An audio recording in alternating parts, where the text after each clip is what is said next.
shelter of that would come off on that road.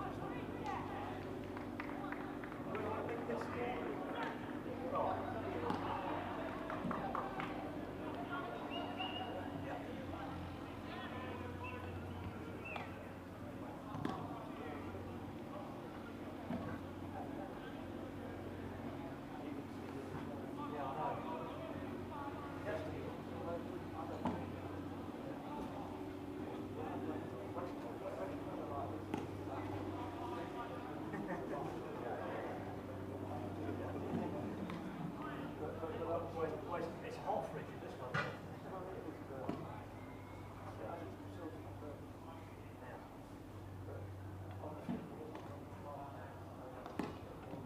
Yeah.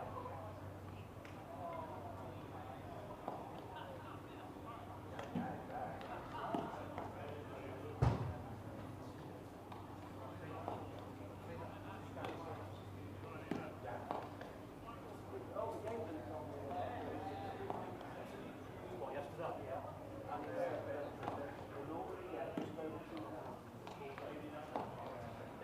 Sounds like, yeah.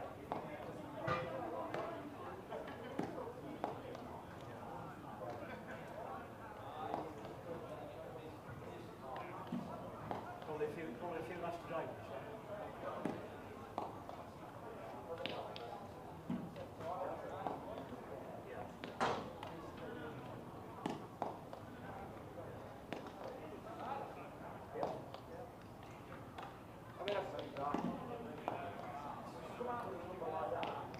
Yes, yeah. Sounds fairly exact.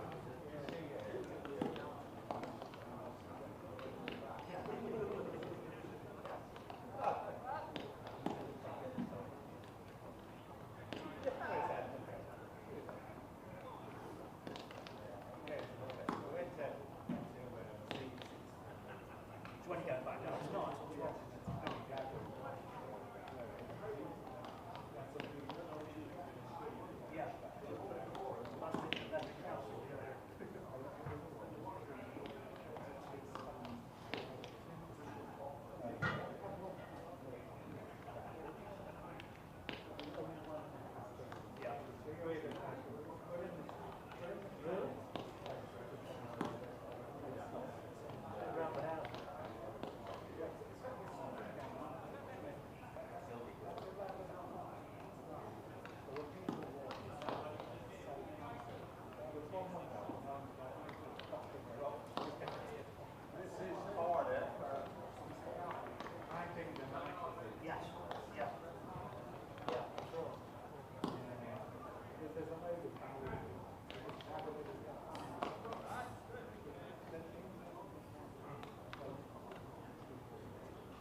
Croeso i'r Gerddi Sapphire. Welcome to Sapphire Gardens for the second day of the LV Insurance County Championship match between Glamorgan and Nottinghamshire.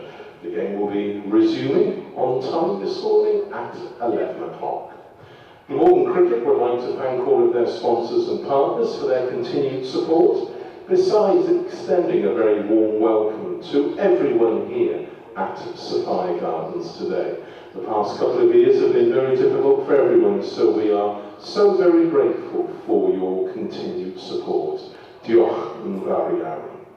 A warm welcome as well today to the players and officials who've travelled here from the East Midlands, as well as to our two match umpires, Mark Newell and Hassan Adnan. The official Glamorgan website, www.glamorgancricket.com, contains details of how to purchase tickets for all forthcoming games here at Sapphire Gardens, as well as containing information about the various matchday hospitality packages, including those in the 100 later in the summer. If you're seeking a scorecard, if you're seeking a copy of Michael Hogan's testimonial brochure, or a copy of the 2022 Glamorgan yearbook, all of those items can be purchased via electronic means from reception, situated on the ground floor of the Thatcher's Pavilion. Copies of those items are also available for purchase from the Glamorgan Club shop, which is run by Missouri Sports and situated opposite Gate 2. You can access the club shop by using the walkway in front of the Castet Owl stand.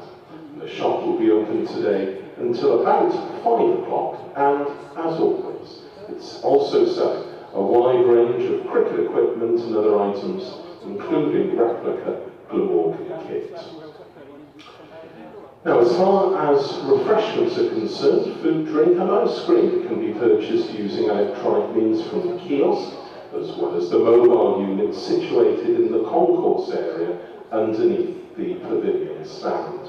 And as far as members are concerned, a reminder that tea and coffee is available in the Lewis Lounge every afternoon between 3:30 and 4:30, and again between 10 and 11 each morning.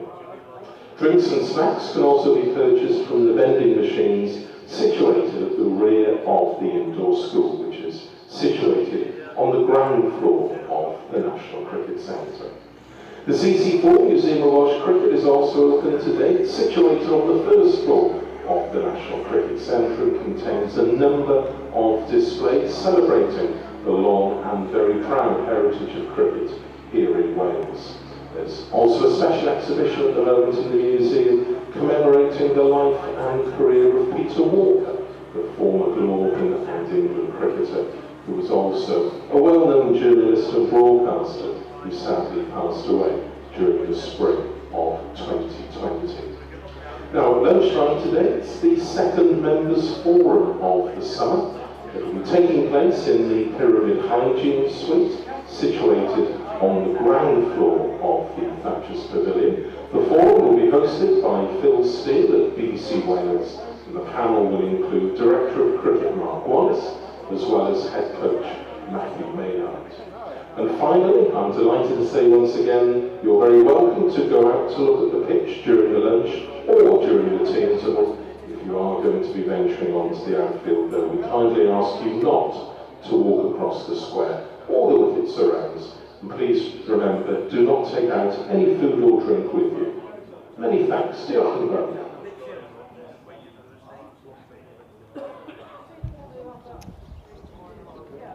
Kieran, 318 all outs. What sort of total is that for the team?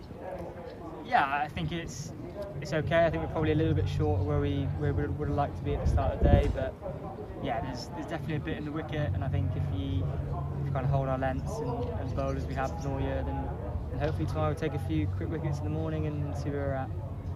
There's a little bit of surprise in the media box that Notts chose to bowl first. I think Glamorgan would have batted first. What did the pitch do in the end? Yeah, it was a tough one for us as well. We weren't really 100% sure what to do. I guess it was one of those wickets where it looked good, and with the weather around, the kind of batter first kind of did make sense. But yeah, I think for them to bowl first, like what I said, it's not one where it's either bat or bowl. I think it's as long as you do the skill the best, then you could come out and such say it's a good toss to win. Continued to be quite an evenly fought day for most of the way through, didn't it? Yeah, I mean, obviously they have a very good bowling attack, and I think at periods today we batted quite well, and I think we just probably lacked that one person in the middle order going on and getting an 80, 90 or 100, I think. But look, we had contributions all the way through, and that's what we aim to do. We know we have batters all the way down, so yeah, to come away with 320, and I think the way the boys bowled there at the end was brilliant, and we're probably a bit unfortunate to come away with a wicket, but yeah, credit to them, they batted well at the end. A little bit frustrating though, having so many batters get in, get themselves set and not quite go on. Yeah, I think that's probably a show of what the wicket might be like. You're never really in, there's always a little bit in it, and you have to really work hard throughout the whole time. So yeah, I think when me and Sam were batting, we felt as though we were in and we could really build a big partnership, but credit to them again, they kind of bowled well and got the ball moving, and yeah, it turned out to be quite tough in that middle session. And for yourself, 40s and 50s in the championship in recent weeks, saving a big one for the second innings maybe? Well, hopefully, yeah, I think I'm batting pretty well, and I feel quite confident, but it's just kind of, yeah, holding on, hope for that one big score, so hopefully second inning, but never know.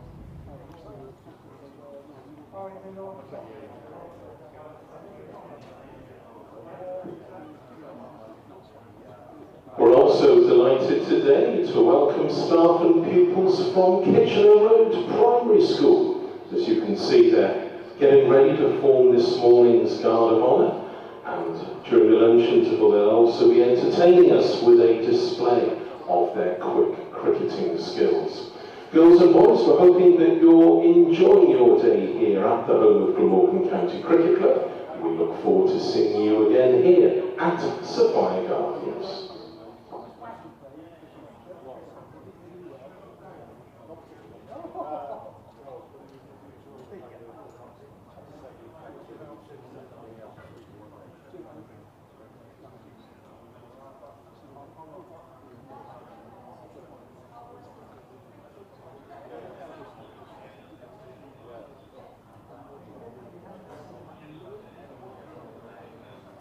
North East hits 50 on tight first day.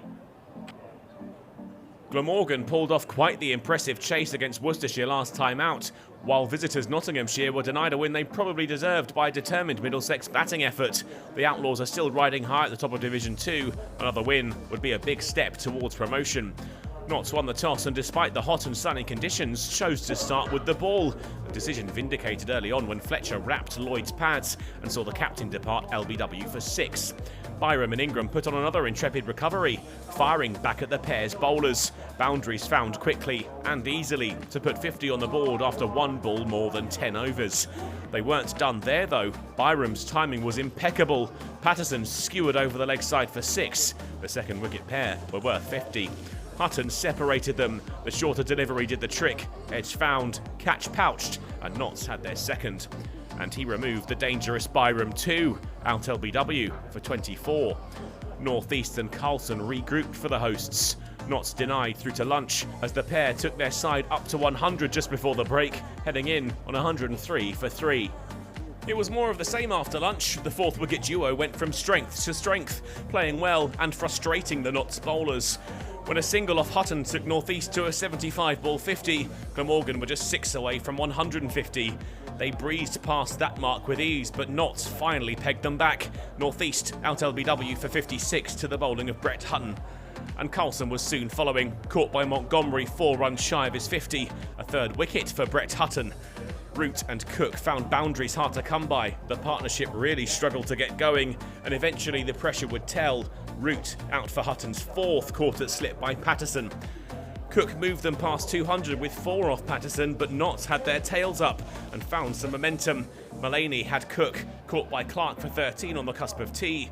The two sides headed in with a score 224 for 7. Glamorgan continues to add to the total. Michael Nisa at the forefront with a lower order masterclass. It was a Salter single that took them past 250, but how far could this pair get? Sadly for the Aussie international, only to 257, bowled by Mullaney needing 8 more for his 50, an entertaining knock at an end. Salter and Harris counter-attacked, boundaries flowing, sixes sent soaring, and the score pushed towards 300. That's when Hutton struck again. Salter tried to launch another one, but Hamid was underneath it, and Glamorgan were now 9 down. Harris flashed Hutton to the boundary to bring up the 300. The hosts got as far as 318 when Harris tried to lift one beyond Everson, but only found the fielder's hands. Glamorgan's innings over. North East's 56 was the biggest contribution, but it had been an even session. A decent amount of runs scored and a strong showing with the ball from Notts, led by Hutton with 4 for 76. There was time left in the day for Notts to get their innings started. The final overs uneventful, the visitors unbeaten on 19 at the close of play.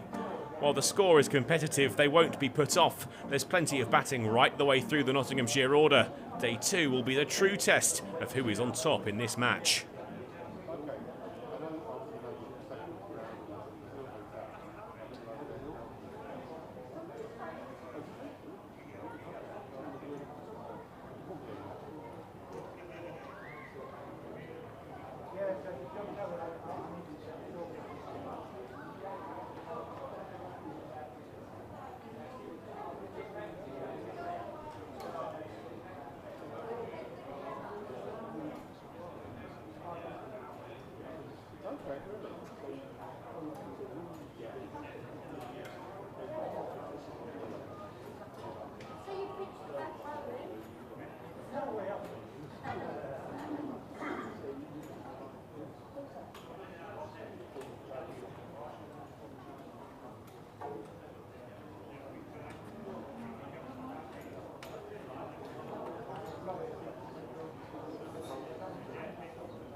Ladies and gentlemen, as you may have just seen in front of the pavilion, there has been a special presentation. And its warmest congratulations to Andrew Salter on the presentation of his Glamorgan cap.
Well, good morning, Beauregard, to our two match umpires, Hassan Adnan and Mark Newell. Well, very good morning to you from Sapphire Gardens for the second day of this game between Glamorgan and Nottinghamshire. Just to bring you up to date, yesterday Glamorgan were all out for 318 in their first innings.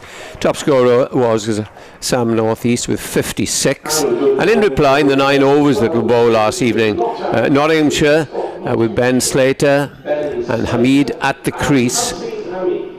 You probably heard there. They are at the crease. Hamid is not out 8 and Slater is not out 10. An interest day in prospect, and I'm sure that we'll get plenty of action. It's not so sunny and hot as it was yesterday, so the ball might just swing around, but the two openers last night, Dave Gracewell, and they coped pretty well with a new ball and against a very threatening attack. Yeah, tricky little 40 minutes, Ed. Good morning everybody. We often see openers going out in gloomy conditions, floodlights on, really good conditions for quick bowlers. There was none of that last night. It was a lovely, glorious evening. As we saw all day, the track played pretty true. No real reason that Hamid and Slater should get into any trouble, although it was a fine opening burst between Hogan and Nisa. They kept them under pressure. There were no freebies, I don't think, and it was a very tense 40 minutes or so to wind up what I thought was a very interesting day indeed. I read one or two match reports. Some say Glamorgan are ahead in the game, some say Notts are ahead in the game, but I think it's one of those days I think it's even. You can make a case for either side, can't you? Well, here is Hogan, and he's coming in now on bowls to Slater. And a bit of a rising delivery. You've got to nip off and do your... I'll have to go in a minute, Ed, but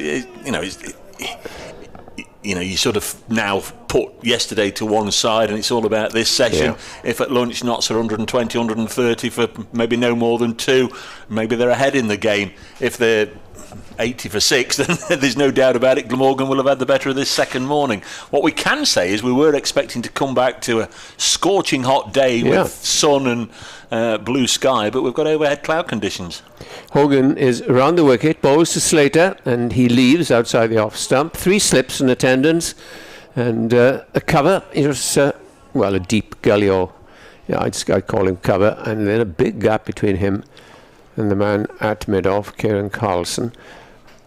And then third man, and on the onside, mid-wicket by the umpire, long leg and a mid-on. Andrew Salter capped this morning, Ed. He's been here a while, hasn't he? He's been here 10 years or so, and that's the reason Nick Webb is not talking at the moment. He will be. He's back. And the next ball is outside the off-stump. Slater has nothing at all to do with it and goes through to the wicket-keeper. Yes, he's been down there taking pictures of Andrew Salter, who's had a pretty steady season this year, and let's hope he can continue like this for the rest of his career. No addition to the score. 19 without loss. Hamid at the non-striker's end as Dave goes off to tell the good people of Nottingham all what's happened. Nothing really. No runs scored. As in comes Hogan and bowls to Slater. Slater leaves again. Hogan not quite got his radar right. Good morning, Nick. Taking pictures? Morning, yes. Just a few amateur snaps of Mr. Salter and his presentation by Matthew Maynard, who paid tribute to Andrew Salter's resilience as well as his skill to keep on bouncing back and develop a 10-year career. Yes, and good luck to him for the future. Hogan in again and bowls, and this is outside the off stump. He hasn't made him play as yet, and just taking a bit of time to find his radar. Not quite such a sunny and oppressive day as it was yesterday, so there might be a help to the swing bowlers if you get to swing. One thinks of James Harris and David Lloyd, of course, they're ostensibly swing. And the 2 seam bowlers, Hogan, and in a moment we will see Michael Nisa bowling from this end, I'm pretty sure of that. Hogan around the wicket to the left-handed Slater, bowls again, and again he hasn't made him play. That is a maiden over, but really Hogan would want him as I say, to make him play a little bit more than that. So the score remained as it was overnight, 19 without loss, 10 to Slater, and Hamid is on 8. To resume the bowling this morning at the Cathedral Road end, it's Michael Neeser. So no surprise there that Glamorgan go with their main strike bowlers, James Harris and David Lloyd, as their backup seam. And then we will have the spin of Andrew Salter, part-time spin options, I suppose, of Colin Ingram and Billy Root, if needed. But Glamorgan will hope that they are not required in the immediate future. 299 runs behind then, as Neeser will bowl to Hamid. Always get underway a little bit early here at Sapphire Gardens. For some reason. Not sure if there's a clock in the dressing room that's slightly fast, as in comes Neeser to bowl to Hamid, who gets the first run of the morning, just deflecting one down to fine leg for a single. 20 without loss. Our Nottinghamshire here on BBC Sport Online and on the Glamorgan and Nottinghamshire cricket websites, glamorgancricket.co.uk and trentbridge.co.uk for the video streams with our commentary on them, says he, making sure that he's plugged the wire into the box so that we're on there as well. We are indeed. 20 without loss. Slater, the left-hander, takes guard, and Neeser is keen to be up and at him, but Slater isn't quite ready on this overcast and sultry morning, as the first delivery to the left-hander is defended out on the offside, rolls to Carlson, and there is no run. Dave is back, and we'll swap round at the end. Yes. You want to do this over? Yeah, then? we'll swap round at the end of the over, shall we? Yeah. As Neeser down beneath us, turns in to Slater, who runs that one down to third man. My first Salter-Slater mix-up of the day. Well, I've been thinking of him the last half hour. Making sure we got the surprise presentation photographed. 21 without loss. Second run of the morning to Ben Slater. So, think of Michael Slater, that terrific opening batsman for Australia. Indeed. I've no idea who the person from no, neither have I. is. As Neeser bowls and Hamid defends to Byram at mid-on, and there is no run. It's about time we had the window cleaners here, because it is. A bird has deposited something. Deposited, yes. Just almost in the eye line from this commentary position. So I know now why Dave was sitting a bit straighter than most people. 21 without loss. 11th over. It's wickets that count. As forward comes Hamid, defends, back to the bowler, and there is no run. So Glamorgan's over 8 is level, thankfully. Nottinghamshire's was +1 for much of the... Good effort that, because they bowled a lot of seam. They did. It's always good to see sides whizzing round between overs to I wish they did it in test matches. Quite.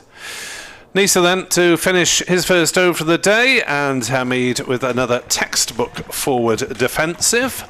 Dave Bracegirdle will join me very shortly as commentary continues here on BBC Sport Online.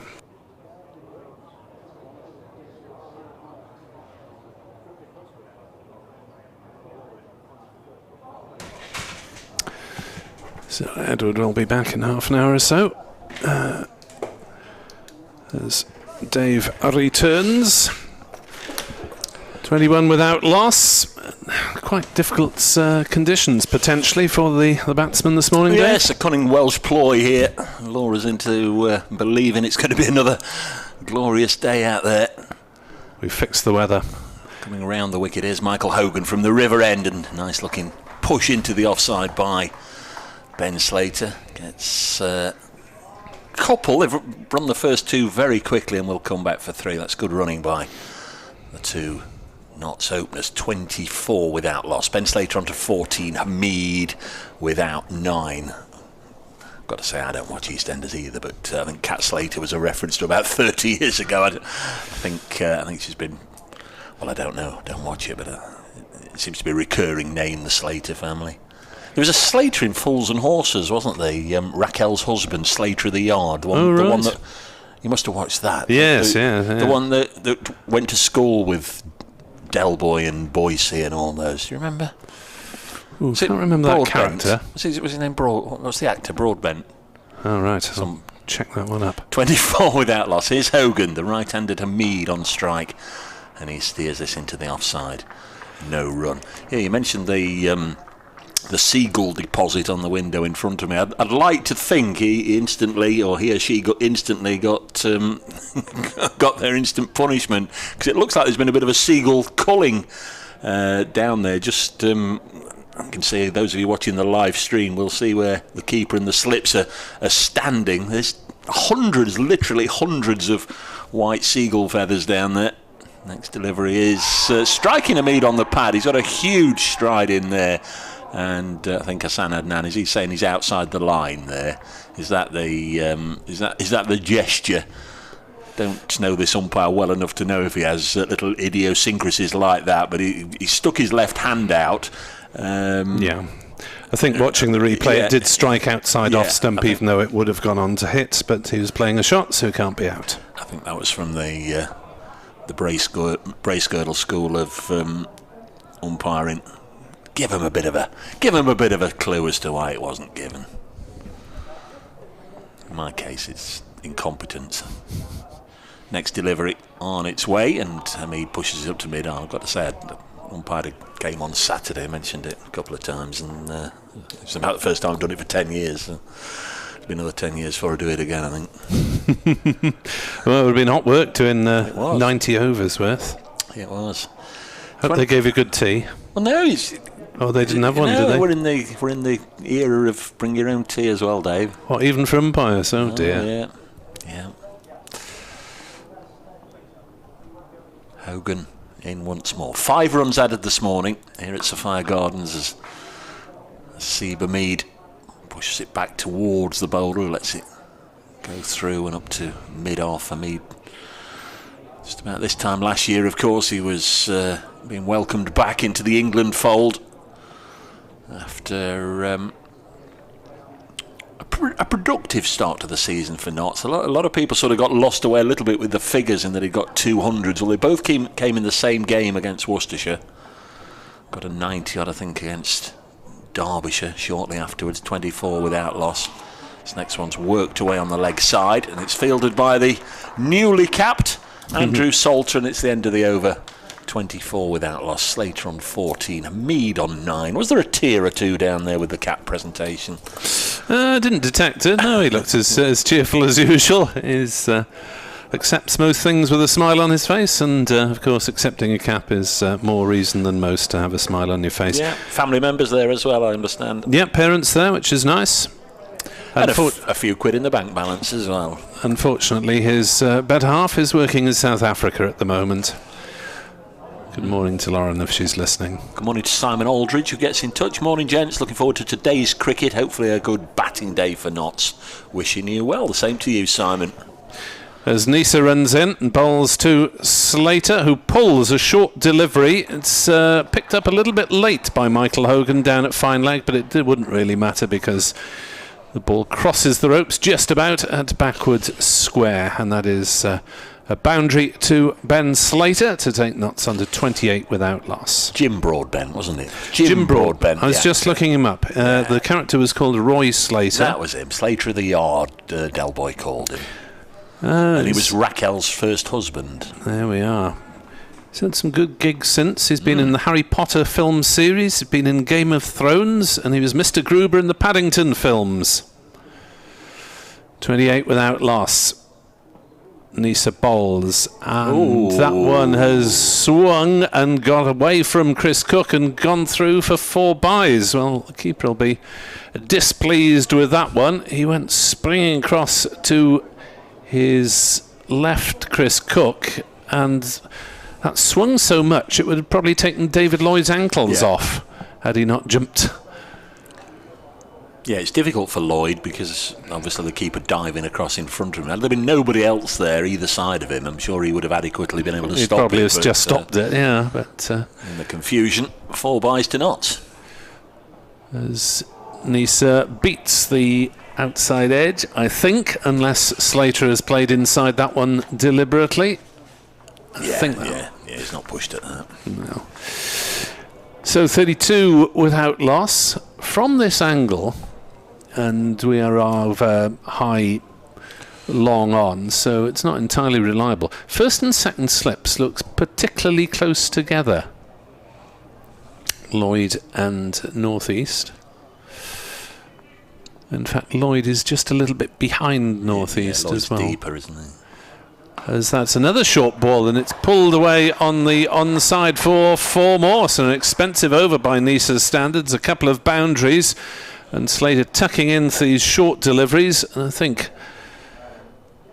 as Nottinghamshire didn't bowl many short balls yesterday, there's probably not a reason to on this pitch because the ball isn't really coming through at any great speed. Nice shot from Slater. I was just watching Nisa actually. Again, just having a look at the live stream, it was a bit of a dramatic collapse onto the ground afterwards. There didn't seem really any reason for it, and I wondered at first if he'd got a knock. But don't worry about it, Dave. He's always falling over. Yeah, it just seemed almost an afterthought to fall over. Nisa bowls, and that's gone through low outside off stump and through to Cook. 36 without loss. If you've got Nisa and James Wheel bowling in harness, they'll get people falling all over the place, but I think he's used to it, and it doesn't seem to do him any harm. Yes, James Wheel, of course, who managed by I've got to say a little bit of a fluky deflection to run out of Seba Mead at Trentbridge in the corresponding game, just getting a touch on a drive straight back to him from Ben Duckett. As next delivery hits Slater on the pads, ball runs down into the gully. The appeal is not answered in the affirmative. End of the over, and Notts have moved on reasonably rapidly with an extra 17 scored this morning, including a couple of boundaries in that over. They're 36 without loss. That is 282 runs in arrears. Yeah, I didn't realise the England Lions game today at where's that one, at Taunton against South Africa. It was sort of a bring a friend to work day. They're not playing 11 aside. The whole South African tour party that are here, the full whatever it is, 16 or 17 are looking to get involved, and the Lions are also hoping to get their full 13 involved. So I guess that doesn't properly count as a Lions cap for Ben Duckett. It's Hogan from the River End, bowls to Seba Mead, who just pushes it calmly to mid-on. The second match is a proper game, 11 aside, and will count, I believe. Yeah, it's a little bit daft, isn't it, really? A little bit daft to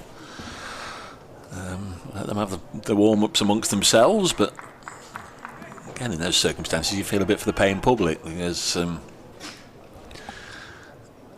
it's a little bit strange when players come and go, and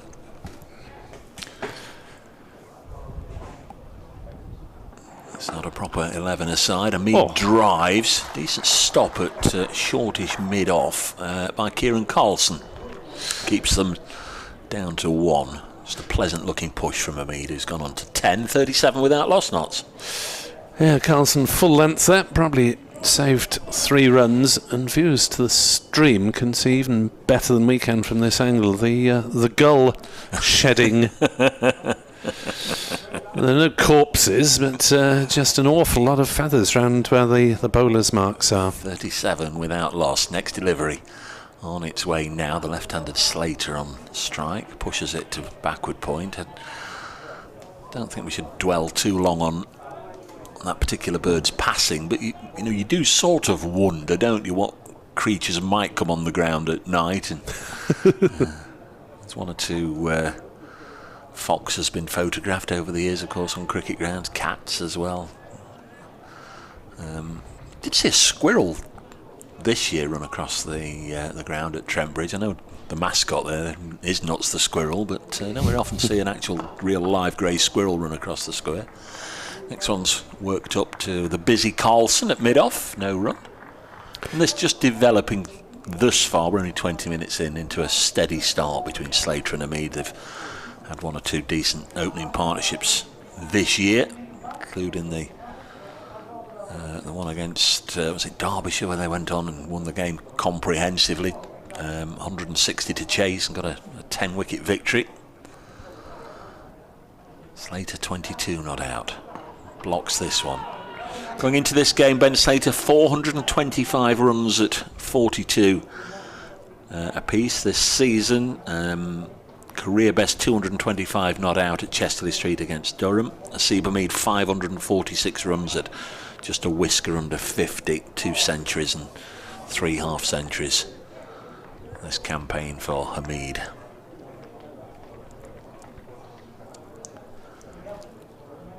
Slater on 22, next delivery on its way now, digs out a full pitch delivery on his pads, plays it to mid on and there's no run. I can exclusively confirm that Luke Fletcher was padded up to come in as night watchman in the last 6 overs of the day last night, had a wicket fallen and was very much up for it, obviously hoping it didn't happen, but did say he was first to put his hand up and wanted to do it, and young Matt Montgomery, who would have been spared coming out for those final overs, had it meant a wicket had gone down, and he's listed to come in at number 3. I had a chat to him about his catch. You remember his catch yesterday? It did burst through his hands, hit him on the above his right eye, right on the eye socket, and then bounced out, and he was lucky to catch it the second time of asking. Nisa bowls and Hamid deflects it off an angled bat down to third man. Hogan does the fielding. Single taken. 38 without loss. I've spoken to him this morning. Actually, I didn't pick up on that. Didn't notice if his eye had blackened any, but it could have been a nasty one. But primary importance to Nuts, he hung on to the catch. Yeah, we'll patch you up afterwards, but take the catch first. Yeah. 38 for nought. General feeling in the Notts camp was they were quite pleased with their efforts yesterday. That's from the players and the coaching staff. Nisa bowls and Slater is forward defending back down the pitch. 1 or 2, Tom, it was the hottest they'd ever fielded in, so I think we were sort of spared a little bit of that in here, weren't we? Just how the aircon's working well. Hot it was out there yesterday. The aircon's working well, but Brett Hutton said it was lots of sun cream and lots of liquid and several toilet breaks as a result of the lots of liquid. 38 for nought, as that one is defended by Slater back down the pitch. So Nisa seems to have thought better of the short pitch deliveries, a couple of them having been pulled for 4 by Ben Slater. Yeah. And it was remiss of me yesterday. I've got all these stats here, including right in front of my nose here, Dane Patterson going into this game on 449 wickets at 22.9 apiece. So I should very much deserve a telling off for not congratulating him yesterday when he got his 450th wicket. Driven through the offside, but no run. Thought that might have eluded the fielder, the force it was struck with by Ben Slater, but straight to the man at cover. He's very, very square, isn't he? He's almost on that, if you extend the popping crease right the way across, he's very square. Often with the new ball, the quicker bowlers, you'll have the man just behind square.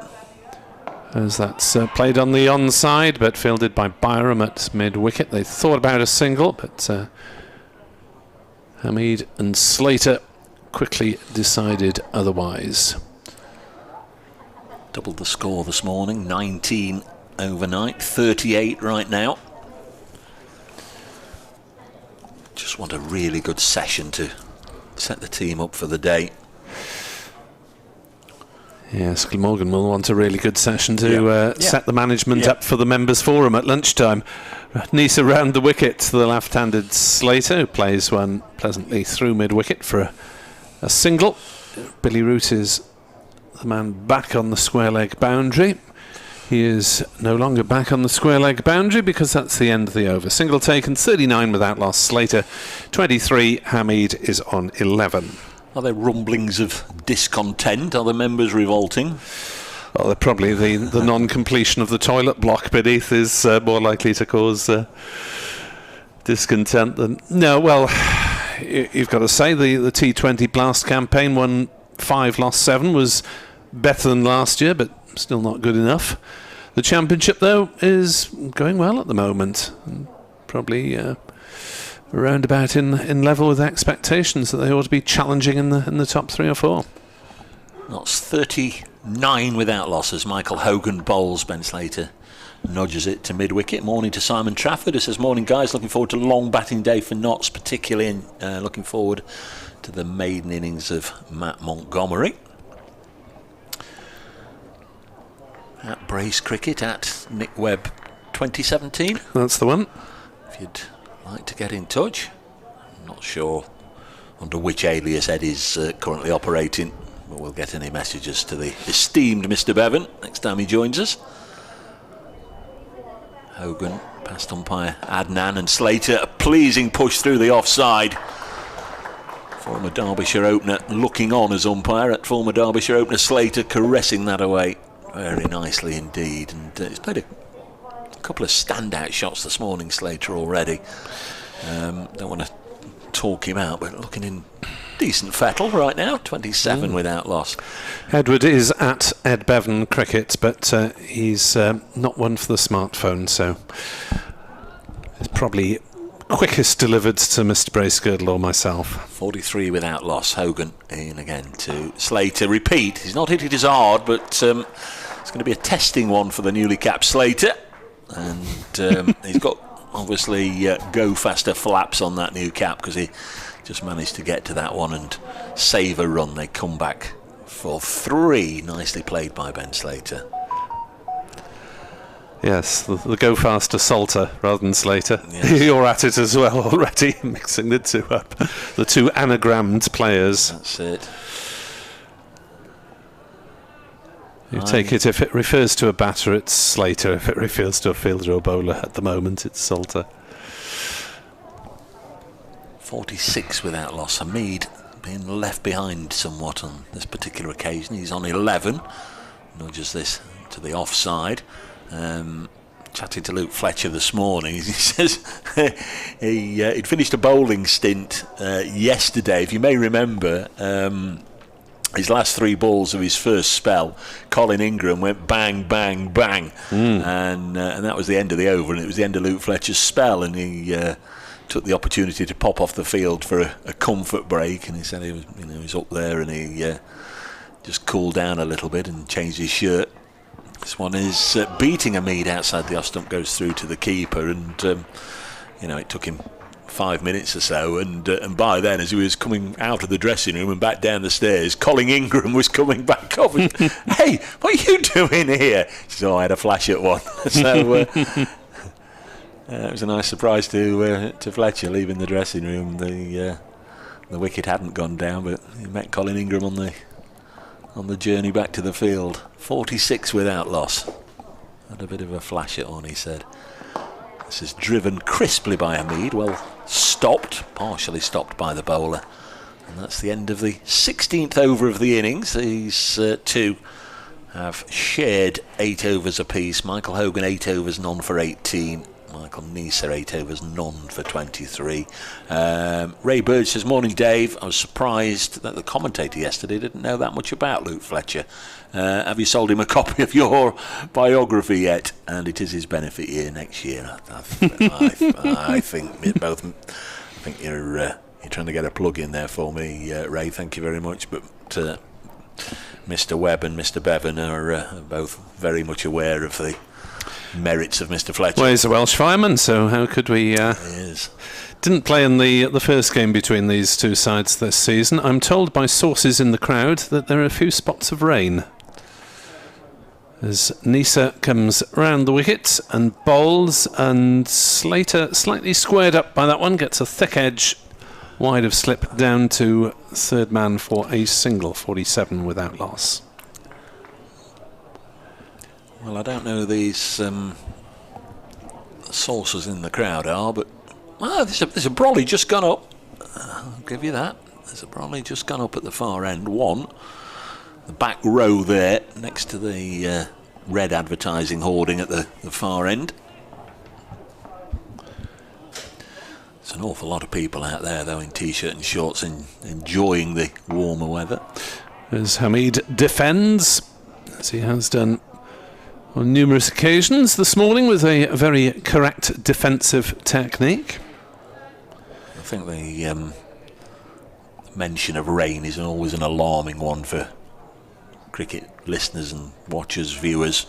But don't worry, folks, I would be absolutely staggered if the players go off, because whilst it's not the dreamy blue skies of yesterday, it's certainly not threatening overhead conditions. It's just light, hazy cloud which will give way to sunshine, we're told. As that is driven through the offside. Carlson might have got a fingertip to it, but that won't halt the progress of the ball towards the boundary. Crosses the ropes in front of the members' stand, and Hamid, with his most aggressive shot of the morning so far, cracks that one away for 4, and that is the Notts half century. They are 51 without loss in the 17th over, so it has been advantage to the visitors this morning. And it has been a very solid opening partnership. Hamid particularly solid, but they're indulging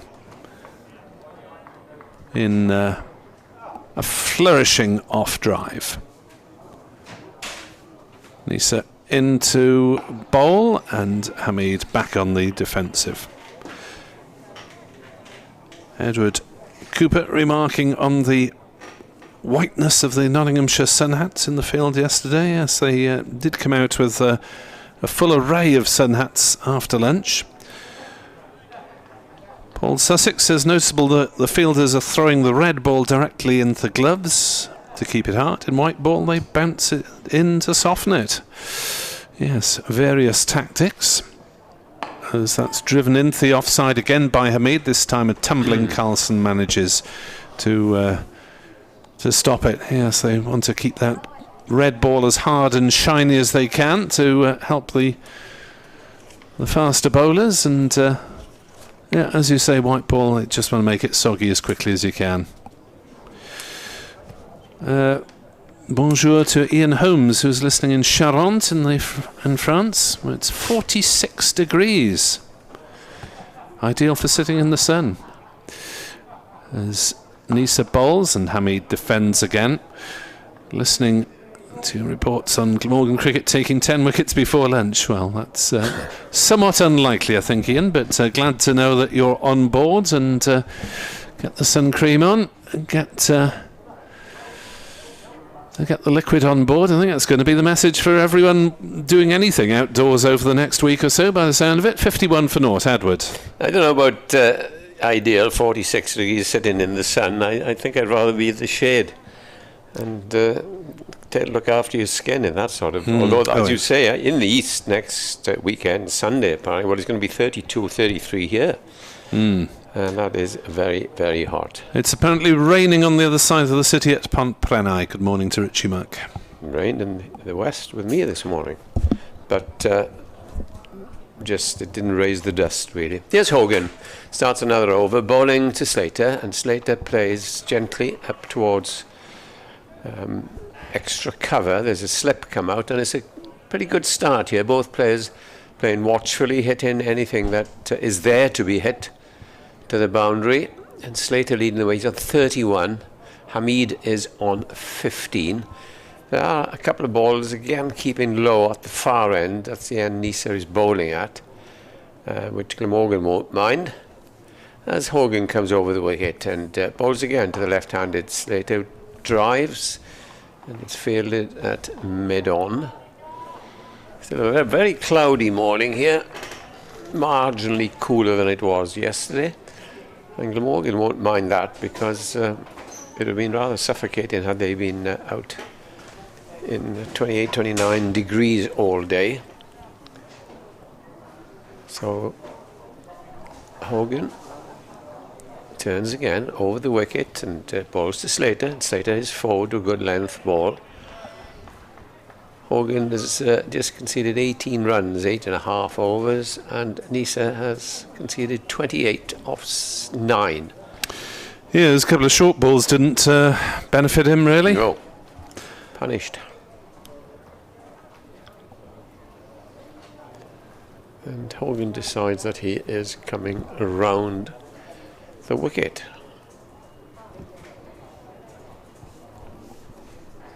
At the left-hander, Slater. Passes the umpire on his way and bowls now, and Slater just leaves that. Don't like to see those people sitting on the covers, the ground staff. It tells us if it's raining a couple of miles up the road, Pontprenna is what, 2 miles away? Yeah, just the other side of the city. Yeah. Just north of the city, by the close to the motorway. The odd shower might occur was the forecast for Cardiff area. Hogan in, bowls again to Slater just at the last moment, pushes it up to mid-on. Accurate over this. Might not be too long before perhaps we see the swing of James Harris.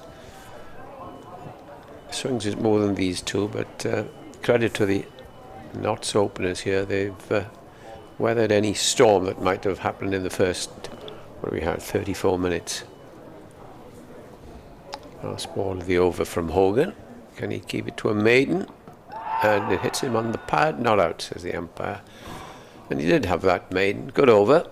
And Notts are now 51 without loss.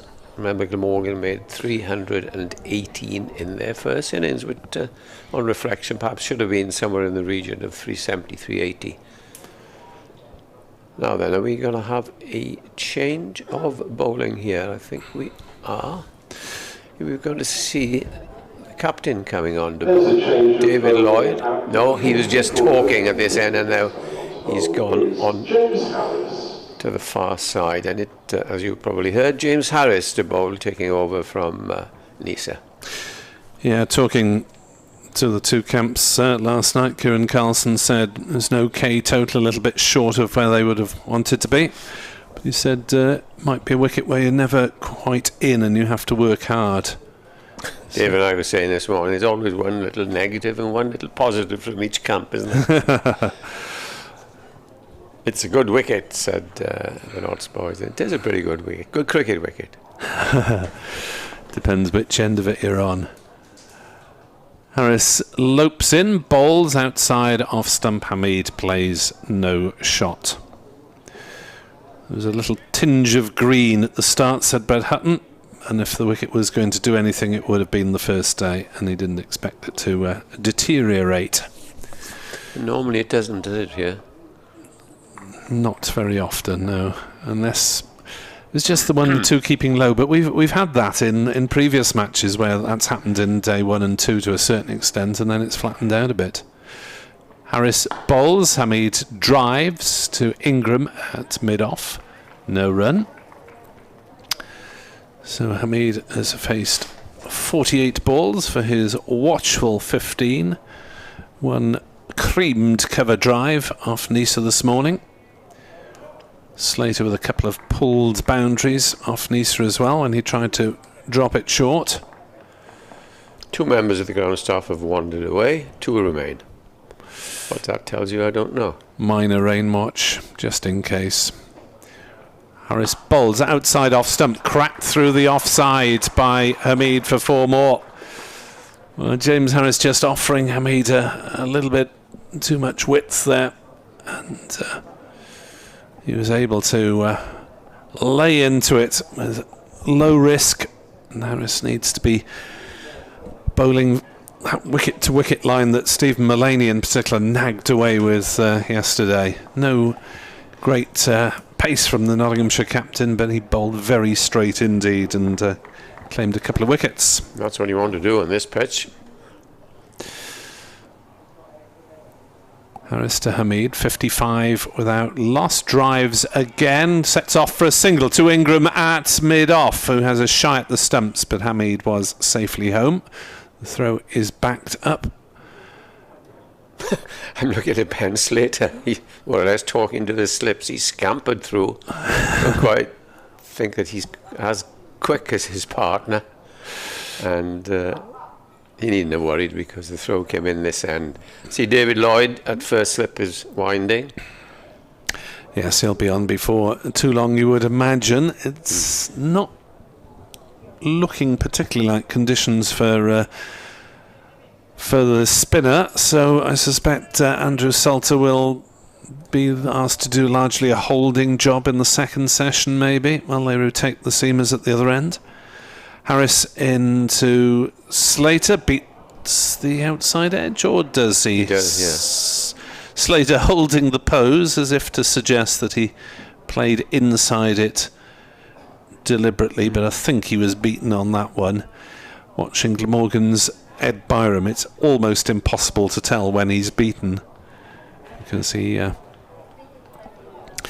keeps the movement of the bat to an absolute minimum when he's playing inside the line on purpose.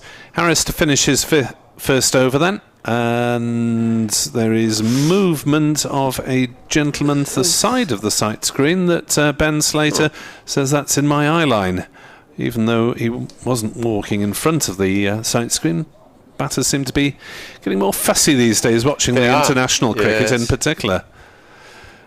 As Harris in to complete the over to Slater. Decent delivery, well defended by the Nottinghamshire opener. That's another one that kept low, and Slater did well. 19 overs gone, 56 for naught knots. Yes, and we're going to see David Lloyd coming on at the far end. He's a bit of a partnership breaker. You often see people either getting stumped down that leg side as he drifts down there, and Cook is standing up. But today Cook is standing back as he will start. Was it just the one slip, or is he going to have another one? I think he probably will have two slips, and then that defensive arc. Yeah, David Lloyd with just the 7 wickets at 57 this season. He didn't claim any in the first 4 matches, has pulled things back a little bit since then, but he was being used himself as a fifth seamer early on because they had a slightly different setup to the side. Yeah, Tim van der Gooten, who is fit again. He's around. He could have been an useful acquisition to this team. Here's the first ball from Lloyd, and it's played back up towards mid-on. Yes, I'm happy to report that Van der Hoogten, after 8 weeks or so out with that hamstring injury suffered at Durham, was in his whites, and we may well see him on the field as 12thers, along with Prem Sisodia, who's the other squad member, I think. Here's Lloyd over the wicket and bowls, and again that just deviates a little bit outside the off stump, and Hamid got just in the right position, got inside of the ball and pushed it back down the pitch. Yes, you said he was injured at Durham, but of course he had been injured before, past fit for Durham, and then was on the field a couple of overs, and that was it, if you remember. Yes, it's it was, well, these things happen. It's never an exact science, is it, assessing medical injuries? David Lloyd in bowls, and again it's on the spot and pushed away into the cover region. Very correct player. What I like about Hamid is that he gets right forward or right back, and as much as that he's smothering the ball before it has a chance. It's when you get caught half and half, then you're in trouble. But he comes right up to the pitch of the ball.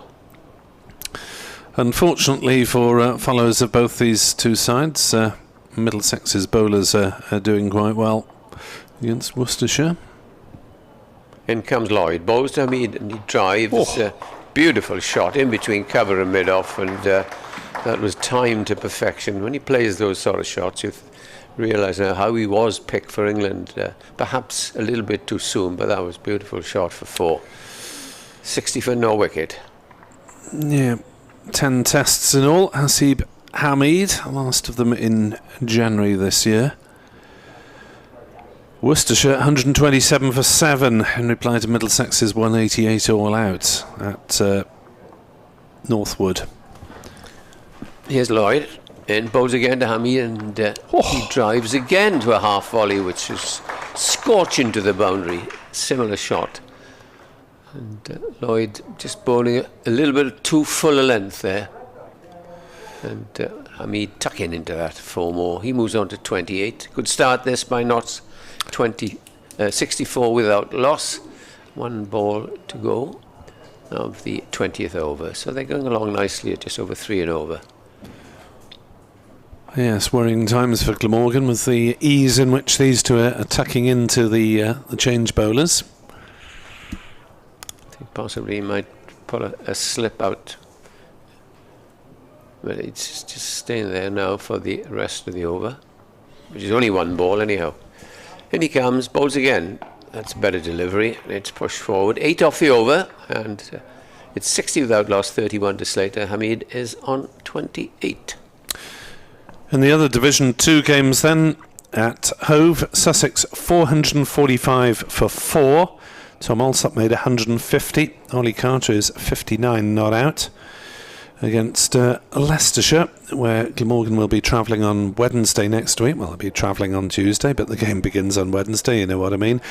Although that's effectively 5 down because Tom Haynes broke his hand, so he's out of the match apart from emergencies. And it doesn't look like there'll be any emergencies on the Sussex front, with 400 runs already on the board. At Chester Street, Derbyshire finished on 283 all out. Laius Deploy 122 not out, as there's a hold-up in play because of what exactly was being changed there, Edward, while I was looking at scores. A drink. Just drinks time. Yeah. Derbyshire, Laius Deploy hit 122 not out, Anuj Dal 90, and everyone else got very few. Chris Rushworth finished with 7 for 44 for Durham, who in reply are 27 for 2. Although one of the two was Matt Salisbury, who opened as a night watchman, obviously, last night. James Harris then to bowl to Ben Slater. And he is bowls on the back foot, and Slater looks down and wonders how that got through his defences. The off stump, I think, was the one hit, and Harris has the first wicket for Glamorgan. And Ben Slater departs for 31. Did keep low. Well, yeah, it went through about knee high, didn't it? So I think a bit below that, Nick. Let's see the slow motion replay on the video stream. Oh, perhaps. Yeah. Hit halfway up the stump. Not as much bounce as you would naturally expect, but I think he did play slightly down the wrong line anyway. Glamorgan have a much needed breakthrough. Nottinghamshire with a promising opening stand of 64 in 20.1 overs.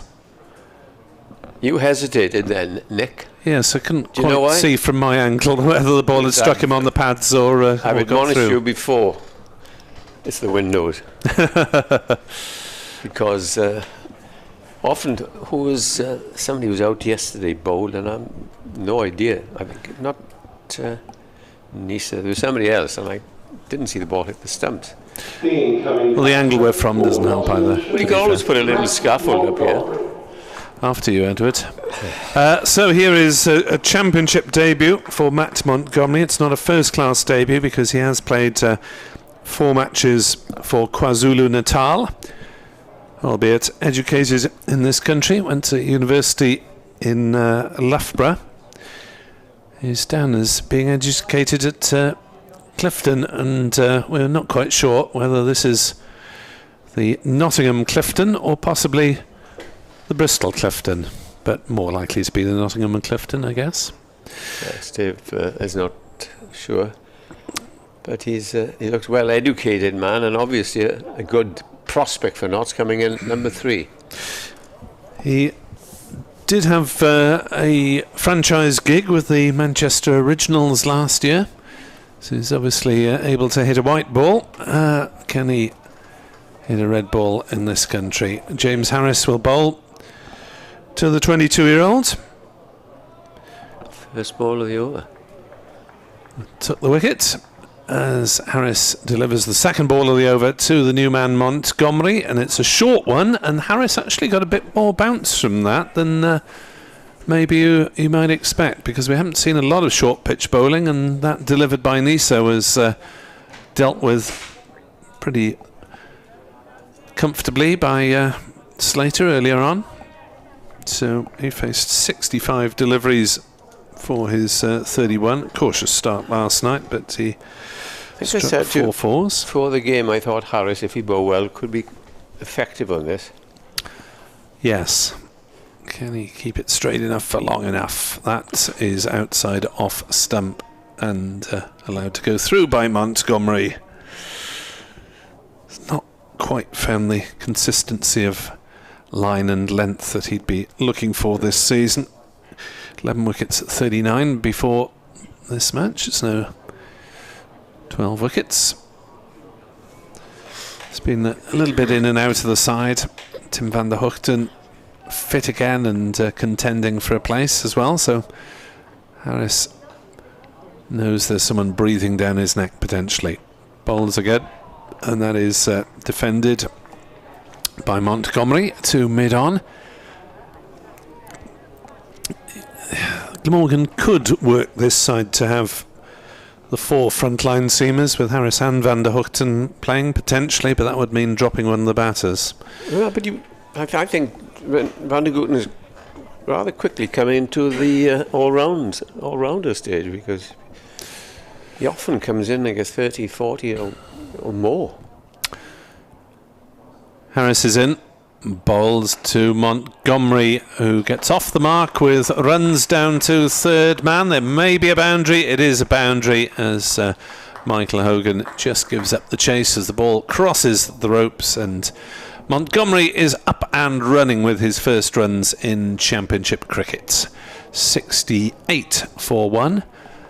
And Harris, well, he's got the wicket, but he needs still to fine-tune his radar and get you were right. If he could everything going wicket to wicket. Bowl something like Mulaney, as you mentioned earlier, bowls so well wicket to wicket, and you've got to play, and you can't give width.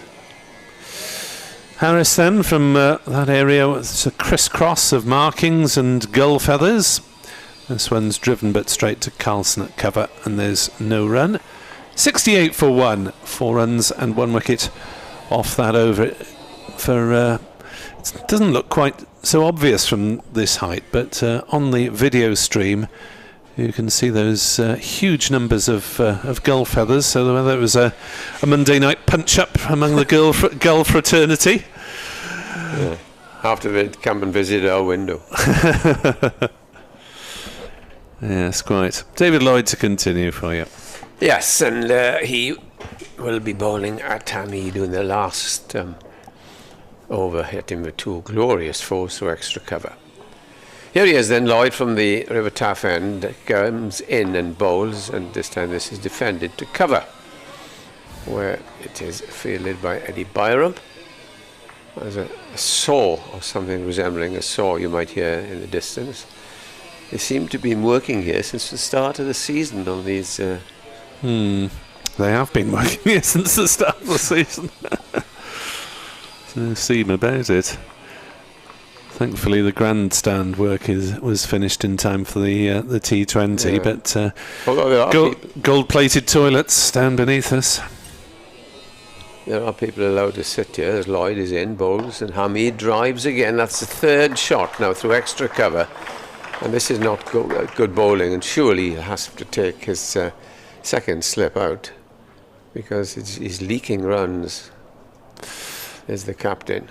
Needs the next one in the covers, or move cover a little bit straighter at the moment because Hamid is driving beautifully. Well, he's got 6 men on the offside, but I've seen nothing beating the bat and deviating to slip. And really, I think at 72 for 1 now, he should be thinking about that. Lloyd bowls again, and that's a better delivery, which hit the deck and made him think a bit, Hamid, then. Got him a little swing and movement off the pitch. Consistency, as we keep on saying that Mulaney showed yesterday, that's what they want. That one went over the top of middle and off. Yeah. Beat him all ends up. Maybe a little bit of movement for David Lloyd. Slightly took Chris Cook by surprise because he didn't take it cleanly.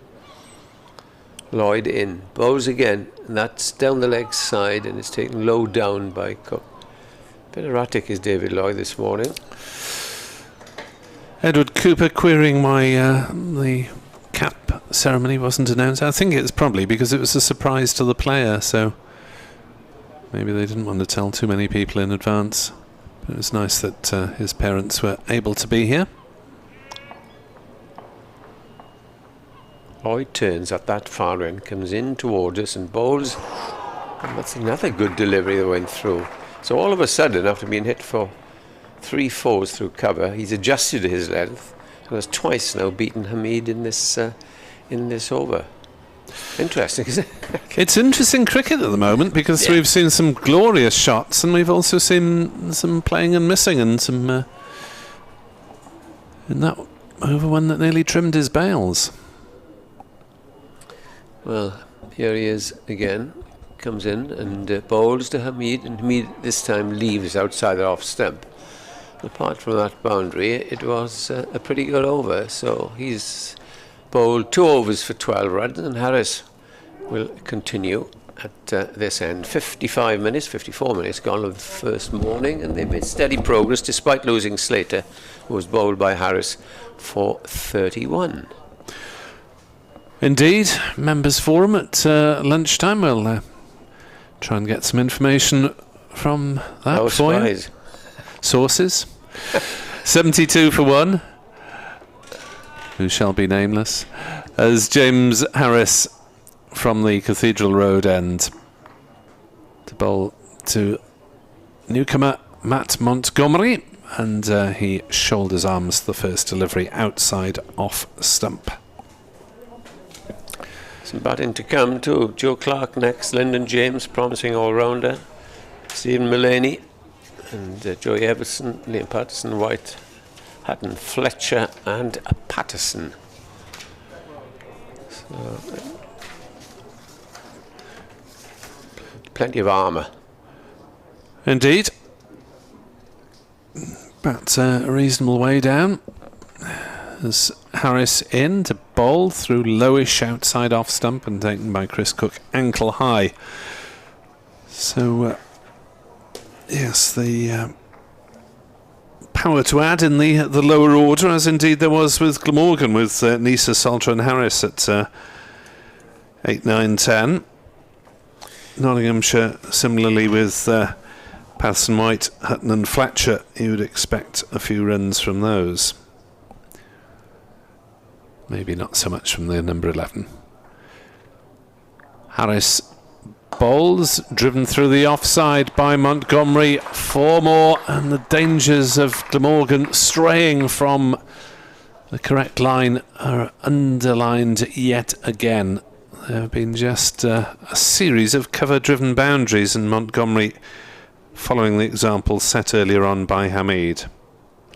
Yes, David Lloyd has gone for 3 boundaries in his 2 overs, and that was the 3rd hit off James Harris in his 3rd over.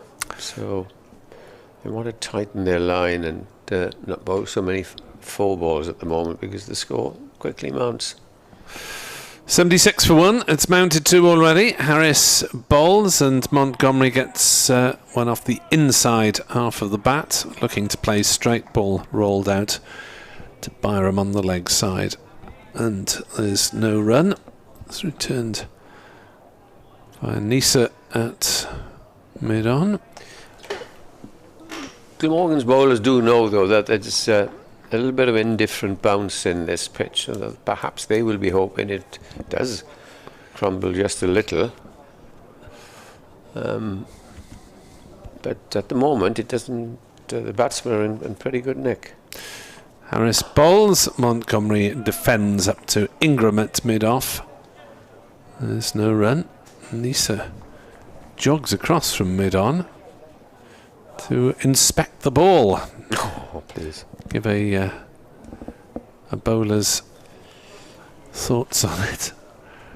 And Ingram polishes away furiously before handing it on. It's often the job of Carlson, but he's at cover at the moment to do a lot of the polishing. 76 for 1, mainly Nottinghamshire's first hour, as driven by Montgomery, but checks his shot. And it rolls to mid-on. A few oohs and ahs, as if it wasn't entirely off the meat of the bat, but it was safe enough for Matt Montgomery. And 76 for 1, 23 overs gone, so 14 bowled this morning, and not ticking along nicely. So this morning's scoring rate has been around about 4 and over. Yes, they are, and they'll be quite happy at this position. While Glamorgan's change bowlers, although Harris has taken the wicket, have been rather expensive. Glamorgan making 318 yesterday. Lloyd starts a new over and bowls to Hamid, who drives straight, and it's parried there by Hogan at mid-on. And they go through for a single. It's nice to see them change ends, because Hamid has been hogging this end and Montgomery hasn't faced the ball from Lloyd as yet, but he will now as he takes guard from the umpire. 77 for 1. Trail by 241. Lloyd comes in to bowl his first ball at Montgomery. Bowls to him now. And, that's edged purposely by down to third man for a single. So he goes back to the other end. Montgomery having guided that. Open face, and he gets a single. 78 for 1. Montgomery moves on to 9. Good folk of the Penydarren Country 11 tell us that they're playing a midweek T20 tomorrow, Wednesday, at Ebbw Vale, hoping it won't be too hot, one of Glamorgan's old out grounds. So enjoy yourselves at whatever Eugene Cross Park's called these days. Here's Lloyd. Bowls, and that's left at the last moment by Hamid. Yes, we remember working up there at Glamorgan. It used to be not a 4-day championship back in the old days, a 3 days game. And Glamorgan played quite a few. And they cut down to playing the 1 day there, didn't they, when they played the championship match at Abergavenny down the road at one point? Yes. I'll tell you a funny little story about Ebbw Vale and a 1 day match. As in comes Lloyd and bowls, and that's left again at the last moment. Sorry with the visitors to Ebbw Vale, and you know as well as I do, when you're on the top there, you look down at the ground. But it happened to me once, so you can't really find the entrance. So Monty Lynch and Sylvester Clark were coming down on their own because they hadn't played in the 4-day match at Abergavenny. And Jeff Arnold was the coach. And time went on, and of course you had to give the teams. As in comes Lloyd and bowls, and that's driven up to mid-on, there's no run. Had to give the teams in at 1:30. No sign of these two. So 1:30 came, and a furious Jeff Arnold, because we went out for the toss. I can't tell you what the language was used, and where are those two? Anyway, they couldn't play. And in about 5 minutes, they appeared because they'd been there, they said, for 3/4 of an hour, circling around Ebbw Vale looking for the ground. So that was rather amusing as Lloyd bowls, and that's driven up to extra cover this time. There's a man stopping that shot. I can sympathise really, because it is quite difficult to find the entrance towards the dressing rooms up at Ebbw Vale. I know where the rugby ground entrance is, obviously at the bottom end, having worked there quite a lot on rugby, but play it rather than drive in and try and drive around the stand. Last time I was there, I tried to find the entrance, and it took me some time, and that was in the days of sat navs and reading things off your phone. It is very difficult, but it's quite awkward to find. So I can sympathise with Messrs Lynch and Clark. Yes, it was very funny, really. I played in the same team as Monty Lynch once. Did you? Oh, yeah. 78 for 1. Harris is in to bowl and allowed to go through by Montgomery. For Walton-on-Thames, he was an occasional member of the first team because, only occasional because he spent most of his time playing for Surrey, and I was an occasional member of the third team, and there's some sort of scratch midweek game, and he rocked up and played in it. Yeah, good player he was. Yeah. And one of the first games I did cricket-wise at Eugene Cross Park, I said, where's the point we use, the rugby point? Oh, yes. Which is about half a mile away. I'm exaggerating there. Harris is in to bowl, and that's played down into the point area. It's blocked by Salter. Montgomery getting up and playing that one down into the ground. 78 for 1. As these to start to build a second wicket partnership on this overcast day. Not a trace of blue sky this morning. Where's it gone to? It'll be back with a vengeance, I'm told. It's quite sultry, and indeed Harris is in, bowls. Oh, Montgomery tried to leave that one and was struck on the glove, and he's wringing his right hand, and that one did get up a little bit from... got up a lot, actually, because... somewhere on the length. So James Harris is getting a bit of something out of this wicket. Yes. Finding the... Misa didn't find it. No. It's strange. He is a bit taller, of course, than Nisa. Not a lot. Harris in to bowl, and that's driven by Montgomery, just gently to Ingram at mid-off. No run. Don't think there's quite so much gull-related flotsam and jetsam at the far end where Chris Cook, the keeper, is. It's feathers spread around the run-up area for James Harris at this near end. So Harris to bowl to Montgomery, who leaves and manages to get everything out of the way that time. No run through to Chris Cook.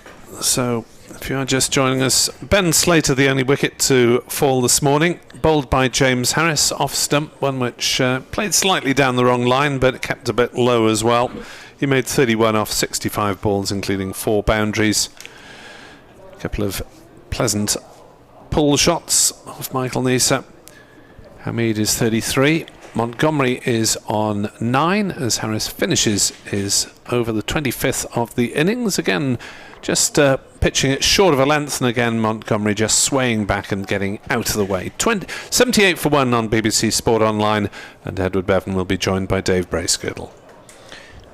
Yes, watchful at the moment, the two batsmen, and Lloyd, of conceding those early boundaries, has settled a bit more into his stride. And on the batting front, Hamid has played very well because he's hit the bad ball, of which have been quite a few, and then he's very watchful in defence. And he is, as Dave will tell us, somebody who gets settled in for bed and breakfast once he's there. And he will face Lloyd. In comes Lloyd and bowls, and that's left outside the off stump. Dave is back, having told the good folk of Nottingham what's going on. I have. Attritional cricket. Well, they're punishing the bad balls, and then they're prepared to run up a succession of dots if the bowling merits it. Going along at a run a minute this morning, or thereabouts, 60 or so in the first hour. As they used to say in the old days, now it's balls received and all that. Lloyd is in, bowls and turned away on the onside for a single. It's wide of mid-on. before the advent of computers, and he used to say he got his 100 in 2.5 hours and what have you.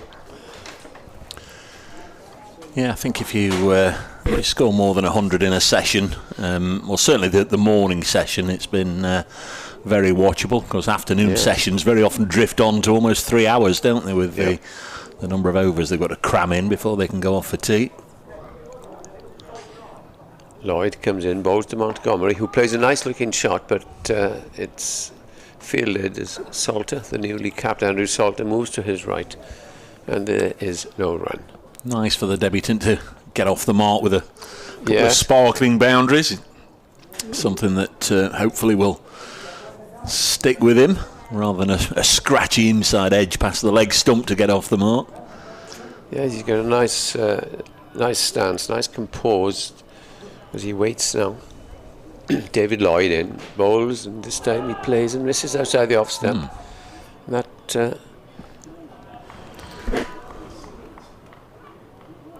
good. That did move quite a bit off the pitch and went through rather low down to Cook. Yeah, the ball died on the keeper, didn't it? It swung away, but it died on him as well. Just wondering if it'd be fair to say there is a little bit of something in there for the bowlers. Yeah. As the old saying goes, if you bowl in the right spot. They're certainly moving around more this morning than the Nottinghamshire bowlers did yesterday.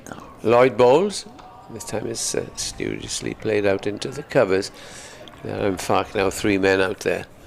Different sorts of overhead conditions, of course. That they say makes a difference, don't they? They say the cloud cover helps the ball to swing a little bit. Yes. Various debates about that. Either way, David Lloyd's just getting it to wobble a little bit. Here he is again from that far end. Bowls to Montgomery. Montgomery is forward. Plays it out.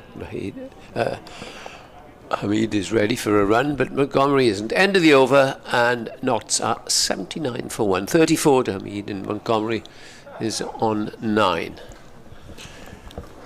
Yeah, it's interesting to hear you say about the cloud cover.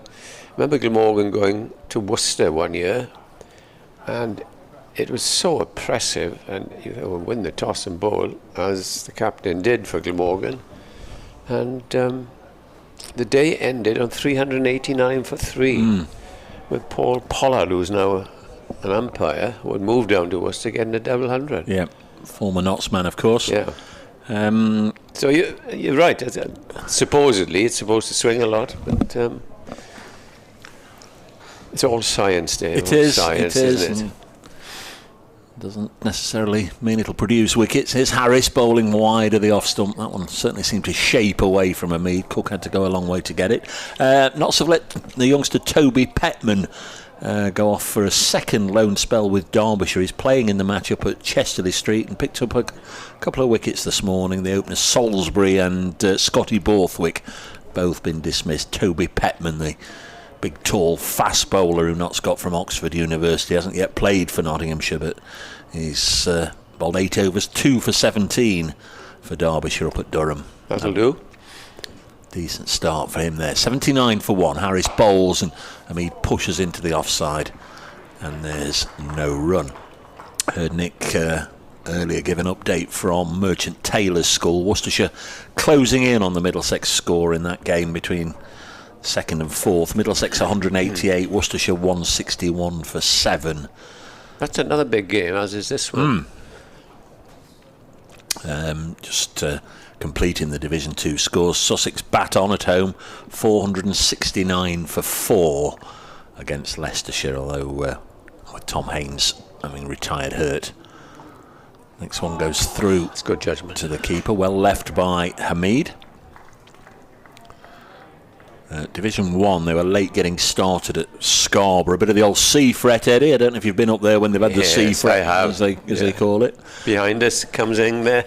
But Yorkshire now getting on the field, and they're 387 for 5. This morning, Adam Lythe has moved on to 166 not out. Johnny Tattersall, 112 not out.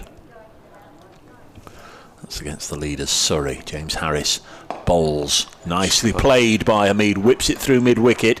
A lot of bottom hand there. That's a favoured scoring area of Hamid, and he gets another boundary to the side away to our right. Does that have a particular side? I know you call that the grandstand, but is it?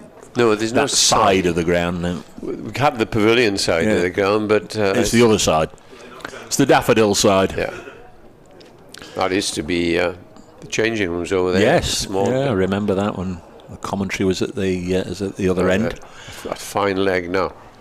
As we look, there's Harris in again, 83 for 1. Hamid on strike, edged, bounces in front of second slip, and then it runs away from Sam Northeast, who did well to parry it, but the ball went behind him and they take a single. 84 for 1. Notice at the far end, didn't notice them yesterday, so I presume they weren't there yesterday, Ed, but up on high on that gantry at the far end, I can see Peter Moores, and I need to get the binoculars to see if it's either Kevin Shine or Ant Boter with him, but they've gone up there to have a look. You can certainly make out the distinctive shock of blonde hair of Peter Moores. Yeah, it's Ant Boter, one of the assistant coaches up there with him, just having a look down from on high at the far end, at the river end. Next delivery from Harris, and playing away from his body is Montgomery, and he's going to get his third boundary on his debut innings for the county. Moves on to 13, 88 for 1. He played here last year in the Royal London game that Glamorgan won easily. Just got one, was dismissed by James Wheeler. I heard Nick say he got a 100 contract. I think that's Calvin Harrison who picked up the 100 contract. Certainly young Matt Montgomery wouldn't have interested the franchises last year. He played in all the Royal London games. 88 for 1. So they started the day, Ed, on 19 without loss, so 69 for 1 this morning. It's around par. Good, but the important thing is, of course, they've only lost one wicket. And these two now building useful little partnership. As Lloyd starts the new over, and it brings Hamid forward. Did realise I hadn't gone through the Division 1 scores, but of course they're all there for your delectation and pleasure on the BBC Sport website and app. There's nothing, I don't think, really significant to mention in any of the Division 1 games. What about Chelmsford? Chelmsford, you wish to know. Gloucestershire yesterday, 136 all out. Essex are romping ahead, 175 for 1. Some young man called Cook, 84 not out.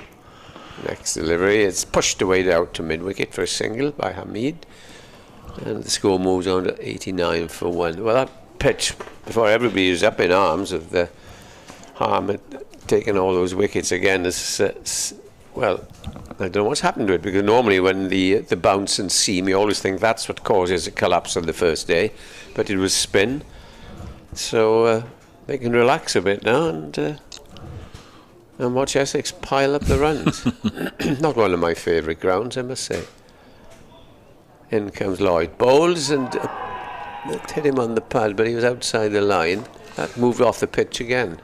Rob Collins has been in touch at Brace Cricket. Morning, Rob. Says, first time I've watched Matthew Montgomery. Little bit of the Ricky Vessels about him, I think. Well, if he has as good and productive a career as Ricky Vessels, Rob, he will have a decent career.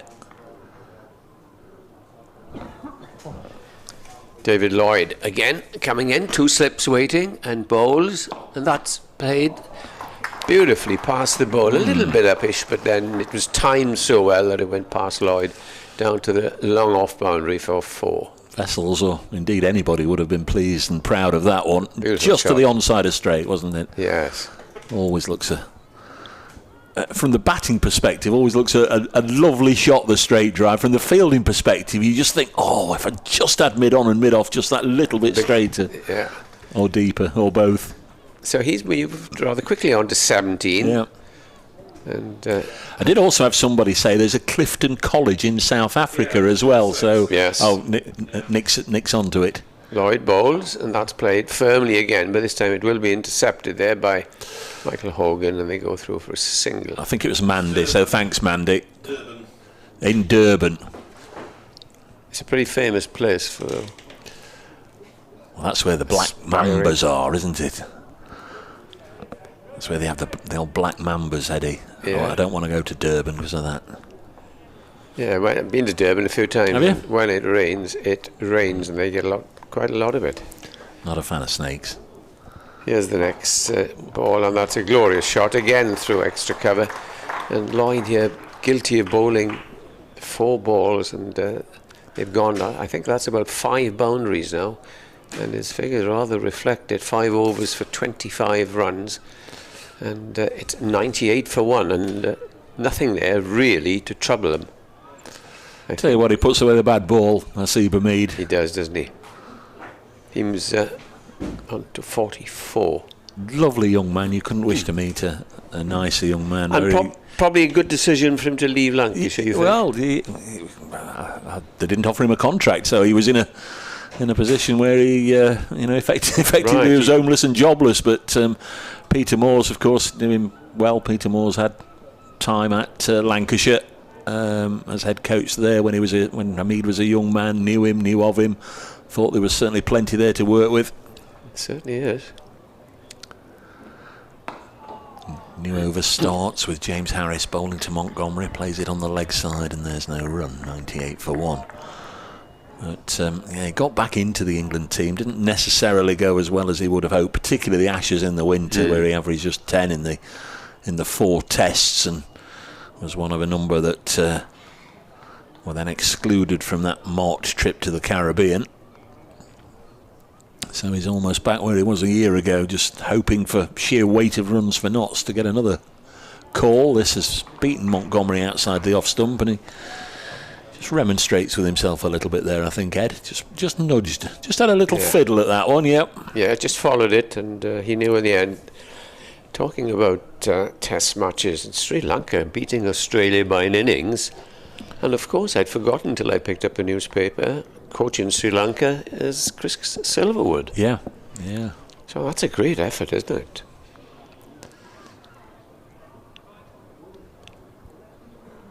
Yeah, it's always the same number of names and faces. Yeah. Get the same number of high-profile jobs.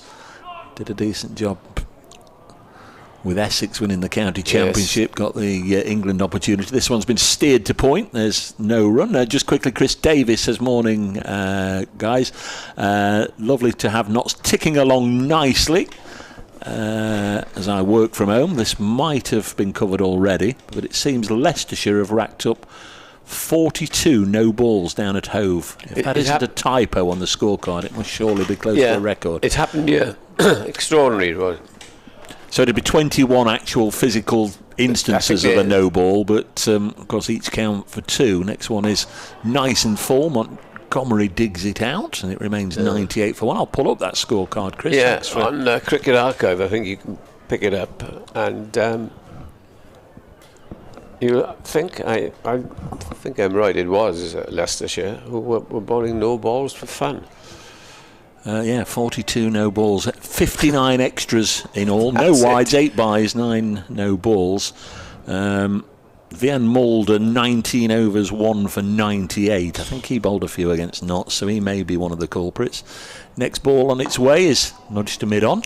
Well, he went for 47 and 5 yesterday morning. Excuse me. Quick. And the other fella, big, tall left-arm seamer, I don't think he's playing now, South African. Overseas player, I think he's gone back pretty quickly. I'll have a look now. 98 for 1. Yeah, Hendricks. That's it. Yes, he didn't play against Notts. James Harris again, the only wicket to fall so far, bowls to Montgomery. Nice looking clip to mid-wicket, should be cut off. And they'll come back for the 2 that takes Notts onto 3 figures. Yes, they've 100 for 1. Done well. And they just want to accumulate this afternoon, and their plan, as you said yesterday, would be to bat all of today and tomorrow as long as they can, and get a sizable lead over Glamorgan, and try and win it on the last day. We're going to have a change of bowling here. Andrew Salter, who, if you hadn't... is Tom Cullen. There's a change of bowling as well. It'll be River Endicus coming on to bowl. It's Andrew Salter. A newly capped Andrew Salter, if you weren't with us earlier. And I'm just trying to see who is going off the field. He's running off quite easily. I thought it was just a 12th man who ran on with a helmet, but it might not have been. I don't know. Tom Cullen I don't know if somebody ran on with a helmet, but... Anyhow, on the field we're going to have spin for the first time in the innings, and it'll be Salter bowling. He's taken over from David Lloyd. It didn't bowl particularly well. The odd one he did get, and Salter will try now and make a breakthrough. It's a defensive field, just the one slip, and mid on and mid off are up. Not 100 for one. And he will be bowling at Hamid, who is on 44. Here's Salter then, his first ball. Bowls, and that's driven up to mid-off quite firmly. And fielded. There's positive intent, wasn't there? High back lift and left the crease to punch it firmly. Salter. Over the wicket, he's coming for the moment, and that's driven again with intent, as you say, and this time it's smartly fielded there by Carlson on a straightish mid-wicket. 2-dot balls to start, but Hamid looking for runs.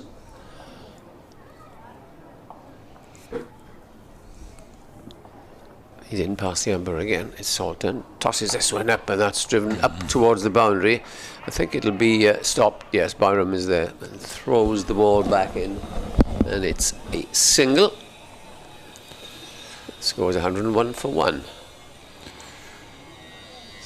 Hamid's last 3 innings been very productive.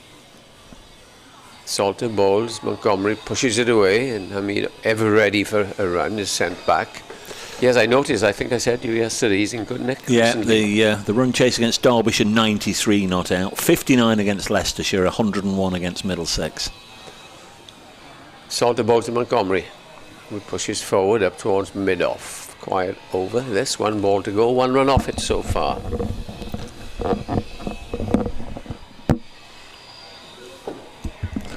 Okay, the workmen down below. They're at it, yes. Salter bowled. Montgomery comes down the pitch this time and has driven that for 4 past the bowler. And he has... he's a pretty big lad, isn't he? And he came down and mid on the half volley, and there's a boundary coming nearly every over now, 105 for one. And I think it'll sink in now, Dave, that Glamorgan, they must have known, should have known, that that total of theirs was well below par. Yeah, there's so many that got starts but couldn't go on. Sam Northeast, the top score with 56. I think there were a number of players that left a lot of runs out there, but Nottinghamshire stuck to their task well. Just kept chipping away with 3 wickets in the morning session, 4 in the afternoon, and 3 more after tea to finish the job. Double change here, Dave. It'll be Michael Nisa coming back to bowl instead of James Harris. Yeah, I think David Lloyd just wants to try and, well, obviously wants to try and winkle out 1 or 2 wickets before lunch, but also wants to try and exert a little bit of control here, and he might get it with Michael Nisa. Back to 2 slips. Hamid on strike on 45. First ball sees Hamid again looking to drive and sort of cloths it back on the bounce to the bowler and then rehearses what he meant to do. Run rate 3.48, which is good going, really. That's what Glamorgan went on yesterday. There's lots of workmen down below as new public convenience, as we understand. Gold plated. The old Sid James toilets. Carry on at your convenience. Yes. 105 for one. Nisa bowls to Hamid, plays it square of the wicket on the offside. Kieran Carlson fields, and there's no run. Mandy pointing out that Ben Compton is at the crease for Kent. He's only just got started. There's only 9 not out there, and saying he's perhaps one that got away. Well, I don't think anybody in Nottingham with Nottinghamshire connections were at all surprised when Ben Compton was allowed to leave at the end of last year, at the end of his contract. But I think everybody's wishing him well, and This one's clipped by Mead to mid-on to Harris. Scampered away straight after it to get down to the other end quickly. Getting some runs, isn't he, down Canterbury? Yeah. But, you know, he only had a handful of opportunities for Notts and didn't, you know, he'd be the first to say, didn't really look like scoring a run in the first team. No real surprise when they let him go. But he had a really fruitful time in the winter, went to Zimbabwe, scored a lot of runs in first-class cricket in Zimbabwe, so came into the new season with his new county Kent, full of runs and full of confidence. And he started off with centuries in his first 3 games, 106 for 1. So if you're going to move to a new county and want to feel at home and get a rapport with your teammates and the fans, 3 matches, 3 centuries, he got off to a dream start. Yep. Often you look at Ryan Higgins, who moved from Middlesex to Gloucester, and he has been a terrific asset to Gloucester. There's another who moved because he couldn't get a game at Middlesex. There's Nisa in again, bowls to young Monty, who helps it up to mid-on, and there's no run. Just about 12:30, so do one more delivery and then we'll bring Nick Webb back in to pick up the reins as we head on the final straight towards the lunch break. Wondering, as always, what's on the menu? What's the recipe today, Jim? Jim, yeah. Is that Jimmy Young? You remember that? There's Nisa Bowles showing her age again.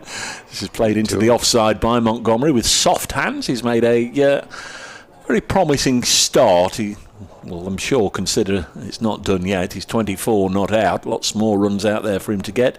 Asiba Mead on 46. Nottinghamshire beginning the day on 19 without loss, are 106 for 1. Dave just off to do his report, and it's been a good morning here for Nottinghamshire. They've gone on at 3.5 and over, and it's ominous at the moment for Glamorgan. Really, they'd like a couple of wickets. Whether they'll get them before lunch is just a half an hour left, but they're playing, especially Hamid is playing with increased confidence in this innings. It looks, the scores given by Dave there of his last 3 innings, he's in very good nick. He's facing now as Salter aborts his run halfway as the batsman pulls away. Salter from the River Taff end then. Just the slip and then this defensive field as he comes over the wicket and bowls. This is played firmly out towards mid-wicket. As if it was a goalkeeper there, Carlson trying to deflect it round the post, pushes it away back to the bowler. The deep mid-wicket is the only outfielder really. Mid-on, it goes back a few steps. As Andrew Salter with his off-spin comes over the wicket, bowls, and this time that's gone up towards Cow Corner and hammered away into that big gap between mid-on and mid-wicket, and that takes him to his 50. It's been a very good innings. He's played every ball with merit, and he's just going on getting runs in every innings for the last couple of games. And as I mentioned, it's ominous times. 110 for 1 now is the Notts score. 85 balls, 9 fours. Yes, he's defended well and played some attacking shots, having hit David Lloyd for some glorious shots through the covers. He knew that place was empty, and there's an adjustment in the field. Now Carlson's going to go out where that ball basically went.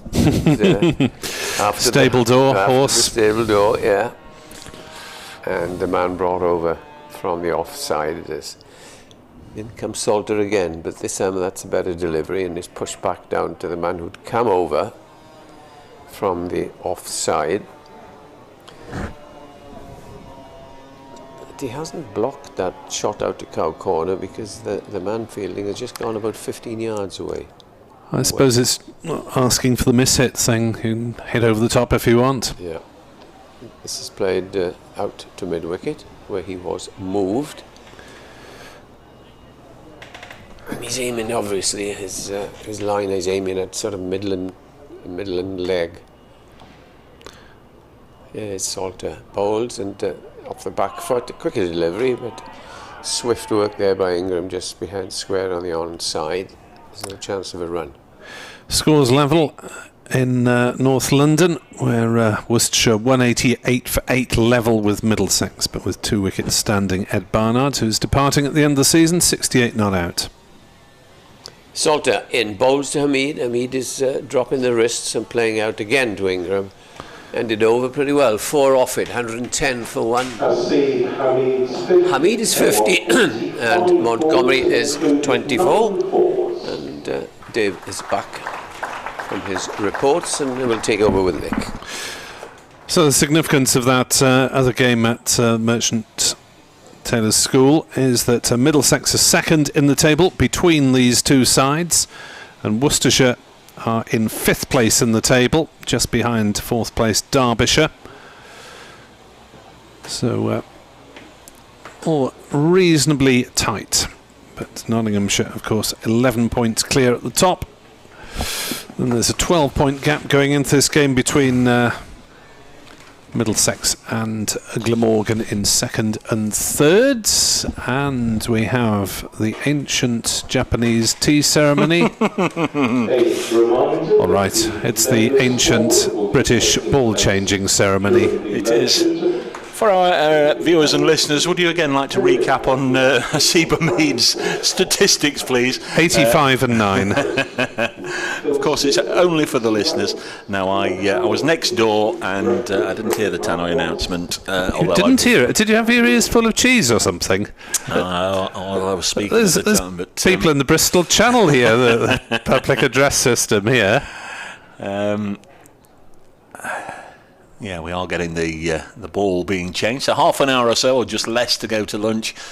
Decent morning thus far for Nottinghamshire. 91 runs added for the loss of Ben Slater. And just talking to the presenter there on BBC Radio Nottingham about Matthew Montgomery. And I've got to say, I very much like the cut of his jib. I've seen him play, of course, before for the seconds and in the Royal London competition last year. But he's just stepped in. He's not appeared overly nervous. He got away with a couple of nice boundaries off James Harris and has moved on very nicely to 24 and just summons Fatty Singh on to bring out a towel and a drink whilst they're changing the ball here.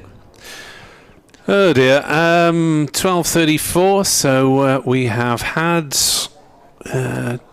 23 overs bowled today, is that right? 9 overnight, 23 bowled today. So, well, if Salter stays on, they might squeeze in 29, I suppose.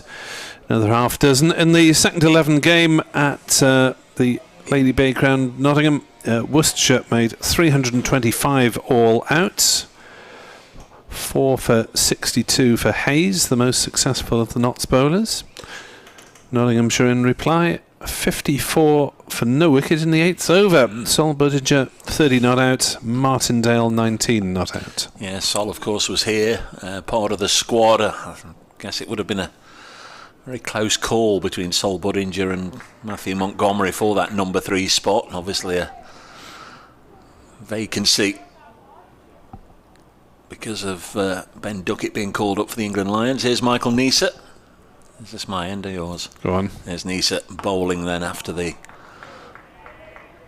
break. Bowls to Montgomery in defence. Slater, interestingly, well, not necessarily interestingly, but point of fact, there was quite a lengthy stoppage prior to his dismissal. He had a change of gloves. Both batters took on some fluid and towelled off, if you may remember, and then on the restart there, the very first ball, Slater was dismissed. There's Neser bowls and nicely avoided by Montgomery, slightly inelegantly in truth. He didn't just sway back to get out of the line of it, he almost toppled over backwards. We've seen better limbo dancing than that by batsmen at the crease this year, but he managed to do the sensible thing and avoid being hit and avoid playing at it off balance, and it remains 110 for 1. One day international at the Oval. There's Neser in and Montgomery defence. India have won the toss and put England into bat. and Virat Kohli is missing for India with injury.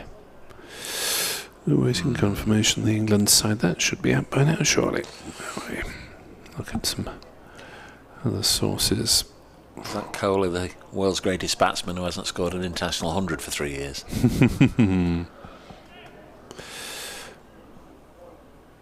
There's Nisa. Umpire at this end is Mark Newell. Oh, a little edgy, but run along the ground off that outside portion of Monty's bat. Down to third man for a single. And our feet are off the ground. Nelson for one. Oh, yes.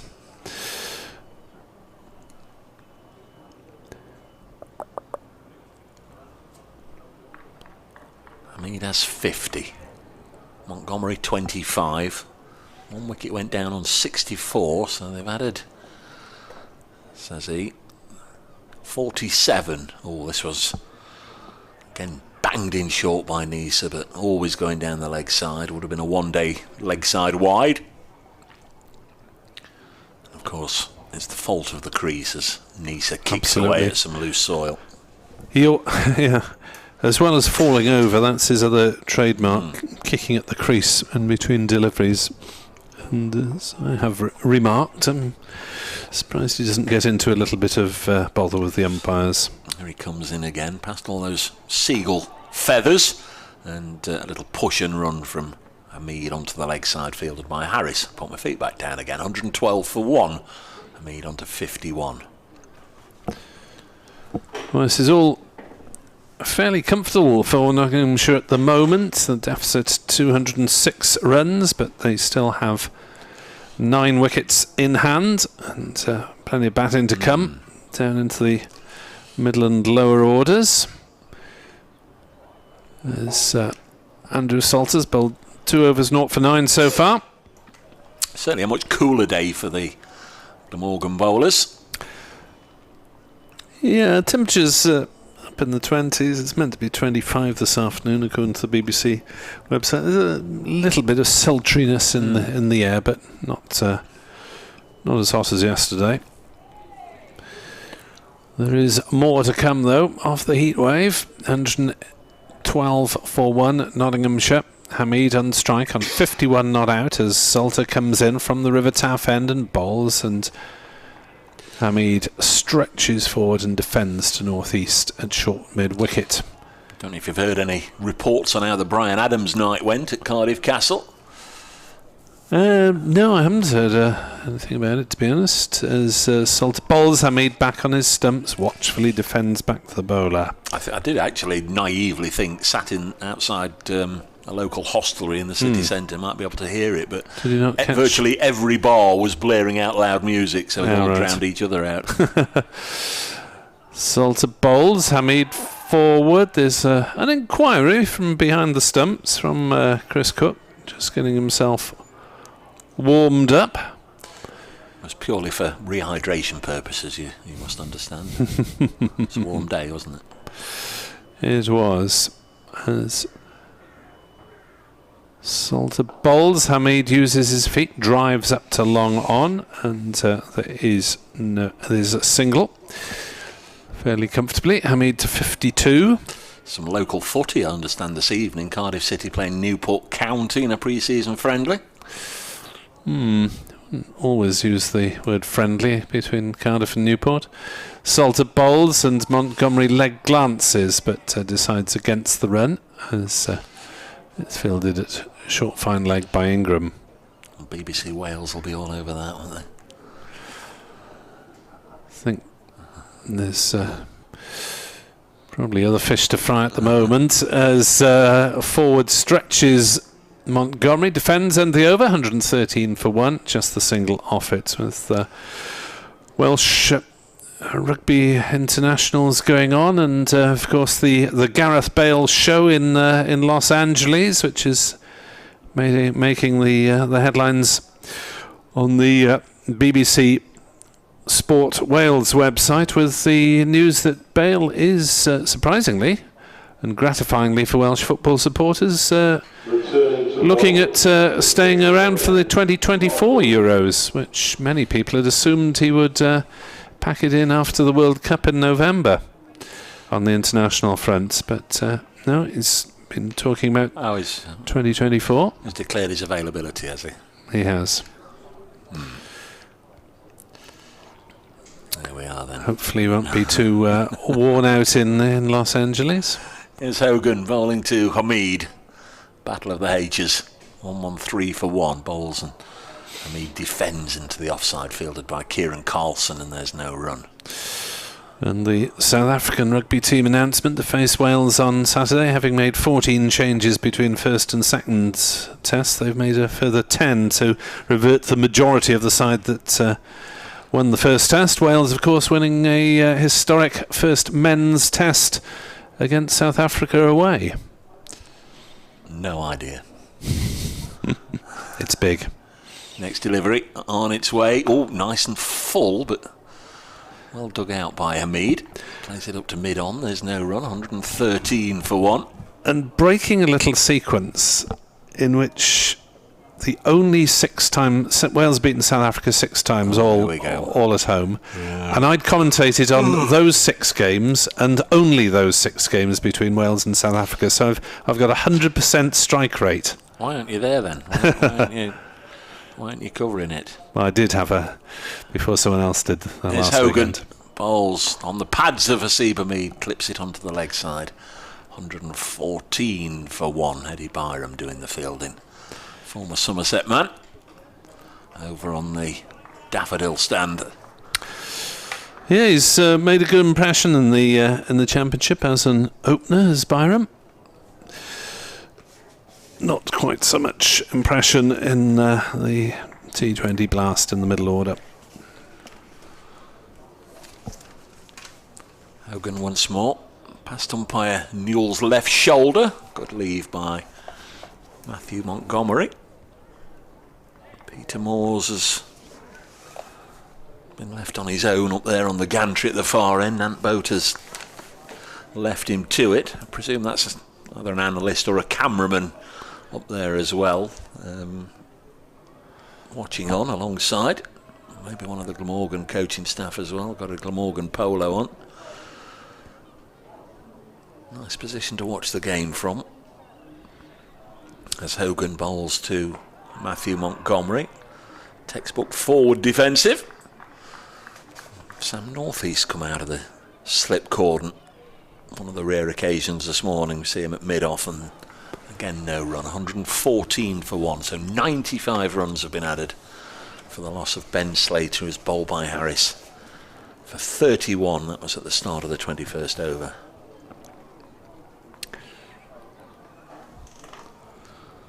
Hogan once more. Final ball of his 10th over. Montgomery again happy just to soak up another dot. Hogan 10 overs, none for 19. Nottinghamshire 114 for 1 here on BBC Wales, BBC Radio Nottingham, BBC Sport Online with Eddie Bevan. Myself, Dave Bracegirdle, and Nick Webb. Yeah, we did suggest yesterday that we thought Glamorgan's 318 was on the low end of par. And it looks that way. What are you doing then? Are you scoring? No, it's just transferring a few scores across to my... I thought you were scoring. The other bits of my notes. Doing the dots and dashes at the end of the over. No. I'm not that involved. As Salter bowls and Hamid steps back, cuts hard through the offside and has beaten the dive of Byram at cover, and the ball will run away and be fielded by a steward in front of the ground staff area of the ground, where they're little... Well, it's more than a hut. It's a sort of concrete building. 118 for 4. Nice shot by Hamid. I don't know if you've done a Warwickshire commentary with Richard Wilford, but he actually physically scores every ball in a scorebook. As Hamid is forward, defending. I don't think I've worked with him. It's handy if the scoreboard goes down. But, crikey, that's a huge undertaking on the day as well, to keep doing your reports and commentating and scoring. Big ask. Salter bowls. Hamid stretches forward, plays into a little gap on the side, but with Northeast moving to his right, they decide There is not a single available, so fairly thickly populated leg side. 5 on the leg, 4 on the off as Solder bowls, and Hamid back on his stumps does manage to work one between those fielders and pass the umpire down to James Harris on the boundary at square leg, and they take a very comfortable single. Hamid to 58, 119 for 1. Yeah, 100 runs in the session. 199 now the deficit. So a profitable session for the visitors. As Salter is in to Montgomery, who plays that one to Hogan at backward point, no run. And 50 to avoid the follow-on. Yes. I'm glad someone else also takes that figure seriously. As Salter tosses it up and forward stretches Montgomery to defend, so it's been a good session for the championship debutant so far. Montgomery 25 not out, and this partnership have now put on 55 for the second wicket, so solid stuff from the visitors, and Glamorgan in severe need of a breakthrough before luncheon. Did we miss the 50 partnership? It's come and gone anyway. 55 they've added. Shh. Might have been before I was on. No, it wasn't. It wasn't. it has recently happened. Hogan is okay, isn't he? Yes. He obviously sensed halfway through his approach that Hamid was not ready, but he carried on running, albeit very slowly, towards the crease and then stopped. I just, for a split second, wondered if he'd done himself a little bit of a whoopsie, but he's okay.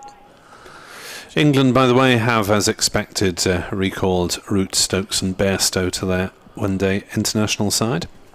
119 for 1 is Hogan. To bowl to Hamid, and this is pushed up to north-east at mid-off. There's no run.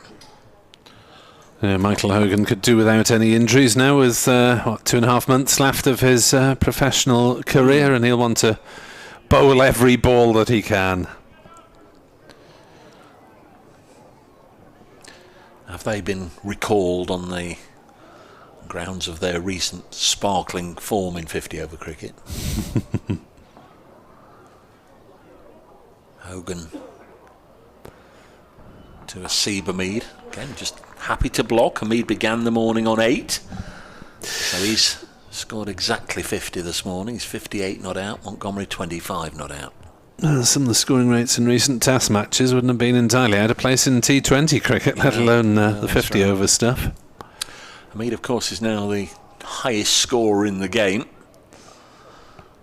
Can he go on and do what Glamorgan middle order in particular failed to do? Convert a very good start into a really big score. Plays this to mid-on. And there's no run. Probably talking him out now, but it's not looked in any particular difficulty at any stage, has he? Asib Hamid. He's blocked the good balls, left the wide balls, and punished the bad balls. How very old-fashioned of him. Yeah. It's the way he plays, highly effective. Past 50 for the 6th time this season. Twice he's gone on to reach 3 figures. Next delivery, just run away on the offside, no run. Glamorgan have dried the runs up from this end with a brief spell from Nisa, followed by this particular spell from Hogan. But runs came from the other end with David Lloyd and then Andrew Salter being just worked around, just picked off nicely. Cannot get to lunch in 10 minutes time, just one down as Hamid plays this very, very elegantly through the offside for 4, and I can only echo my esteemed colleague here, shot. Lovely shot, isn't it? Lovely shot. It was. He's played a few of those this morning, and his cover driving has been elegant in the extreme. And I know you're all over the other scores, Nick. But Worcestershire are now in the field at Merchant Taylor's. 123 for 1 the score here. Amassed 62. There's Hogan to conclude the 37th over of the innings. Bowls to the Bolton Bradman. And another single for Asiba Mead goes on to 63, 124 for 1. Worcestershire led by 3 on first innings. Middlesex are 4 without loss. Therefore, 1 run to the good. And I suppose the positive aspect of those scores so far for followers of these two counties is that neither side took a batting bonus point. So that at least will benefit the hopes of these two sides, as Andrew Salter wonders where his breakthrough is coming from in this 8 minutes before lunch. May just squeeze in 3 overs if Salter isn't treated too harshly in this one, as he scratches away. Make sure he knows where his run-up starts. And he's in to bowl to Hamid, who drives down to long on for a single, which is an easy run every time. Yeah. Montgomery on to strike, 125 for 1. 2 right-handers, so no changing around between batters when the singles are taken. As forward stretches Montgomery, defends to Byram at cover, no run. Bowling with nice control, Andrew Salter, but not a great deal of turn there for him. And I think both players just able to get the stride in and just push it into the gaps. Long has come in halfway now as Montgomery stretches forward. Ball rolls out on the offside. Byram picks it up. Again, no run. Salter, number 21 for Glamorgan, in his 10th season with the club, tosses that one up, and it's driven nicely by Montgomery and well stopped by a tumbling root at wide mid-off to keep them down to a single. Sounds like something you might get on Gardener's Question Time, a tumbling root. Yeah, you've got to get that out, otherwise it can take your garden over. 126 for 1. Montgomery to 26. Hamid on to strike. 1 slip. Half a dozen saving the single as Hamid drives, but straight to short mid-wicket. No run. Steve Crawley says, I have to say the majesty of these two batting this morning has been a real treat on the eyes. Thank you, Steve. At Brace Cricket, at Nick Webb 2017, folks. Salter bowls. Hamid noodles just backward of the umpire and goes through for a single. So 3 singles in the over. Philip Richards suggests that Glamorgan seem to be a bowler short. Good morning as well to Chris Drew in Normandy following us. Have we seen everybody then in the attack? And, Hogan, Harris, Nisa, Lloyd and Salter, they'll be the front 5. Yeah, it's a little bit short on resources. Ingram to bowl a bit of leg spin, potentially Root a bit of spin, but haven't seen much of that this season. No. If anything. Has Root bowled? No, he hasn't. Not in the first team. I think he had a couple of wickets for Notts. Very, very occasional bowler. Long chat going on here. The suspicious amongst us might suggest they only want to bowl one more over before lunch, but no, there's 5 minutes to go. So we should squeeze 2 in, shouldn't we? We should. The Nottinghamshire Twitter account is taken to the language of heaven. There's Hogan. In bowls. This has worked on the leg side by Hamid. Gets a single. 128 for 1. Very nice lady in my ear saying hello, darling. I'm not entirely sure she was speaking to me, I don't think. You can dream, Dave. You can dream. Hannah Canriff says the Nottinghamshire Twitter account. No, that's not her name. No. That is half a century in Welsh. A Hannah Canriff. Hannah Canriff, yeah.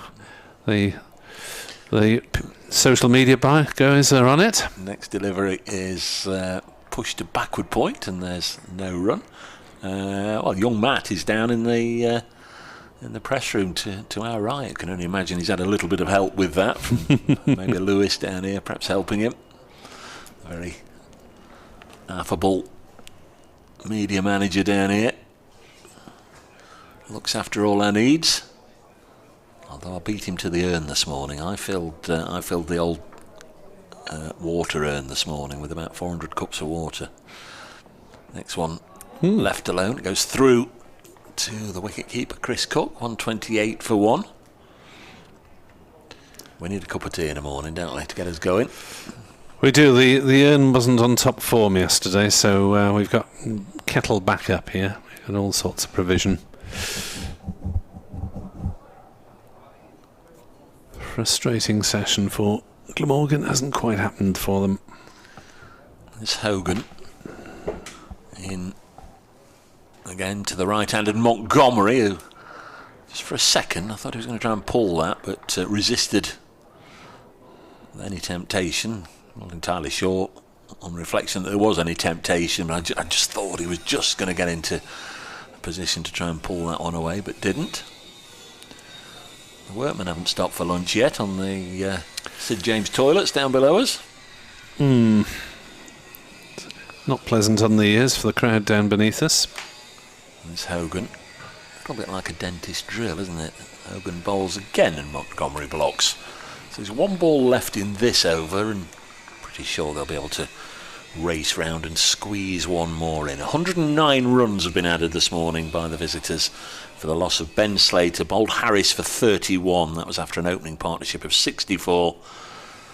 And it was the first ball of the 21st over. After they had a little bit of a hold-up. I don't know if it was a discussion about the ball or drinks or whatever, but I know there's a hold-up and they changed gloves and what have you. This one is pulled away by Montgomery onto the leg side, but out to Byram all the way along the ground safely, and they'll get a single. 129 for 1, and there will be one more over before lunch. Indeed, Glamorgan's over rate is level, so that's okay. If you wonder why we're constantly remarking on the over rate, well, Nottinghamshire have fallen victim to that. So Nottinghamshire listeners will be aware. We're going to need your help because Glamorgan Cricket have replied to Trent Bridges' Twitter account. As Salter is in, and that is attempt to drive, but it is sliced to backward points as there's no run. Phonetically, and I know this is wrong and I do apologise, but phonetically it looks like Cymraeg Gwych Chwarae Teg Do Ioni.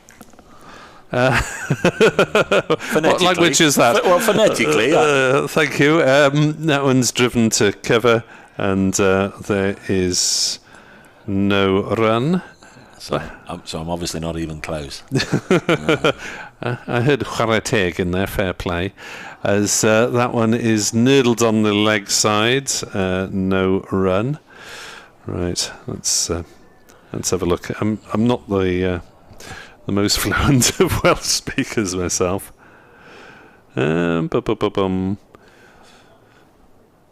Salter bowls, forward stretches Montgomery, thinks about a single. Byram scampers round in the covers. There is one ball left of the morning session here at Sapphire Gardens, and I'll be updating BBC Radio Wales listeners before heading for lunch myself. Salter bowls, tossed up. Montgomery drives pleasantly, will take a single. There's a throw at the wickets from Roots, but it misses. I think he was home. The Glamorgan reply to Trent Bridge on social media says, "Great Welsh, fair play, very good."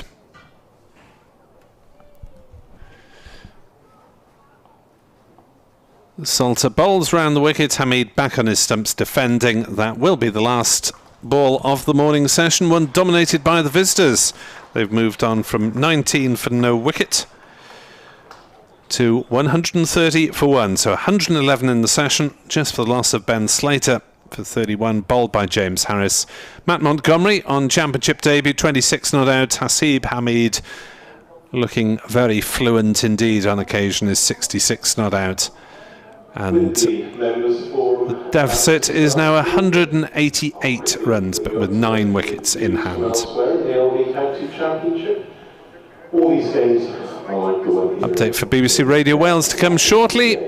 Apart from that, commentary resumes at 1:40. 34 for 4, trailing Warwickshire by 83 runs. At Chester Street, Durham are 87 for 4, still trailing Derbyshire by 196 runs. At home, Sussex have moved on to 512 for 5, that's against Leicestershire. At Scarborough, Yorkshire have moved on to 441 for 6, that's against Surrey. At Chelmsford, Essex are 219 for 3, leading Gloucestershire by 83 runs. At Merchant Taylor's School, Middlesex in their second innings are 6 without loss. That's after Worcestershire were dismissed earlier on today for 191. At Southport, Somerset are currently 400 for 8. That's against Lancashire. And at the Spitfires at Lawrence Ground in Canterbury, Kent, 74 for 2, trailing Northamptonshire by 229 runs.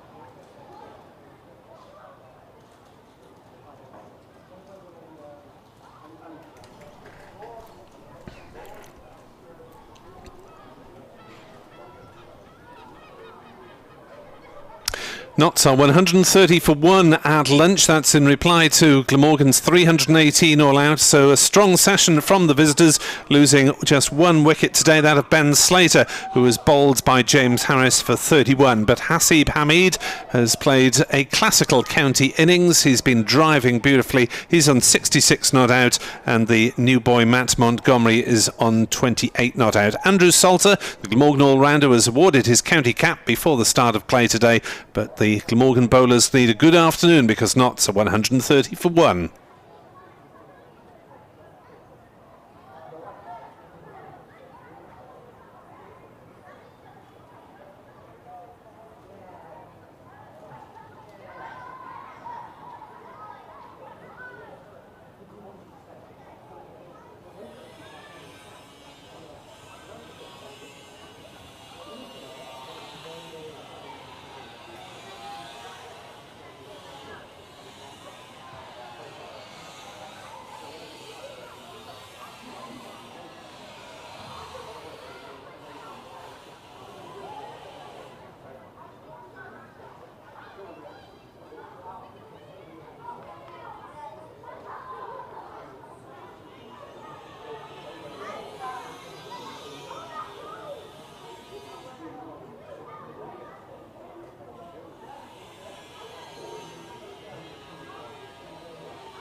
that many over the years.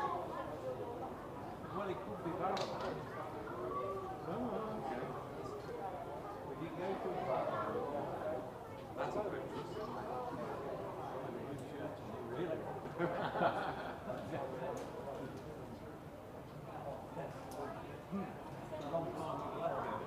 Oh, that kind of blue. That kind of blue, right. We got a 30. Yeah. It looked like. Oh yes, yeah.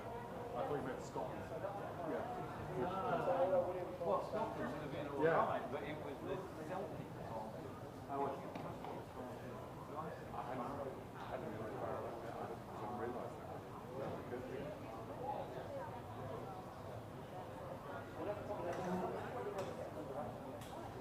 Really?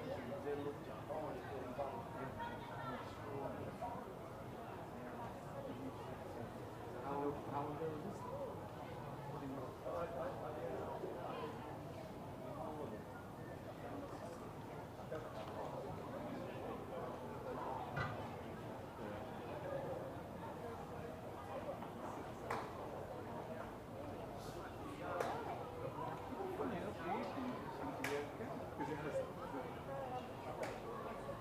It's an experience. Okay, well, if you, well, we don't really okay. Yeah. Yeah, but it's something about that much in the yeah, it's got a strong floor, isn't it? Yeah. I'll think it's up. Yeah.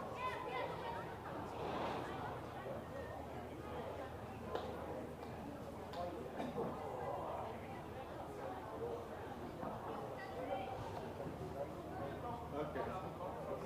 Emergency exit. You never got that. It has a mythical reputation. Never been in.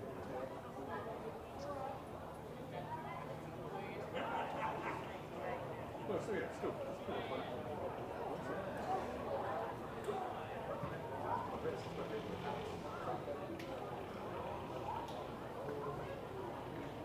So does that mean it's only seen north of the water? Oh, okay. Oh, no. Yeah. Yes, yeah. Okay. Right. Move straight into the away, not so late. Okay. This one, that one.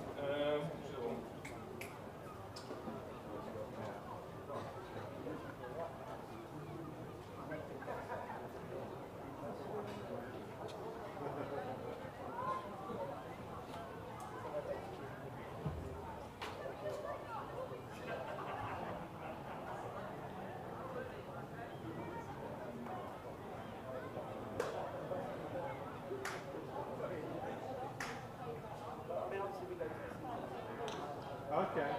Yeah. Sheffield, Nottingham based. Okay. Yeah.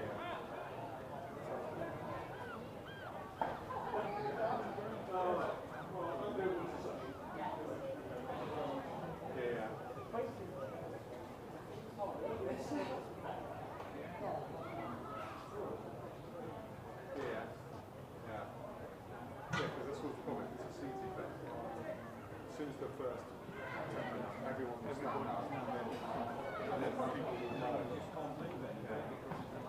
This is the fact that because I'm tall, the people behind don't understand that. Right? Yeah.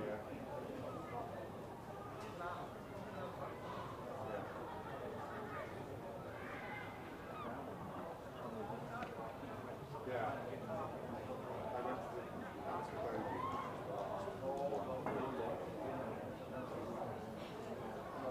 never been.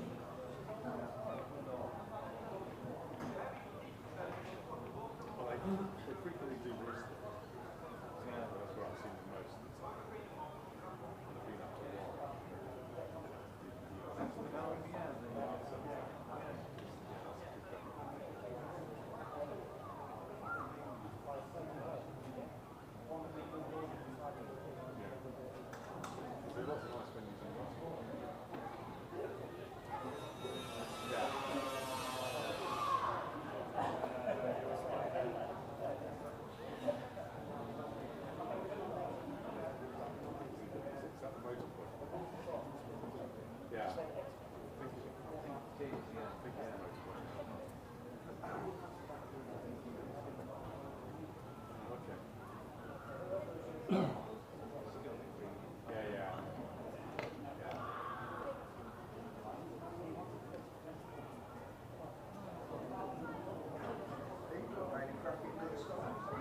That's why I went down.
Yeah.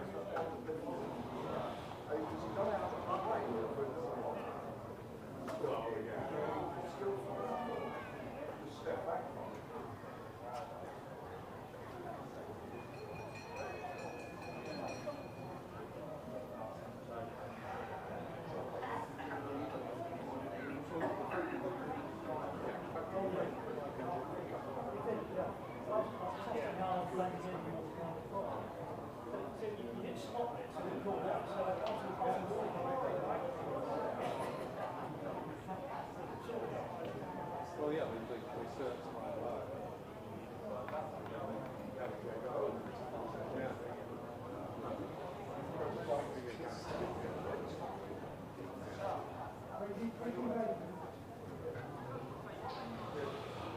Once again, many thanks to the Year 5 pupils from Kitchener Road Primary School for forming today's Guards of Honour. We hope, boys and girls, you've enjoyed your day here at the home of Glamorgan County Cricket Club. To resume the Nottinghamshire first innings, Matt Montgomery and Hassi Hamid.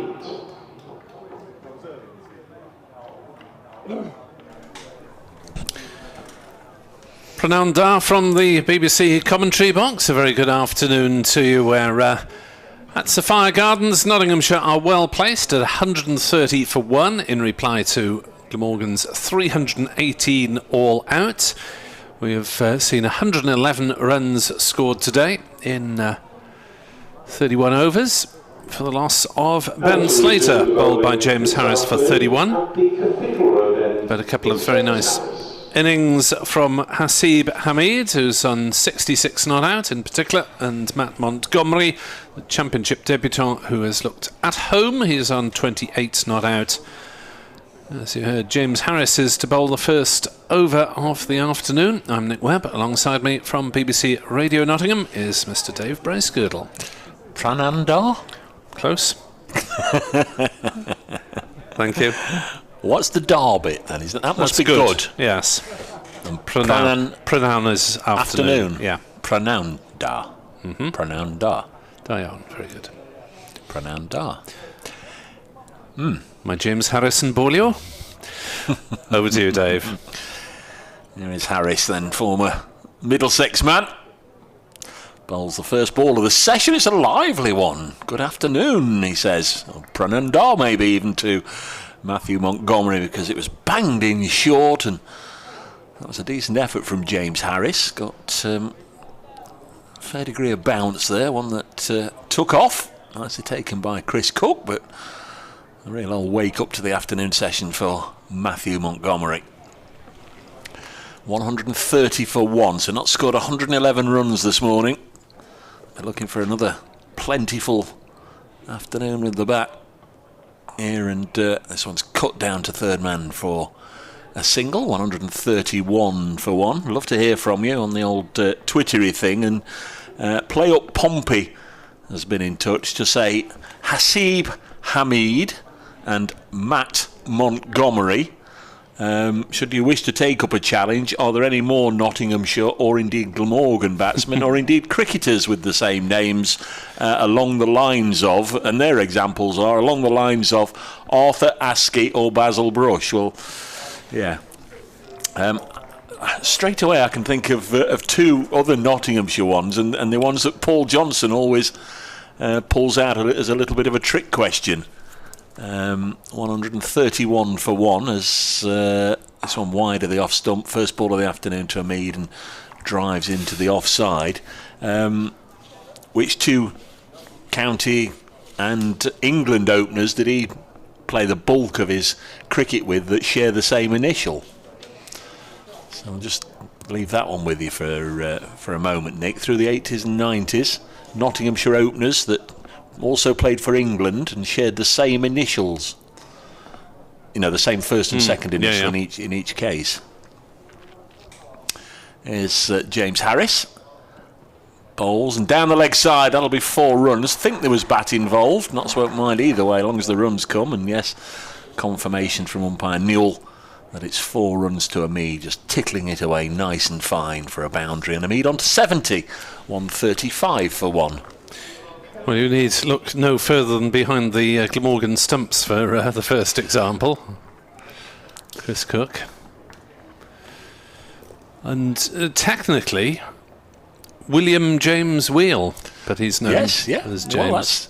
Well, that's it. I would urge you to try and take on the Nottinghamshire England opening pair through the 80s and 90s with the same initial. Next ball is bowled him. It's through Hamid and onto the stumps. Hamid sinks to his knees. I just wondered if he'd been struck by the ball, but he just dropped him dramatically to his knees. And in the first over after lunch, an important breakthrough for Glamorgan. James Harris has got both wickets, and he's bowled Hasib Hamid with a delivery that just came back and brushed the pad, I think, on the way to the stumps, and Hamid seemed to be falling forward, and he just in sheer disappointment continued that fall down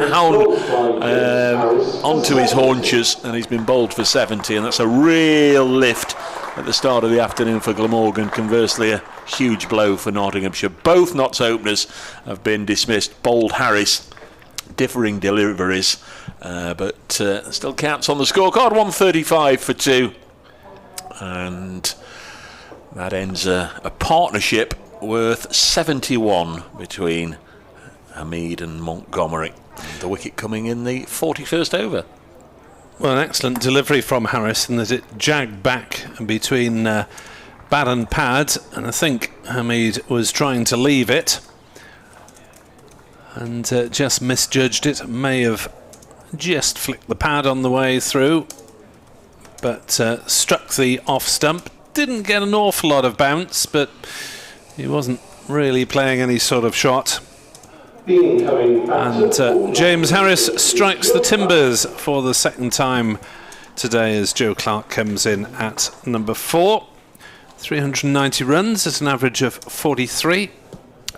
He's passed 50 on 3 occasions in the championship, and his highest score is 89. And that is all I can tell you about the championship form of the Welsh fireman. He wasn't, was he? Joe Clark? Joe Clark wasn't a Welsh fireman. It's Ben Duckett who played for Welsh Fire. Joe Clark was a Manchester man. No, he is a Welsh fireman this year. Is he? He is this year. Yeah, I beg your pardon. Yeah. Prospective Welsh fireman. Prospective Welsh fireman. Yeah, yeah. You've been throwing me with all these 100 references through the game, and I don't make that many of them. Well, reflecting back to last year, and then throwing in Joe Clark. I mean, he did play for the Manchester base side last year. Wicket keeper in this game, kept tidily yesterday and picked up a couple of wickets, but primary role in this Nottinghamshire squad is to go out there and plunder runs, and yet to score his first century of the summer. As Nick said, top score of 89. He's reeled off 3 half-centuries, 390 runs at 43 apiece.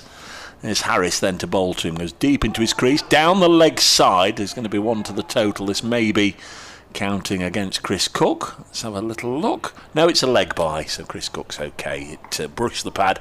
136 for 2. The end of the over means Joe Clark keeps strike, and the end of a fairly lengthy but eventful first over after lunch, which began about 7 minutes ago. It's included a wicket and also 6 runs, knots 136 for 2. Wonder if they're allowed extra time in the umpires' timings of this game to get out from the pavilion and get into the middle, because it is a very long way down the stairs inside the pavilion, down the stairs outside the pavilion, and then about 100 further metres to the strip. I would imagine for this game that common sense. What do you imagine for all games that common sense is being used, but with no match referee, the 2 umpires will. How will they manage to keep control out there? Well, exactly. T has come back with a Nottinghamshire opener, Paul Pollard. That's not one of the 2 that I was looking for, but you're absolutely right, T. Paul Pollard. Any more Nottinghamshire or Glamorgan players? I guess any vintage that you want to throw in there, we'll try and get as close as we can to an alphabetical list. As that is first ball of Lloyd's over, is driven by Clark to mid-off, and there's no run. If you look in the Glamorgan coaches box, then you've got there we are, M. Maynard. We have but 2 Nottinghamshire openers through the 80s, through the 90s. Come on folks, not been that many. Played for England as well with the same initials. Lloyd from the River Taff end as he's in to bowl and beats the outside edge of Clark's defensive prod. Through it goes to Chris Cook. This is the reason why I don't go for pub quizzes very much, because everyone expects me to know the sports answers, and I'm absolutely hopeless when put on the spot. An England and Wales one-day international is underway, and courtesy of the fact we can see a very, very big monitor away to our left, Nick, I can just see that England are in all sorts of difficulty in that one. Ooh, 5 down. Yeah. Gosh, here's David Lloyd in to bowl. Clark forces on the onside, but a diving stop by Salter prevents him from getting any runs. So England are now in the depths of where are we? Depression. 27 for 5, with Jasprit Bumrah claiming 4 of them at a personal cost of 6 runs. The returning trio of Bairstow, Root and Stokes got 7 between them, all those to Bairstow. As Clark defends, back past the stumps. That might have been a single there, but they waited because Montgomery was afraid it would be deflected onto the stumps, I guess. So there have been 4 ducks on that England scorecard already. 27 for 5 after 9 overs, and a testing start to the new job for former Glamorgan coach Matthew Mott, another man of initials. 136 for 2 here as Lloyd bowls on the leg stump, and Clark takes advantage to force it away towards the square leg boundary. Harris runs round from fine leg to field and gets a throw heading back vaguely in the right direction, but it's enough to dissuade them from taking a 3rd run. 138 for 2. Clark is off the mark. Well, you haven't picked the Welshman in the England side, have you? Phil Salt, the first Welsh-born player for a decade and a half to feature for the England senior side. The boy from Bottleworth. As Lloyd bowls down leg side and Cook takes. Clark tried to leg glance but didn't make any contact. That over was much quicker than the previous one for obvious reasons. Couldn't believe they'd rattled through 6 deliveries.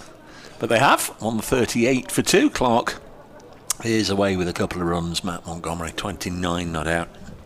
So Slater 31, Hamid 70. So that's now the new high benchmark for this particular game. 70, the top score. Gareth Lewis on Twitter is suggesting that David Lloyd maybe isn't the answer. There's Harris. Bowls worked away down to long leg by Montgomery. Moves on to 30 in his first innings in county championship cricket. As a Glamorgan opener, role he was given a couple of years ago to bring a bit more aggression to the Glamorgan top order. Average in the low 20s in the championship this season, so it's not quite happening for David, even though he's still a formidable striker of the ball, as he's proved a couple of times in T20. Harris to Clark. 2 slips, go down, and Joe Clark runs it to point, no run. David Lloyd must have batted in virtually every position in the Glamorgan batting order over the years, I think. At one point he was played as primarily as a seamer, and been up and down, middle order, opening, batted as low as 10 on one occasion. So it's not as if he's opened through his career with a low average. Sometimes needs must. Harris past umpire Newell. Lovely looking drive by Clark into the offside. Probably 3 runs here. Run the first 2 quickly. Should be hauled back inside the boundary rope by is that Colin Ingram? It is indeed. And they do come back for 3 runs. Nice looking shot from Joe Clark. Takes him to 5. 142 for 2. Glamorgan made 318. And T has come up with the answer of that one. I'll leave it a while, but T, you're correct. The 2 England openers and Nottinghamshire openers. Oh, someone's got them, have they? Yeah. Okay. I'm surprised you have. I mean, we're talking England opening batsmen here. This one goes through to the keeper from Harris. There were quite a lot of them at various stages. 142 for 2.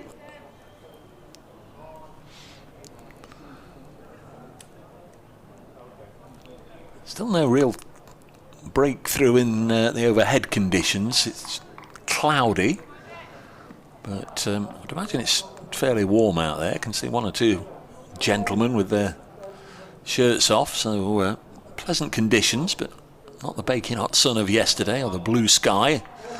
This one's banged in short by Harris. This one goes through to the keeper. We only had the stumps rattled once in the Glamorgan innings yesterday. That was by Stephen Mullaney when he managed to bowl Michael Neser late on, but both Notts openers in this match have been bowled. Harris back at the end of his mark. And he comes, fairly straightish approach. Nice action. There's a push and run, and had that hit, then there would have been a few problems, I think, for Matthew Montgomery. It was good work. It's Salter, I think, who got the throw away on the offside, throwing to the non-striker's end. A push and run from Montgomery. Got in because the throw missed, but had it struck, it might have been a different story. 143 for 2. And Montgomery on to 31. That was an unnecessary risk, and I think probably Joe Clark is just relaying that same message. During the luncheon interval, we saw the ground staff out. They're absolutely pounding away, weren't they, at this end with the hammer? Just trying to flatten it down. Well, it's that area that Neser's been scratching away at, and you remarked upon his falling over, and he obviously has quite a heavy toll on that front line. So they've been trying to repair that area of the ground where the front foot lands for the right arm bowler from the Cathedral Road end. David Lloyd then from the River Taff end is in to bowl to Montgomery on 31 not out, and he runs that one down to third man for a single. There is a third man in the form of Neser, and it's a comfortable single. 144 for 2. I'll tell you those two England openers then. A little bit sneaky, as T points out, but they're all very well known. They are leading officials in the game. Brian Christopher Broad is his full name. Oh, yes. And Robert Timothy Robinson also his full and correct name. Lloyd bowls and Clark defends. Tim Robinson and Chris Broad. Side. Yes.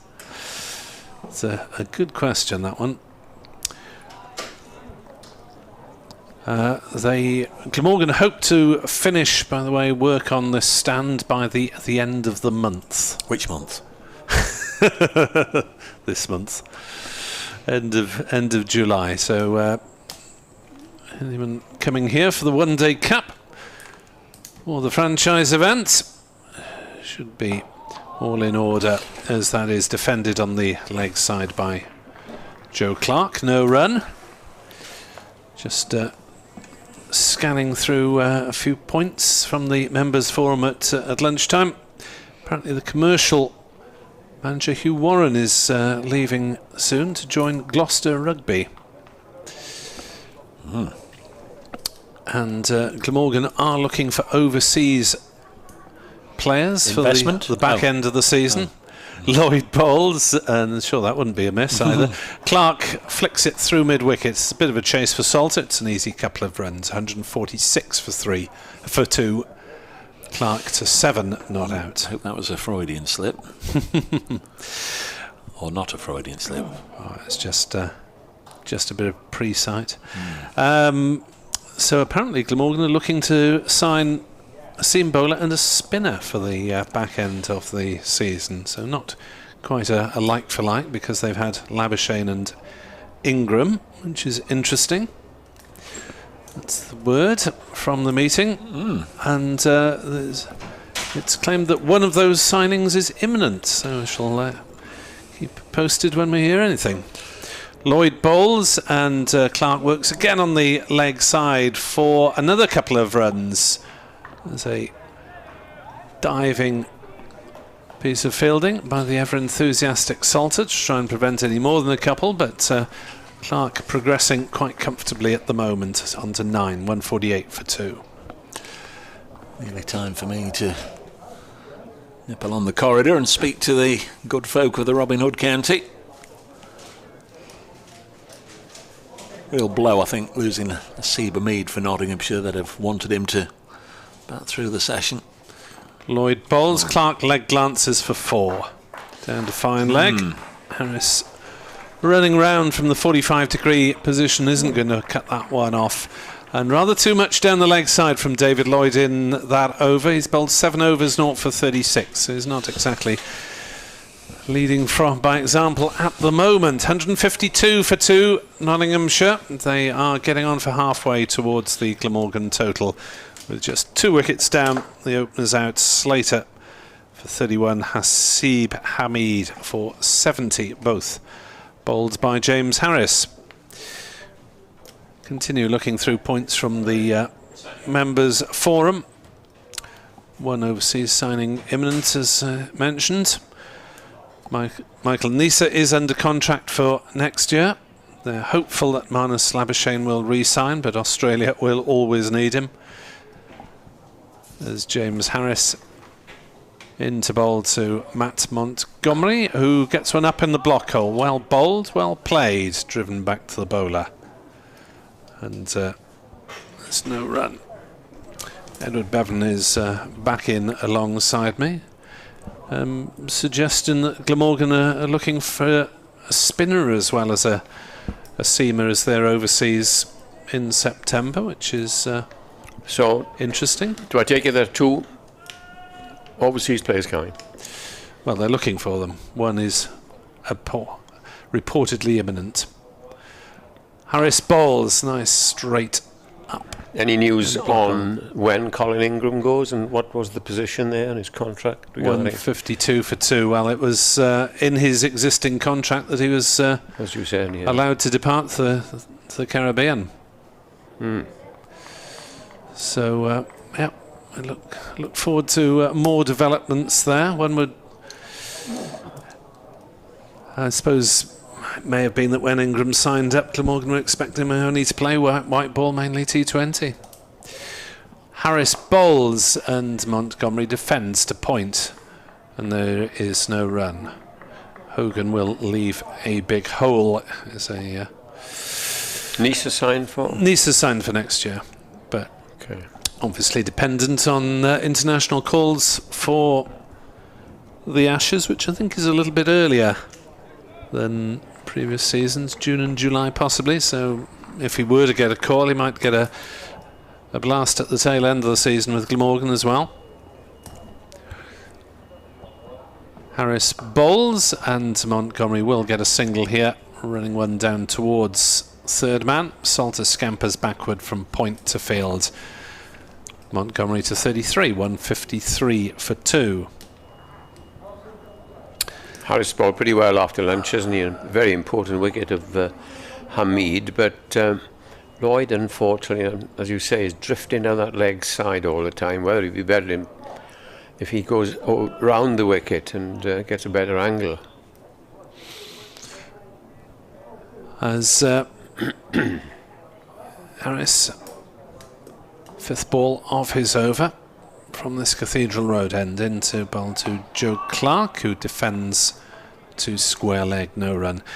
Question of what Glamorgan are doing to improve the pool of Asian talent at the club, given the heavy numbers of Asian involvement in recreational cricket. Apparently the pathway is up to 11% of South Asian ethnicity, which is going up, and scouting operations are taking place. Ali Bukhari, the newly appointed, is going to run some talent hunts for fast bowlers as Clark defends, and there is no run to mid-wicket, so just the single off the Harris over.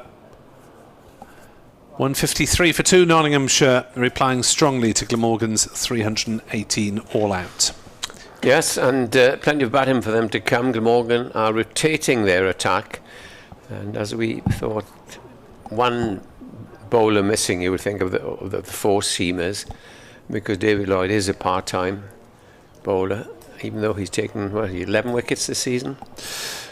Lloyd was 7 coming into this match. Yeah, which and interesting to see that Cook now is coming up. We might get the drifter down the leg side, where Cook gets many stumpings off Lloyd, and there's another man added to the leg side cordon as the first ball comes up, and it's a straight ball which is defended there by Montgomery. 153 for 1. Montgomery on his championship debut was on 33, Clark 13. Watching Joe Clark, do you remember that catch that dismissed him at Worcester a few years ago by Lucas Carey on the I remember the square? catch. I couldn't remember who was the victim. Yeah. I was sitting in front of him. I'd taken a walk, you know, and then it was an astonishing catch. I think he's on 99 too. Lloyd bowls, and then is clipped down the leg side, a fine leg for a single. With regard to the one-day cup, where of course Glamorgan are much less affected by losses to the 100 than most, David Harrison said that Glamorgan would look to play the strongest side possible. So really you have to say that Glamorgan ought to qualify for the knockout stages if they are going all guns blazing at that. Here's Lloyd in from the far end and bowls, and good length ball which is defended by Clark. He's on 13. Hard working. I've just been outside. It's very, very hot, although there's a cloud cover. It must be about 27, 28, I think.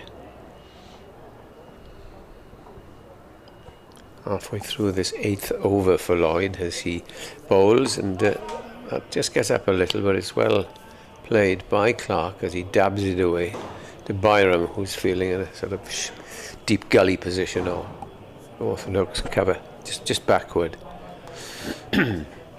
Anyway, it is encouraging to hear that they are looking to replace the overseas players for the closing stage of the season as they look for championship promotion. David Lloyd in past the umpire and bowls. This gets up again, just a little. Clark is well on top of it and pushes it away to cover.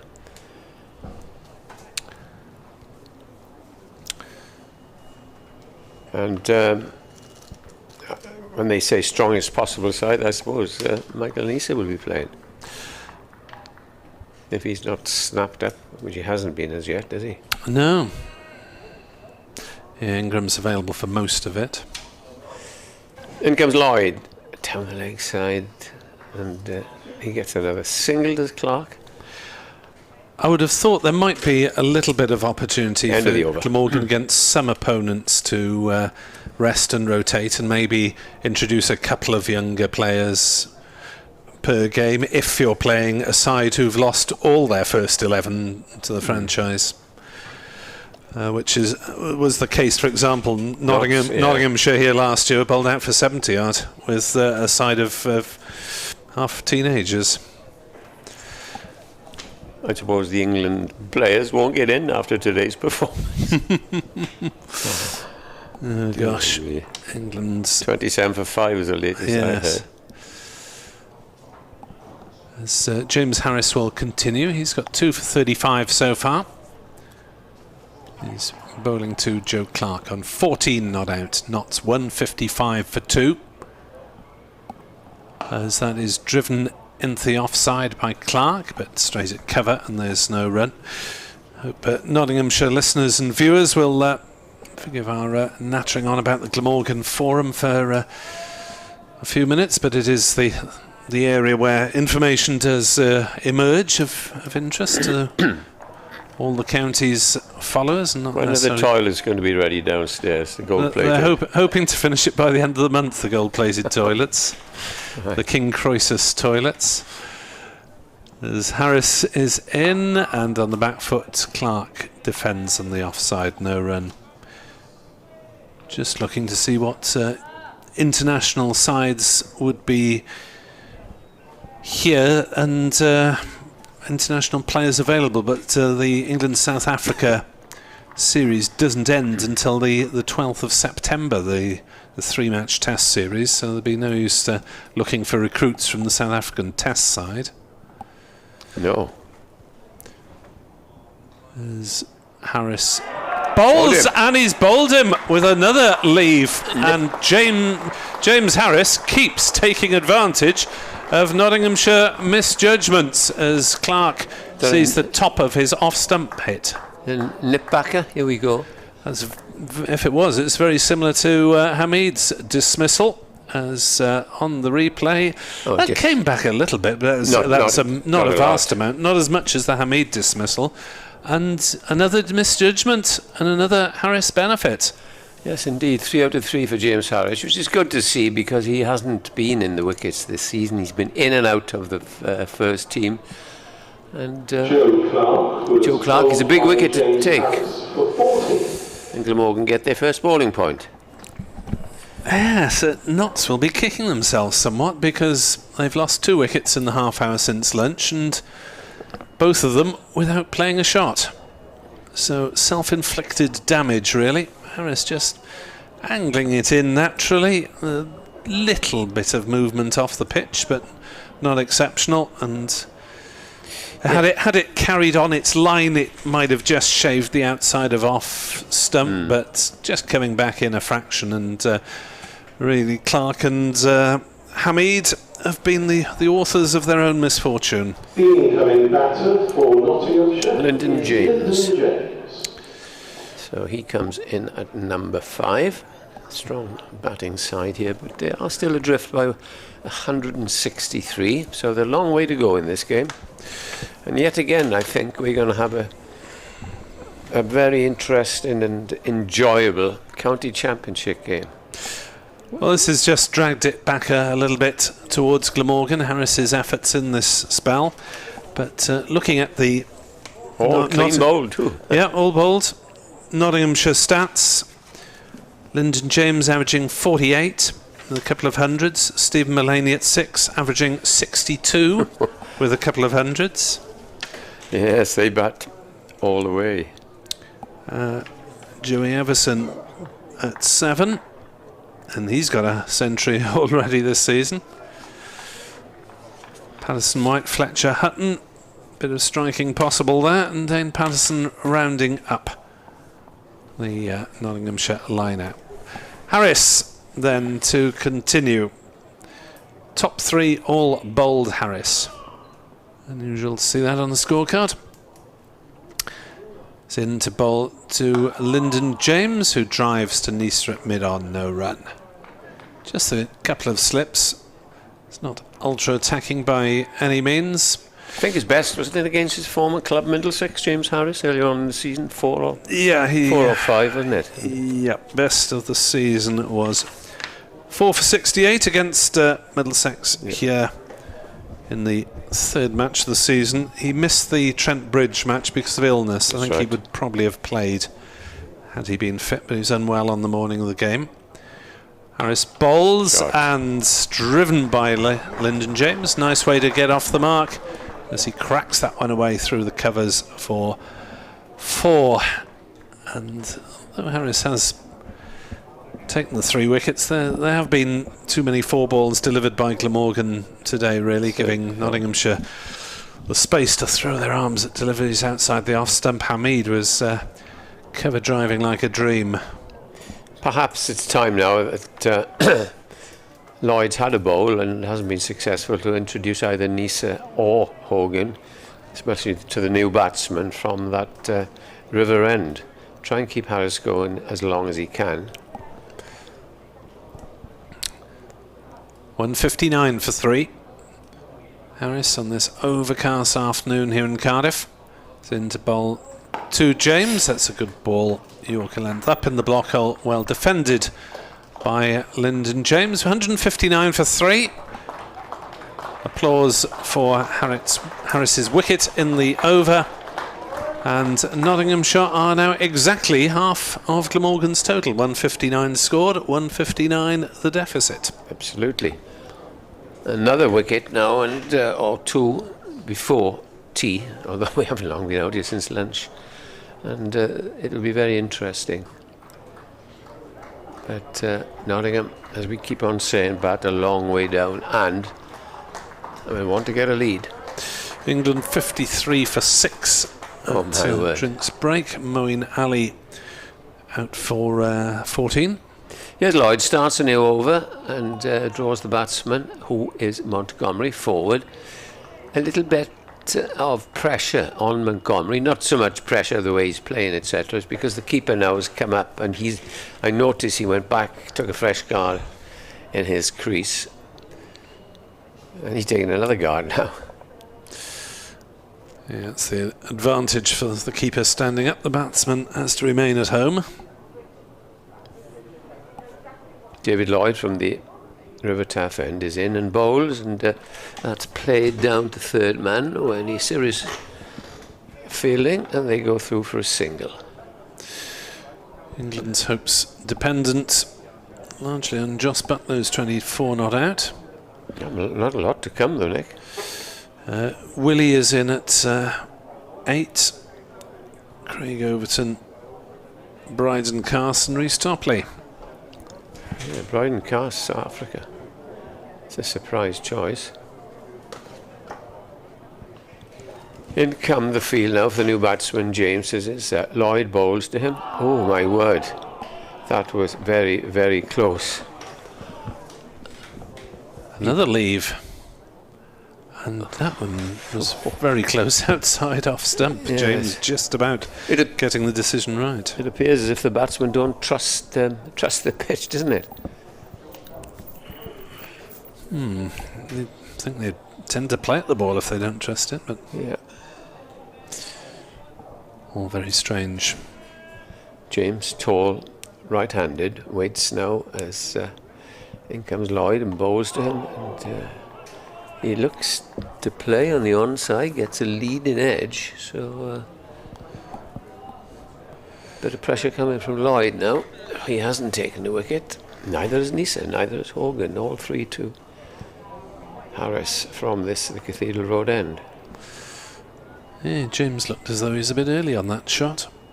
Maybe just stopped a little bit on him. Lloyd in again, bowls, and this is played off, you would have thought, the stumps, because the arms went up at mid-off, bowler.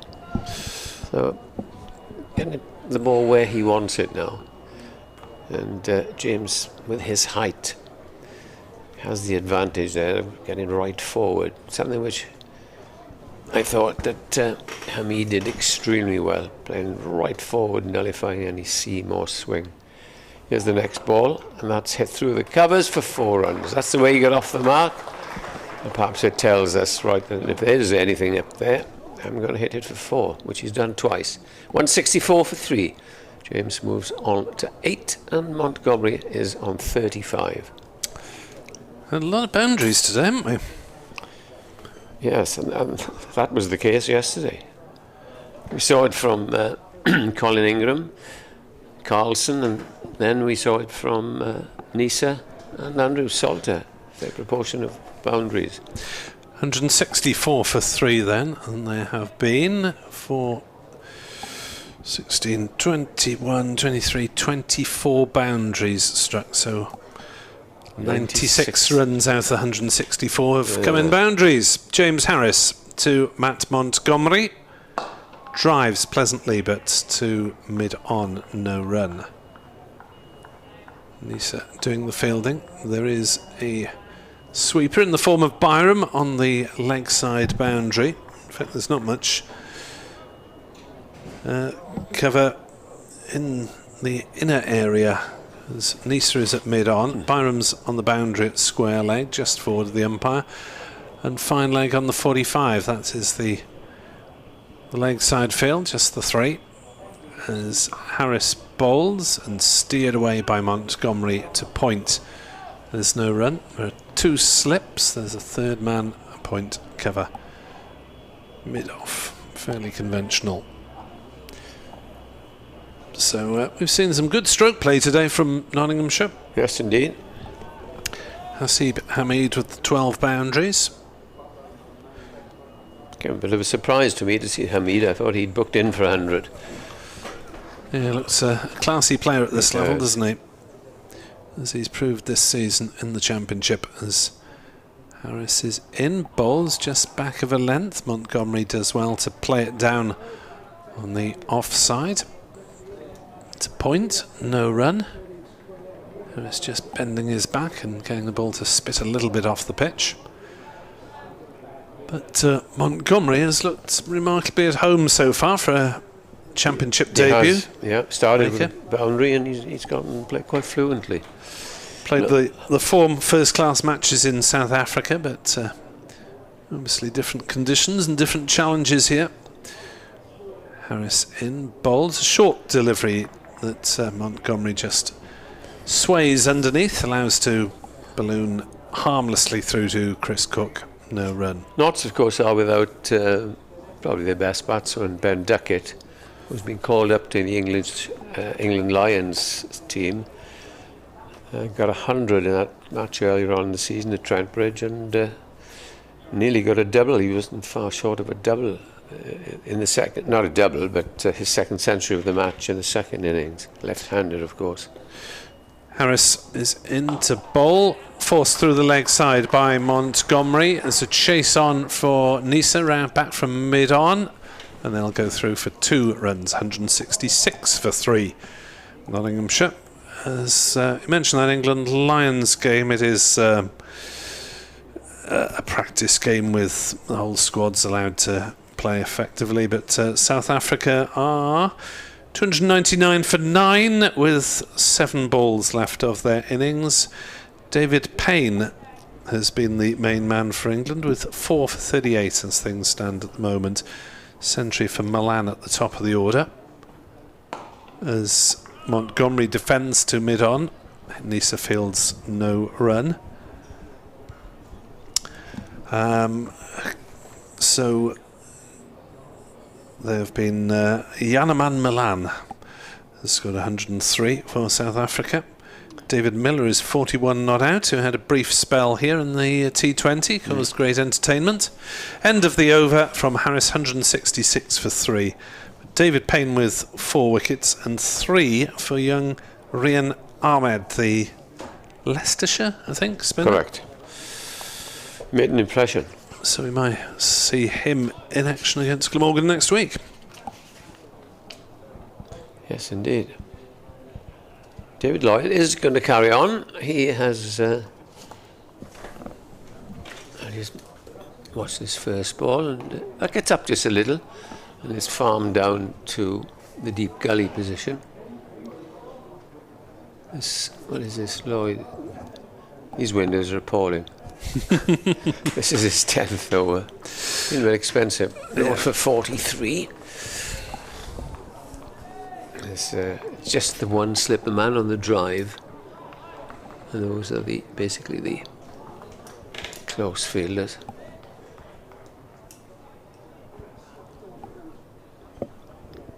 Lloyd just asking Montgomery if he wouldn't back up as Lloyd bowls again. That's cut away, but well fielded into the hands of Salter, who drops it, but he doesn't drop it. Good stop.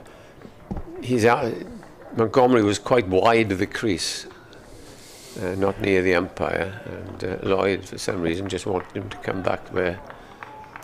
Well, he doesn't say he should field back up from there, but where he'd like him to be. James waits. In comes Lloyd. Bowls to him, pushes it away onto the onside. So just was it a warning from Lloyd that he was going too far forward? It could have been, but we're such a long way here, and I thought, and there's no reason why he shouldn't. He wanted him not to go on the next strip, as it were, and come as if he had a runner, that sort of thing. He wanted him just to go back a bit. That's what my thoughts were, but of course he might have just said, hey, hang on. Lloyd bowls. James gets a ball up in the block hole, which he digs out and drives to Ingram at mid-off. Butler's gone now for 30. England 63 for 7 in the 16th over. So it doesn't look like the paying punters at the Oval are going to get their money's worth today. It's probably a full house, you see. What a disappointment. Beer match. Time for a beer match. 10 overs, side reverse the batting order. I doubt that. Lloyd bowls. Good delivery, that. And it's pushed back down the pitch. 166 for 3 is the Derbyshire response to Glamorgan's 3-1-8. Yeah, Nottinghamshire still probably favourites for first innings lead, but some way to go. Montgomery on 37. James, 2 boundaries, he's on 8.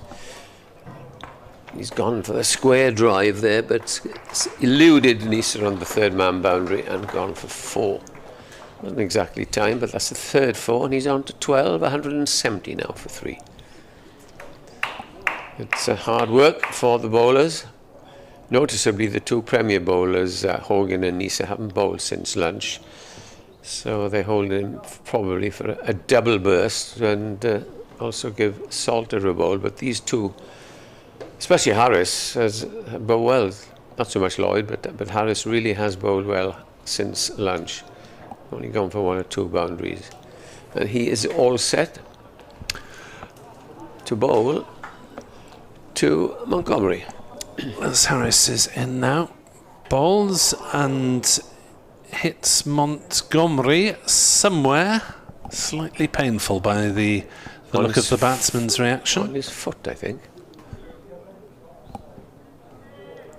Bit unpredictable, isn't it? A replay of that. No, it was rather higher than the foot. And higher than the pad. In other words, the unmentionables. I'm not sure if it was entirely central. I mean, it might have been the thigh, the inner thigh just above the pad, or it might have been the area that needs protection. No. 170 for 3. Harris is back at his mark and ready to get back at Montgomery. And that is defended comfortably enough to Salter at point. No run. 170 for 3 on this grey afternoon here in Cardiff. A real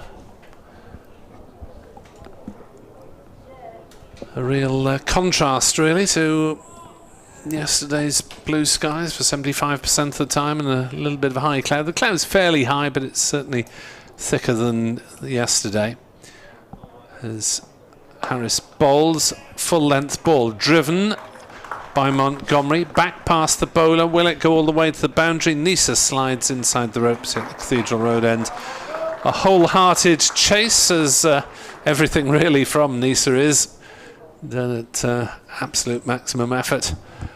And it's 2 runs to Matt Montgomery, who is 39 and, well, must have visions of a championship half-century on debut. Yes, he hasn't given a chance, in fairness. I was confident from the moment he got to the crease. Like Hamid's willing to soak up the dot balls, defend what needs defending and wait for the odd wide offering. Harris trying to minimise those, and Montgomery plays to point. Salter Fields, no run. Glamorgan off to Leicester next Wednesday, and not sure where are Notts next week. Do we They know? are at Derby. Oh, so it's more or less not exactly a local derby, but Well, near enough. they might even do it from home, I guess. It's Yeah. such a short trip. Some of the players might live close enough to be able to travel. Harris into bowl, Montgomery forward to defend. It's certainly looked at home in the championship today as Matt Montgomery. I suppose the fact that it's not his first class debut will remove some of the nerves. Didn't look nervous, did he? As he strode out. He does have a higher score of 50 not out. He's on 39 not out now. Harris past umpire Newell, bowls, forward comes Montgomery, everything correct, as was Hamid before him. 172 for 3, Montgomery 39, James is 12. These two have added 17, and Nottinghamshire are 146 runs in arrears. We have 54 overs to bowl today, so 22 before tea. Oh no. Oh no. Oh dear. Ball time. Yes. You haven't left your alarm on there because there's been an alarm going off since lunch on your car. I don't have an alarm on my car, so it's not mine. It's not worth having an alarm on, frankly. 172 for 3 as the umpires consult on the ball. Returning to bowl is Andrew Salter. So more spin from Andrew Salter, who's handed his county cap by Matthew Maynard this morning. Umpires are continuing to examine the ball. Does it slip through the ring? If not, get on with it. Well, we can't quite see because umpire Newell, the larger of them, has his change of back ball turned to us. Is it required? Is it required? No, I think they're examining it. There are the Glamorgan boys there. They're all looking a bit Carlson. suspicious, but it looks as though the umpires have not signalled for the box of balls and to try and find one that's 51 overs old, approximately. Andrew Salter to bowl. Yes. Lyndon James takes a new guard. It gives you the impression if Andrew Salter tosses it up, he might just go over the top. He's hit 3 boundaries, he's on 12, and Hogan is going back some 15, 20 yards. From the far end then, and coming up to bowl towards us is Salter, and bowls to James. Oh, it's a slow delivery outside, capped a bit low as James went to cut it outside the off stump. Overton bowled Shammy 8, 68 for 8, England. Oh, my word. Andrew Salter with his off spin bowls to Lyndon James. Oh, is he caught behind? A big appeal at the second attempt by Chris Cook. We'll have another look at that. I think Cook had to drag it out from his pad or between his legs or something, but just caught it at the second attempt. They were interested. Not out. It's probably scuff of bat against the ground, came some sort of noise, I would guess. This next ball is driven out to cover when Nisa stops any chance of a run. Salter in his 7th over comes in, bowls to James. James drives this time and it's out to deep extra cover, the sweeper. James Byron who fields. So they come in mostly in singles. So Glamorgan managed to dry up the boundary count a little bit. Since lunch, haven't they? Yeah.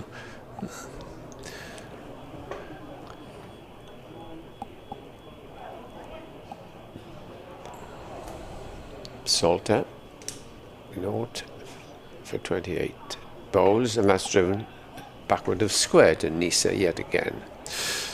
There's a slightly more competitive one-day international taking place in Dublin. Ireland 172 for 6 with 7 overs left against New Zealand. Salter bowls, and this is a cutaway by Montgomery to backward point, end of the over. And it was just the single off it, and it takes James down the far end where he's spent most of his time up here. And are we going to have a change up here? These 45 minutes bowling. No, I think he'd probably ask James Harris if he fancies another one, because it is very, very warm despite the cloud cover. 173 for 3. One more for Harris then, one more for me, and Mr. Bracegirdle will be back with us.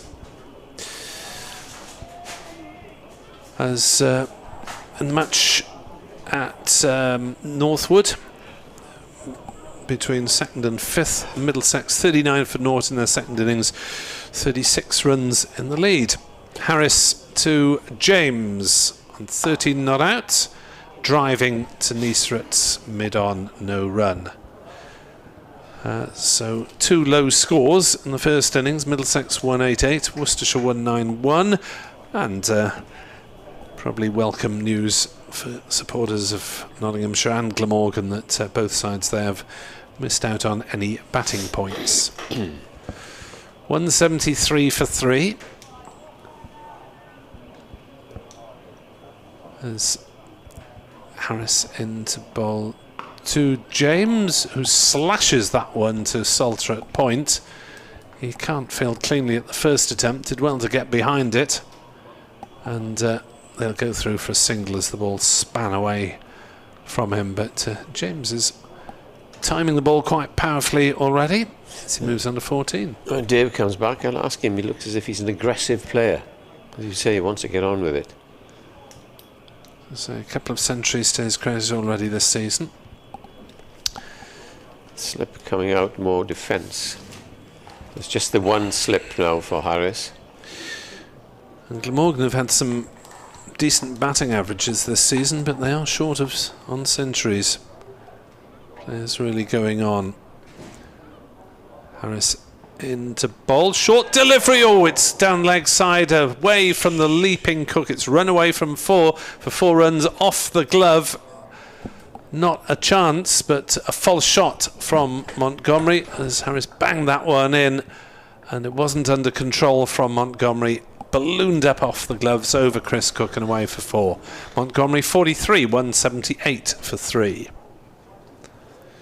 Yes, leaping like a salmon, wasn't he, Chris Cook?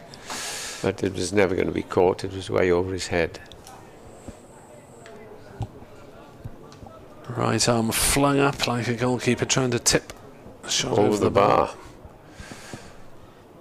Harris in to bowl and defended by Montgomery. Tanisa at mid-on. No run. He lobs it across to Colin Ingram to continue the examination of the ball. Ingram giving it a token polish just to try and rescue any smooth surfaces on this ball. It's 53 overs old, or approximately, because we've had one change. An examination of it on another occasion. Harris bowls, Montgomery plays to point, and there is no run. 140 runs behind at the moment are Nottinghamshire.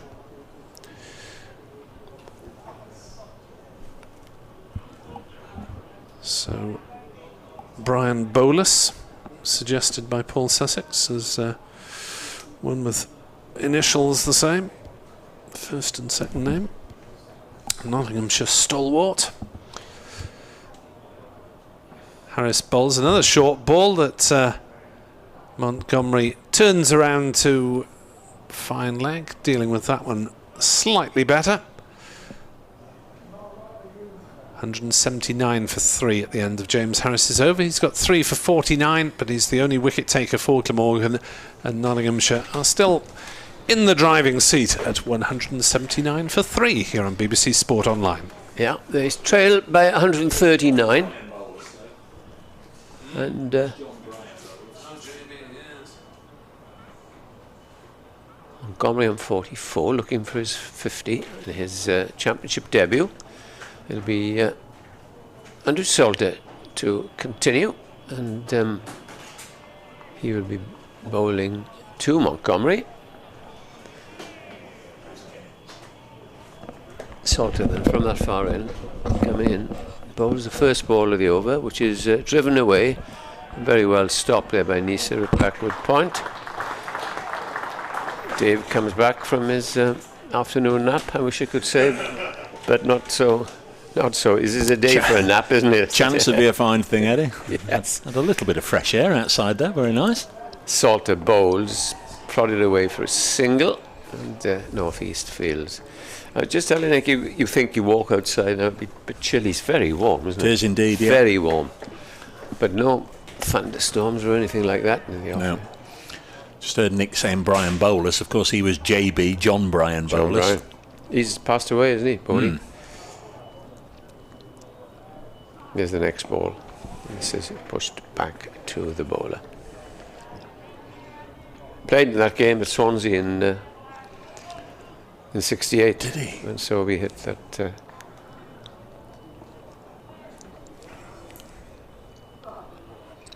Here's the next ball, and this is a square drive for a single out to Byron on that boundary. 181 for 3. I'm not sure if he has been chipping in with these batsmen or Nottinghamshire cricketers, or indeed cricketers with the same name. But I mean, there was Chris Cairns, that was another one, and Gamini Gunasina, I don't know if you remember him. Leg spinner, yeah. Heard the name. Here's the next delivery. Ooh. That's just popped a little bit as it's pushed around the corner there at mid-wicket. The scoring rate is 3.36, gone down just a little since before lunch, but it's good cricket to watch this. I was outside for Clark. You'll have seen the replays. Was he leaving his? Came back just a little bit. He was leaving, yes. Here's the next ball. Pushed away, wide of cover, and they'll go through for a leisurely single, yes. End of the over, tidy over, 182 for 3. Follow-on's been saved then. Notts 18 away from a batting point. Glamorgan have got a first bowling point, so right now Glamorgan leading 4 points to 3. Returning to bowl at the Cathedral Road end, Michael Neeson. There's no need to tell you who's coming on to bowl because you've heard around the vicinity of Cardiff, the outskirts of Cardiff, probably. I'd rather have that, a tannoy that works, a PA system that works. Exactly. You all know what's going off. 182 for 3. That's a good job, Mr. Hignall, doing the scoring and the public address. Here is Nisa then, squad number 30. Accelerates quickly, bowls a delivery to Montgomery. Got big on him. He raced in there, didn't he? He did. I lost it once it had landed, reared, and I think it struck the gloves of Montgomery, and I thought for a split second it was going to fly to slip, but it didn't. It ran away on the offside. Quickest ball of the day so far. Certainly. Let fly. Yeah. You were talking about outgrounds, and I'm trying all the years I've been doing this, if I can remember a Nottingham. Did we? I'll just think about that. Next delivery on its way now from Nisa, driven firmly up to mid-off. There's not been that many, Ed. Was there a Boots? Was it Boots or had a ground? No. Probably they would have played one day or a Sunday League one day, but I can't think of the Championship. It's always Trentbridge. There's a John Player ground in Nottingham. They played just a couple of Sunday League games there. Newark and Worksop for a number of years hosted Championship games. That's the one. I went there a couple of times, Worksop. This time it's defended on the leg side. Yes, twice there. Just have a little look here. I'll pull up the scorecards. Seem to think Viv Richards had a special game at Worksop. At Worksop. This is back in the 93, I think, something like that. Here's Nisa in nice and full, clipped away. Nice bit of timing by Matthew Montgomery. We'll only get a single for it though, playing it away on the leg side. We get into that time of the day where it's just a little bit hazy on our laptop screens here. Let's have a look. Worksop. 92, 93? 90, 94 and 96. Notts played Glamorgan at Worksop. So which of those do we want to dip into first? 94 then, let's take 94. Oh, Notts won by an innings in 94. That's right, so Glamorgan won the next one. So let's pick the bones out of that one in 94. 476 Notts got, with 176 from Graham Archer, 99 from Tim Robinson. And on the Glamorgan side, Matthew Maynard was opening the batting, got 60 odd in the first innings. End of the over here, 183 for 3. So we're looking for a Viv Richards innings at... You can carry on because there's a ball. Oh, we're going to change again. We've got Stephen James, 235 for Glamorgan against Notts at Worksop. Hugh Morris got runs as well. Hugh Morris 69, and the two of them put 152 on. Was that? No, Viv wasn't playing then. When did Viv play? What was his years for Glamorgan? 92 and 93. He did play there, I remember it. So I wonder if that was I wonder if it was a Sunday game at... let's have a look. Just finished their 50 overs, they're 318 for 9. It's the first one day. Yeah, ball change, so all the players are taking the opportunity to get a drink. A medium pacer there called Steve Bastian bowled Notts out, I think, in that second game where Glamorgan won.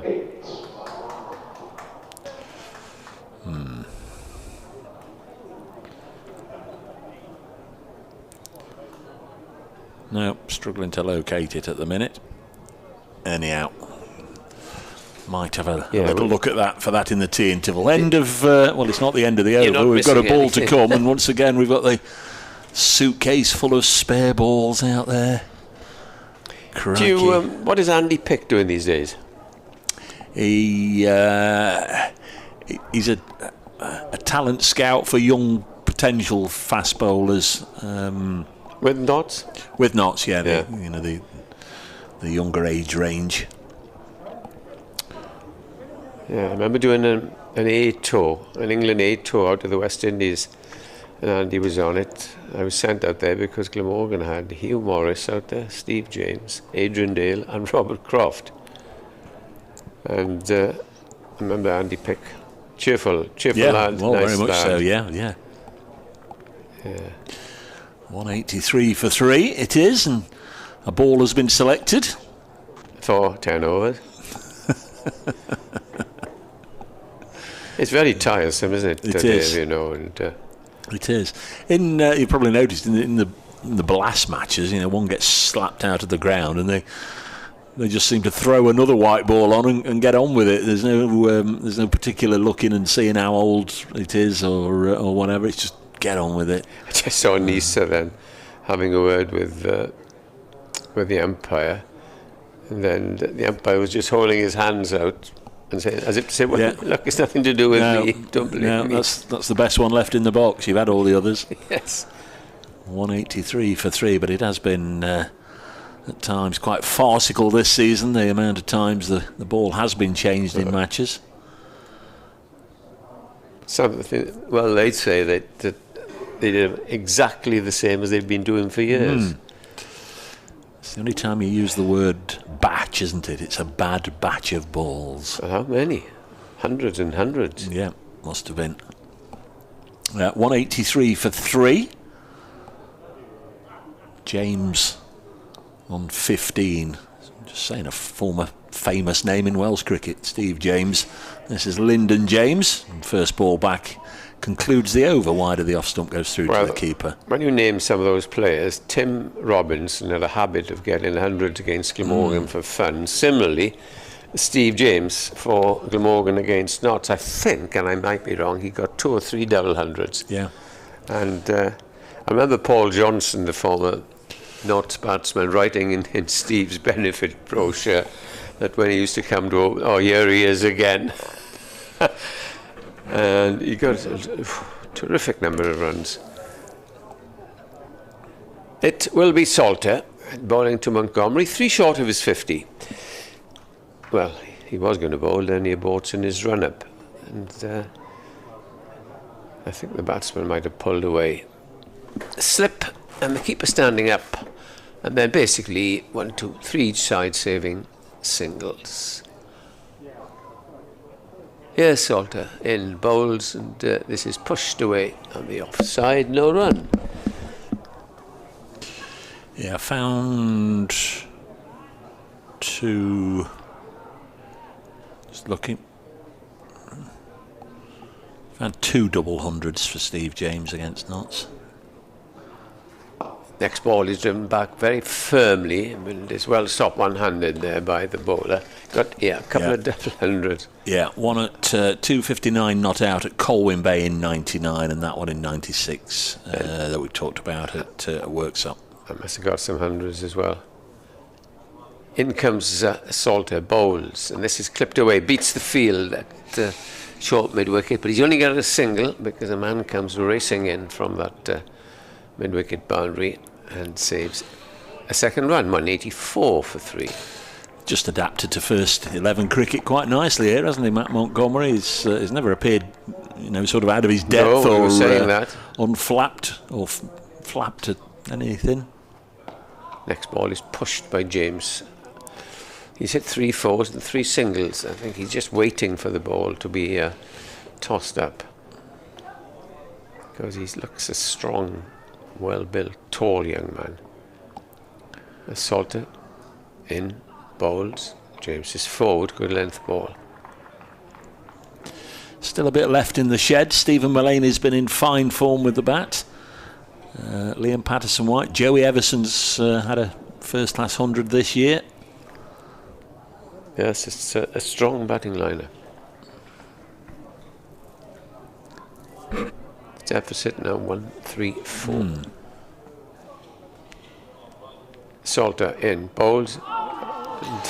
Salter is on his knees, about to appeal, but at the last moment, James brought his bat down.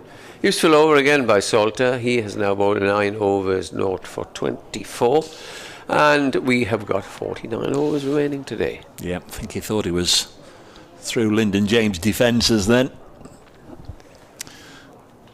Batsman just bringing his bat down in time. By Newell just having a look at that popping crease. With Michael Neser again, you can guess during the course of the next 6 balls that crease will get scuffed up a few times. 184 for 3. Montgomery on 48. Inside edge onto his pad here. He'd love something short and wide, or even angling down the leg side that he can just tickle away. Yes. Just get to the 50 and then restart. Just mentally switch on again. We've had one young player, plays for Sussex, Ollie Carter, got 185 here on his debut, and got 80 odd in the second innings. Neser bowls nice and full, driven through the offside, and this is the moment that Matthew Montgomery has been waiting for. Yes, there's his half century, very well battered indeed. Well played, young man, because it to come in at number 3 and the ball is, well, fairly new, and to get a 50 was a very good effort by him.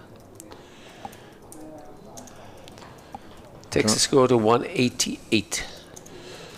Yeah, drove Neser through the offside. Gets to the landmark from 108 deliveries. I'm sure we'll have it confirmed at the end of the over how many 4s, but you will. 108 deliveries, 188 for 3. That was a lovely shot. Next delivery is just guided down to third man for a single. He can get down to the non-striker's end and just have a moment, just reflecting. There'll be a nice warm glow there. Well, there'll be a warm glow anyway on a day like this under the helmet, but he'll be very pleased with what he's done. 189 for 3.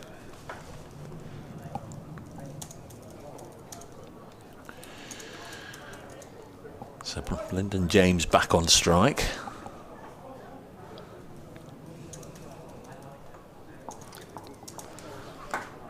Neser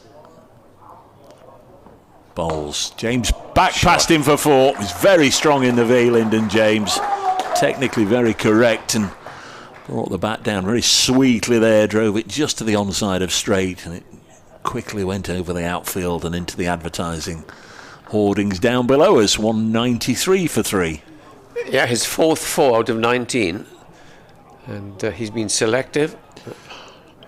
Neser wiping his brow, but he should be used to this sort of weather. He comes from Queensland. That's 7 4s in that Montgomery 50, by the way. Neser bowls.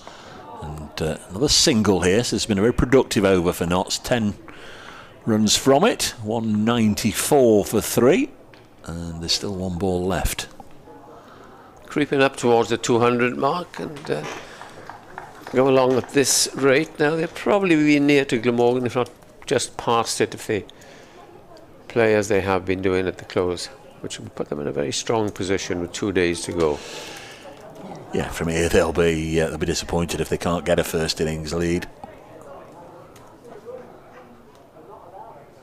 Key phase of the game, you fancy, for Glamorgan. They need a couple of wickets now just to peg Notts back. Neser bangs this one in short, and Montgomery happy to leave it alone. Matt Montgomery's 50 came off 108 balls and included 7 4s. Yes, very well played for a young man coming in. How old is he? 21? 22. 22. Yeah. As Salter gives his cap to the umpire and will proceed to bowl. The over rate is level, but I don't think we're going to get away at 6 o'clock somehow. And we've got 16 overs to go until tea, and it's 5 to 3 now, so yeah, we'll be round about an hour from now, you'd guess. Salter then bowls the first ball of the over, clipped away onto the onside, but it's fielded by Carlson. And you see that Salter's doing a holding job here, 9 overs for 26, and he's bowled pretty well. As he comes in again, bowls and down the pitch this time, and it's not really timed. As 4 runs are given away by Carlson on an overthrow, and his captain, another bowler, will feel very happy about that. So that's all you need is a bowler toiling away. Yeah. And it's he wouldn't have run him out, but I suppose it's a little bit of exuberance. And in fairness, he has done that once or twice this season. 198 for 3, and James gets a fortuitous boundary. In comes Salter again, and this had played out, fielded by Carlson, this time retained as the ball.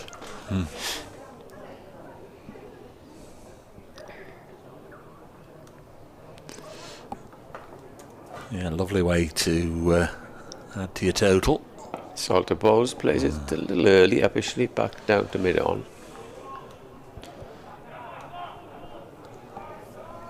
Seen batsmen get off the mark with a 5 in a little push and run first ball that shied at the stumps.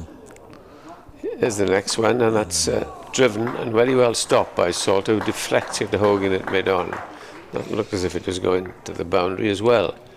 James now is on 24, and this partnership developing nicely. They put on, what have they put on? 43.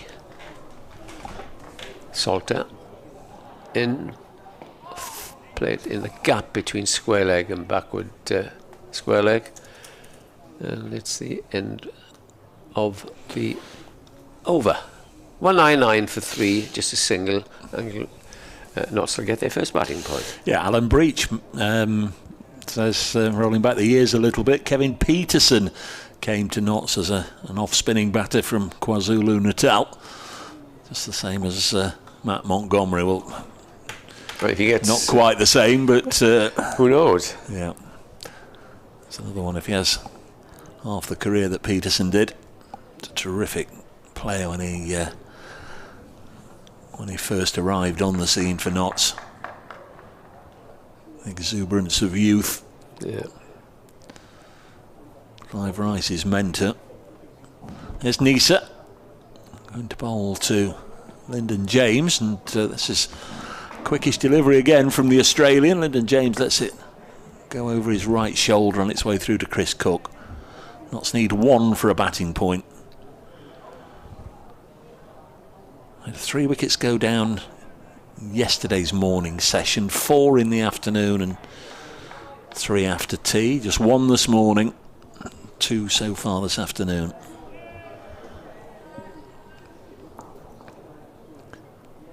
Nisa again comes in and bowls, and just a bread and butter shot from Lyndon James, working it off his hip for a single.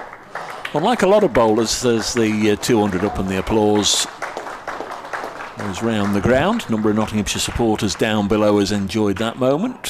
4 bonus points each, but unlike a lot of bowlers, Nisa, he doesn't seem to stop at a particular bowling mark, does he? He's always on, very fit, on the move. He's walking back now, and he will just not stop, not pause at all. There we go. He just turns and comes in, and I hope that the batsman's ready, and he is, and it's pulled away nicely by Montgomery onto the leg side for another single. 201 for 3. Just looking at the one-day international there at the Oval, where England are in dire straits. I don't know if you can just see it off the television there. 103 for 9. Well, they got to the 100, and poor Matthew Mott, who was co-chair for a couple of years, had a disastrous start, losing the T20s. Pleased I've not paid 100 quid for a ticket there. This one goes through to the keeper.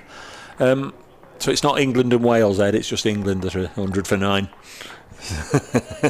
Yes, no Welshman in there. It's crackers, I think, playing a 50 over series when nobody else is playing 50 over cricket, or none of the players are playing 50 over cricket. Well, there we are. What do you expect when you get a... Some have gone into it from playing in the Blast, some have gone into it from the odd championship playing in the Test match. No, I don't think there's anybody that's gone straight in from a championship game, is there? 201 for 3. Next ball, again worked away by Lyndon James, very strong in that area, and they'll get a single. 202 for 3. Alex Lees has gone back to play in the championship. Ollie Pope hasn't. Whether he's in the one-day squad, I suspect he is. Yeah, I don't. I tend to lose touch. I don't know about you. When we're into the championship like this, back and forth all the time, concentrating on our counties, I tend to lose touch. Who's in the squad? Exactly. Never quite get it. It's always a great bonus when Stuart Broad is made available, and sometimes a mystery why he isn't. But there we are. There's Nisa in. Down the leg side. Somebody cried catch it. Well, Chris Cook did catch it, but nobody hit it. It's the end of the over. 3 o'clock. Time for me to disappear and go next door. 202 for 3. Then Montgomery on 54. James is on 27, and the men out today. Ben Slater was Bowl Harris for 31. Hamid was Bowl Harris for 70, and just to keep the Harris syndrome going, Joe Clark was bowled by Harris for 14, but all the batsmen have flourished apart from Clark. And Glamorgan bowlers have found it tough work. And it's very much knots in the ascendancy as Salter starts in the over, which is played back down the pitch. Whether you saw that overthrow by Kieran Carlson, which he's been guilty of once or twice this season. Yeah, I suppose it's a bit of aggression that you look to get in the fielding side's game. Salter bowls, good length ball, which is trailed with as he plays it back down the pitch. 27 for James, who's facing. He's just trying to create a bit of pressure where there isn't necessarily any from the bowlers at the moment. Salter wide of the crease this time, and he's played up to mid-on. There's no run. Hogan gets there quickly. This is the 60th over, still 20 overs away from the new ball. As Andrew Salter walks back to his mark. Gets thrown over very quickly as he bowls again. And that's clipped off the stumps, and an anguished yell from the bowler, which doesn't make any difference because they get a single out to mid-wicket. He is ultra optimistic, isn't he, Andrew Salter, really, with thoughts that he could get one through any ball, but that one was reasonably off the middle of the bat. Salter comes in, this time bowled to Montgomery, who again flicks him out.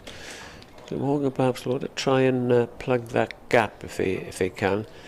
Might as well bring your deep mid-wicket in, because neither of these have swept, and he's not bowling that line for this sweep, so you could plug that gap and stop the singles. Then he comes from the far end, and this time the batsmen push forward. James pushes forward, end of the over, 204 for 3, the deficit coming down, 114. And I was just telling Dave that go on like this now, and Notts will be in a very strong position if they carry on like this for the rest of the afternoon. Yeah, they've batted strongly today, Nottinghamshire, haven't they? They've punished the odd bad ball, of which there were probably too many in the morning session, and they've just defended mostly when it needed to be done, apart from the two disastrous leaves that saw Clark and Hamid dismissed. But for the most part, they've defended when they need to and hit the bad ball and just played efficient championship red ball cricket. We said it yesterday, not that we are experts, but we guess that Glamorgan as well, that they left about 70 or 80 runs out there yesterday, because so many of them got going, playing fluently, and just nobody gives his wicket away, but just played some careless shots, and they're paying the price now. Yeah, Lloyd the only man dismissed in single figures, but even so, 56 was the highest score. Here's Nisa then into Montgomery. Defends on the offside, looks for a quick single. That was a cheeky one, as Sam North East had some distance to make to his left from cover stroke mid-off. This field, I suspect that he's looking to bowl short because he's got a man who had a fifth slip or a gully, he's more or less gully, quite deep, and a short leg. There are no slips whatsoever. It's a very strange field, isn't it, on the leg side in particular.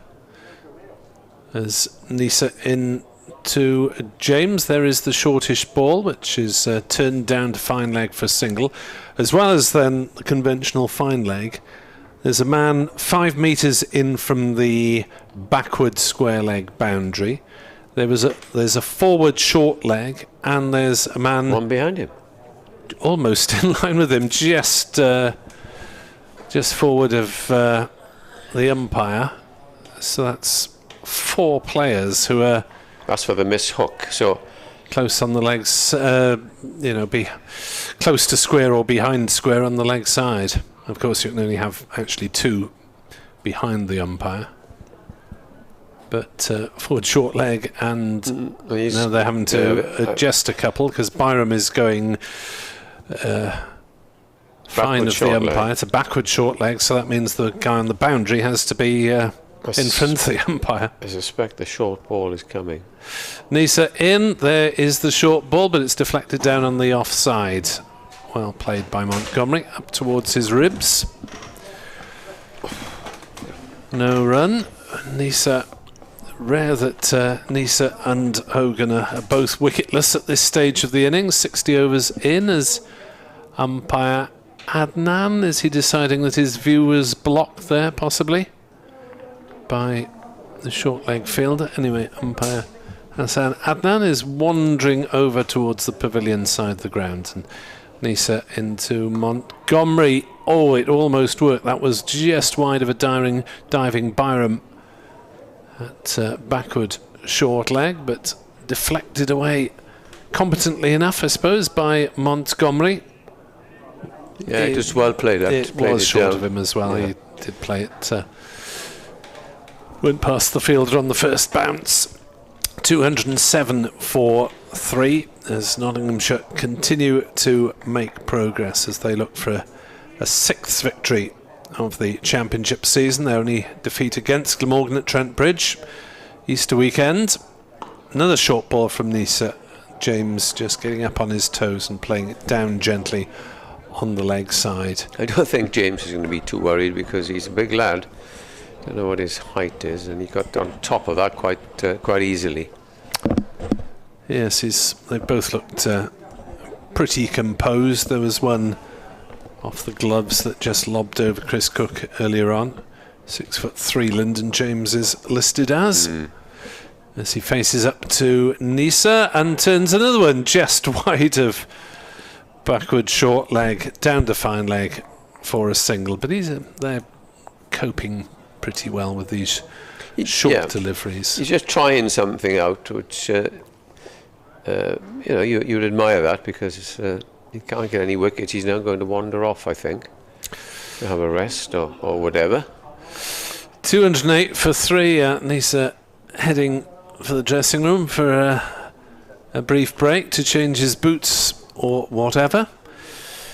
And it'll be Tom Cullen, it was, anyhow. Is Tom coming on? The reserve wicketkeeper, he came as 12th man. He likes getting involved, doesn't he? Tim van der Hoogten's around as well, Prem Sisodia as well. No second team playing, so... No. Speaking of wandering off, is it your turn for a break, Edward? I think it is, yes.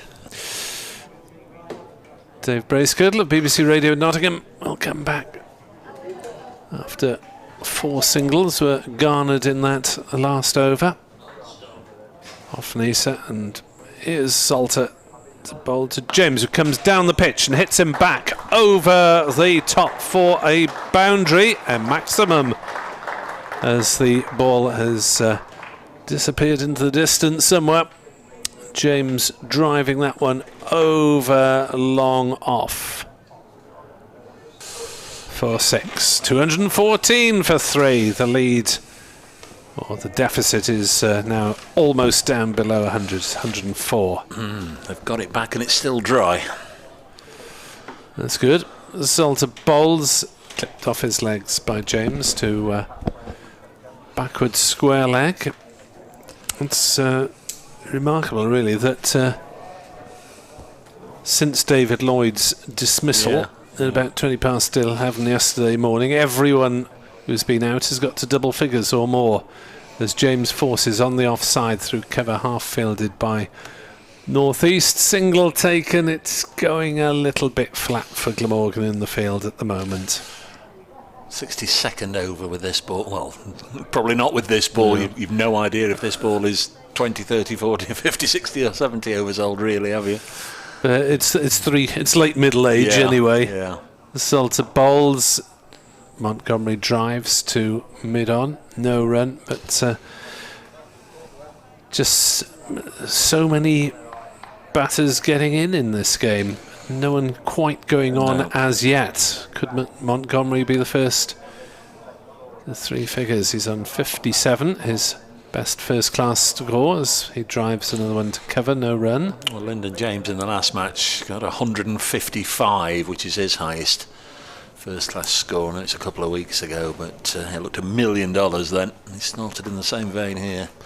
Salter to Montgomery, just stuns that one on the offside. Cullen, the replacement fielder, picks up 215 for 3. Montgomery 57, James 37. Men out today: Slater 31, Hamid for 70, Joe Clark for 14.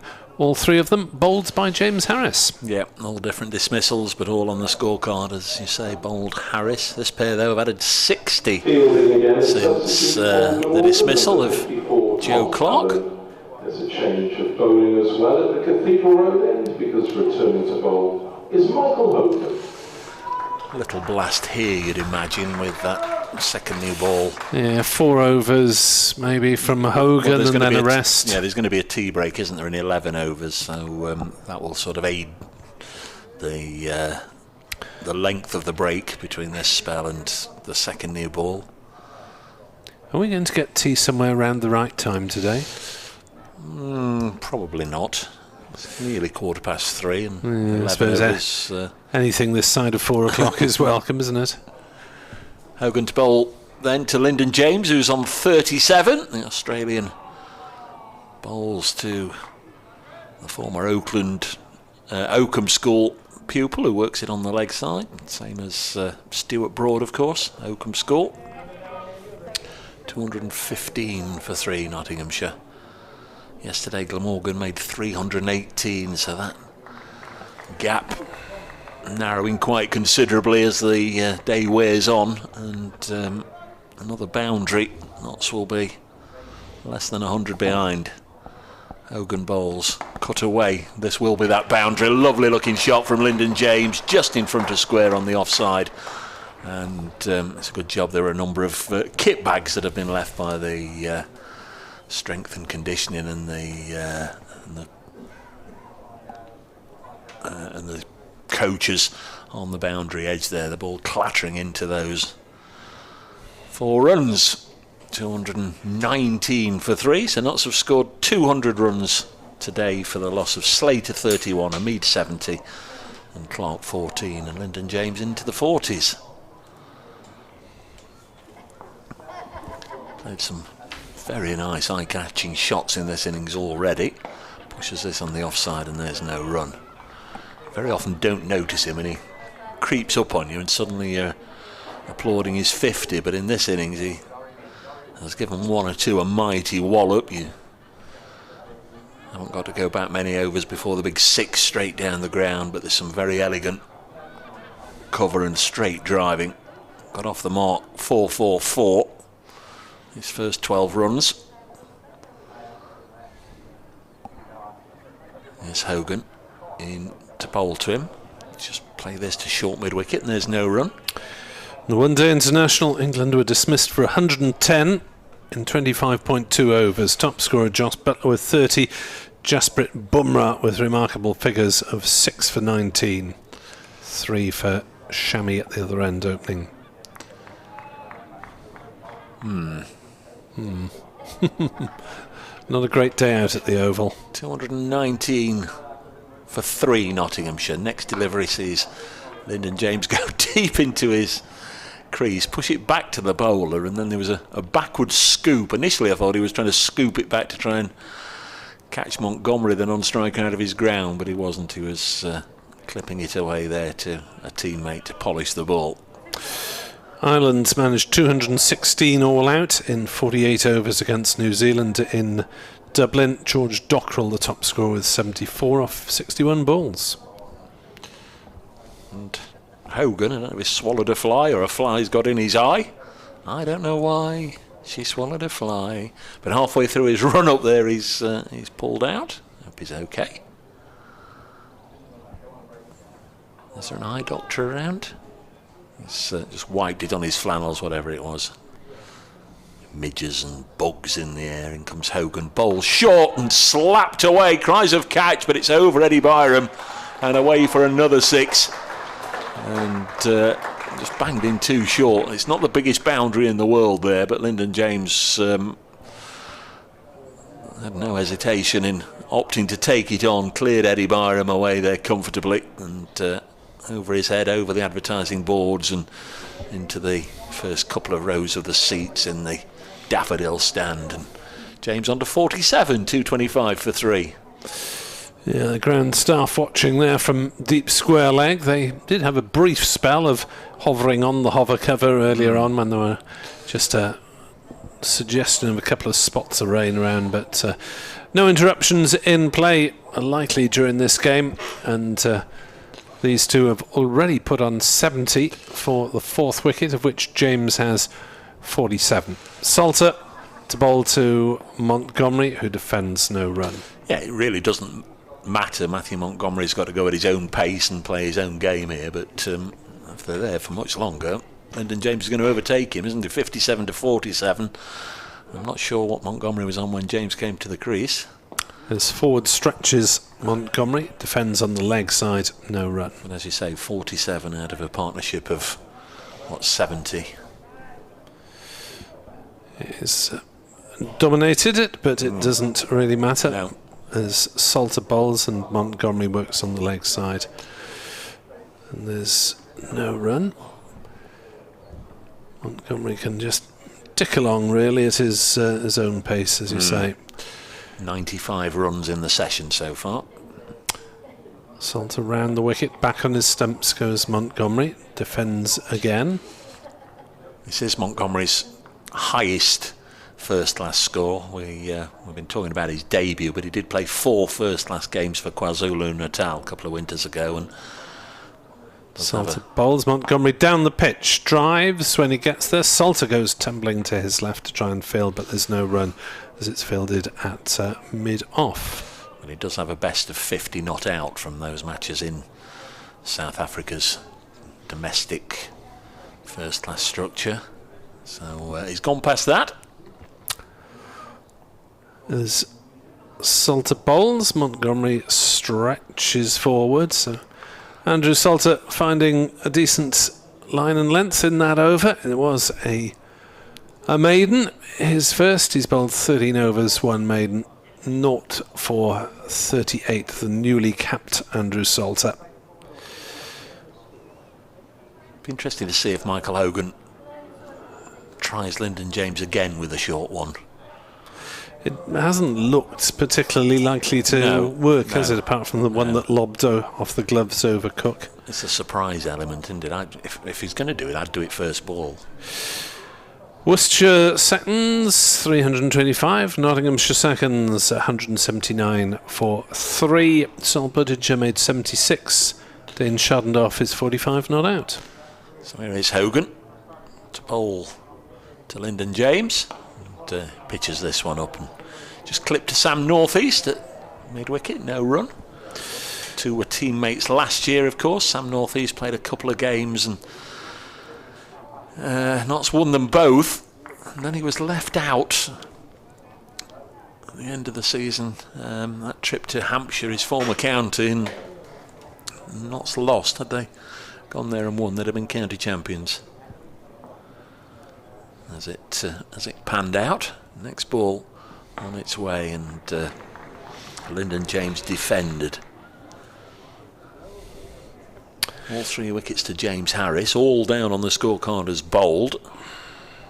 Slater, the left-hander, I think he got one that kept a fraction low. Mead, that was a little bit of an error of misjudgment. He was almost falling forwards off balance. In fact, he toppled forward into a crouch position as the ball got through him, and I think he just clipped the pad on its way to the stumps. This is Ken played on the leg side straight to North East, and Joe Clark, I think he was looking to leave, and it just clipped off and off bail. Yeah, well, Hamid didn't really play a shot either on the way through. No. The ball that dismissed Hamid did come back in significantly off the pitch. The ball that defeated Clark just came a fraction back in off the pitch. Not a great leave. Here's Hogan into Lyndon James. And he anchored that right foot on the line of off stump there, so he knew where that was, and a very last minute option to leave that one alone. Goes through to Cook. So 4 dot balls in this over. Lyndon James remains on 47.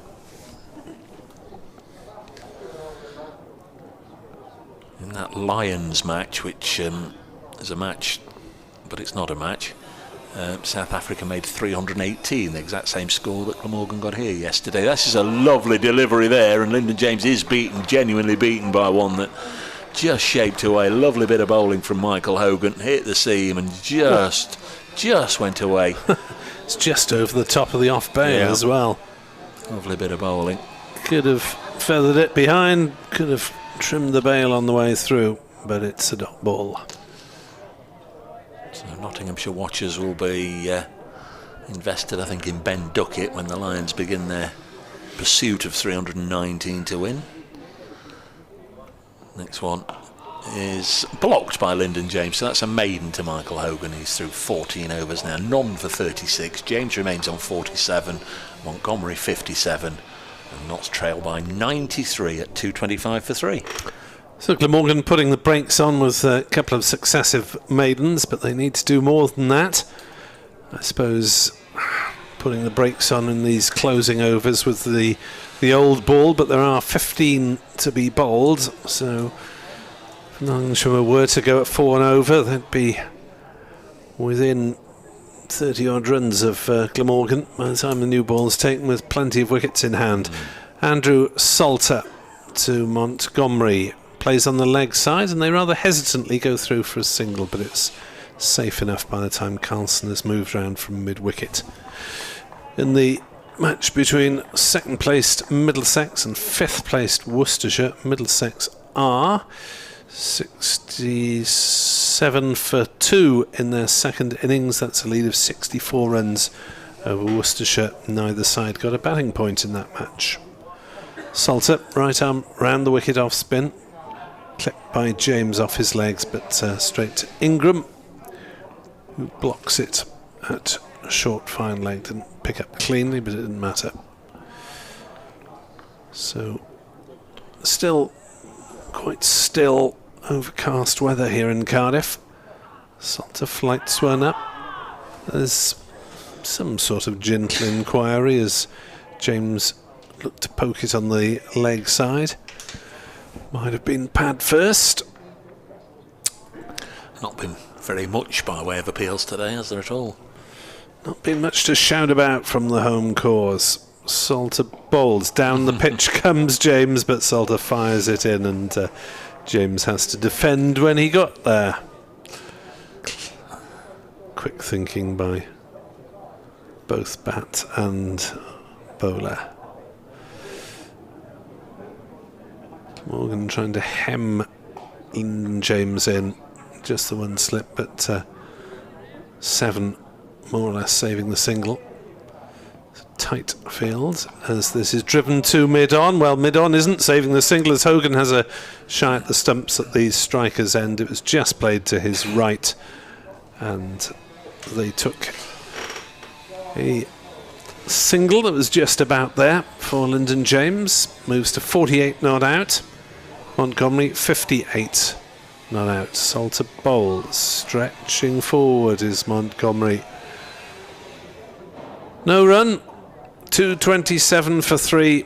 Nottinghamshire 91 runs in arrears. 7 wickets left. 14 overs till the new ball. I always think if you've taken the attack to a spin bowler, as soon as he comes on like Lyndon James did, hitting back over his head for 6, you must almost be itching to have another go. It's such a nice, sweet feeling, and you think, well, I can get there, and I know I can elevate it away for those 6 runs. It's admirable restraint from him that he's not come charging down the track looking to do it again. He's just been able to play Andrew Salter on merit rather than go looking for another one. Here's a LBW shout, bound to happen once we'd said there'd not been any, but didn't have an awful lot going for it. Hogan starting a new over, bowling to Lyndon James, who is on 48 now. He's faced 66 deliveries, 6 4s and 2 6s, one off Salter, one off Hogan. 227 for 3. And comes Hogan once more, bowls, and a mistimed club along the ground up to Ingram at mid-off by Lyndon James. Glamorgan's opponents next week, Leicestershire, in a bit of a mess. Sussex piled up 588 in the end, with 75 from Carter and Rawlins today, and 59 from Coles. Leicestershire then lost a wicket first ball. They're 8 for 1. Hogan in again. Lyndon James remains on 48, beaten outside the off stump. On its way through to Chris Cook. What of Nottinghamshire's next opponents, I hear you cry? Well, Derbyshire, for it is they, made 283 all out. Durham in response, 197 for 7. 3 wickets to Toby Petman. Yeah, of course he won't be playing next week, on loan from Nottinghamshire to Derbyshire. It's going well, 14 overs, 7 maidens, 3 for 21. Hogan in, James. Here's the push into the offside, and it beats the field, and there will be a couple of runs here, and Lyndon James will go to a really good half century again. 69 balls. He's in very, very good form. He's played some nice shots here. 6 4s and 2 6s for Lyndon James, and it's 229 for 3. Tell me, Mr. Webb, for you know everything. I doubt it. The 4 overthrows, will they be amongst that 6 4s, or will they not be amongst the 6 4s? Well, the ball's gone. Thanks, Davey says. Thanks very much. I would say yes. Here's Hogan into Lyndon James, who blocks it. Oh yeah, the ball actually went over, left his bat and went over the road. He's hit the ball, yeah, and it's gone over the boundary. Yeah. The fact that the fielder was largely responsible for that is neither here nor there, I wouldn't have thought. I very much inclined to agree with you there, answering my own question, but yeah, you're spot on, I think.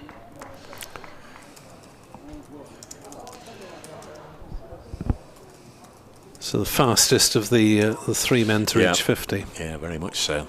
69 deliveries. There's Hogan, and just got a little big on him, and takes his hand off the bat as he plays it down on the leg side. End of the over, 229 for 3. 50 came off 69 balls. He's hit 5 4s and 2 6s. Oh, no. Now then. Dr. Hignell says 5 4s. Well, there's 6 4s next to his name. Yeah. So I'm counting that as 6 4s. In the scoreboard. Officially, 6 4s. 6 4s. Controversy reigns. Absolutely. 229 for 3. Andrew Salter to continue. Still looking for the first fruit from his spell. 0 for 40. Forward comes Montgomery. Defends on the offside, no run. I'll be back shortly. Don't call me shortly. As Salter in the holding role on this second afternoon of the game. Down the wicket comes Montgomery. Slightly mistimes his drive. Plays it to Hogan at mid-on. No run. You've seen James dance down the pitch and slam Salter back over his head for 6. Montgomery just slowing down a little bit after reaching 50. As he works on the leg side, thinks about a run. There isn't one there. And Montgomery having a first-class best. Absolutely no pressure whatsoever on the scoring rate. Nottinghamshire going along at 3.39. As he comes down the wicket again, drives back to Salter on the bounce. Salter feigns to throw back at the stumps in case Montgomery had overbalanced forward, but he hadn't.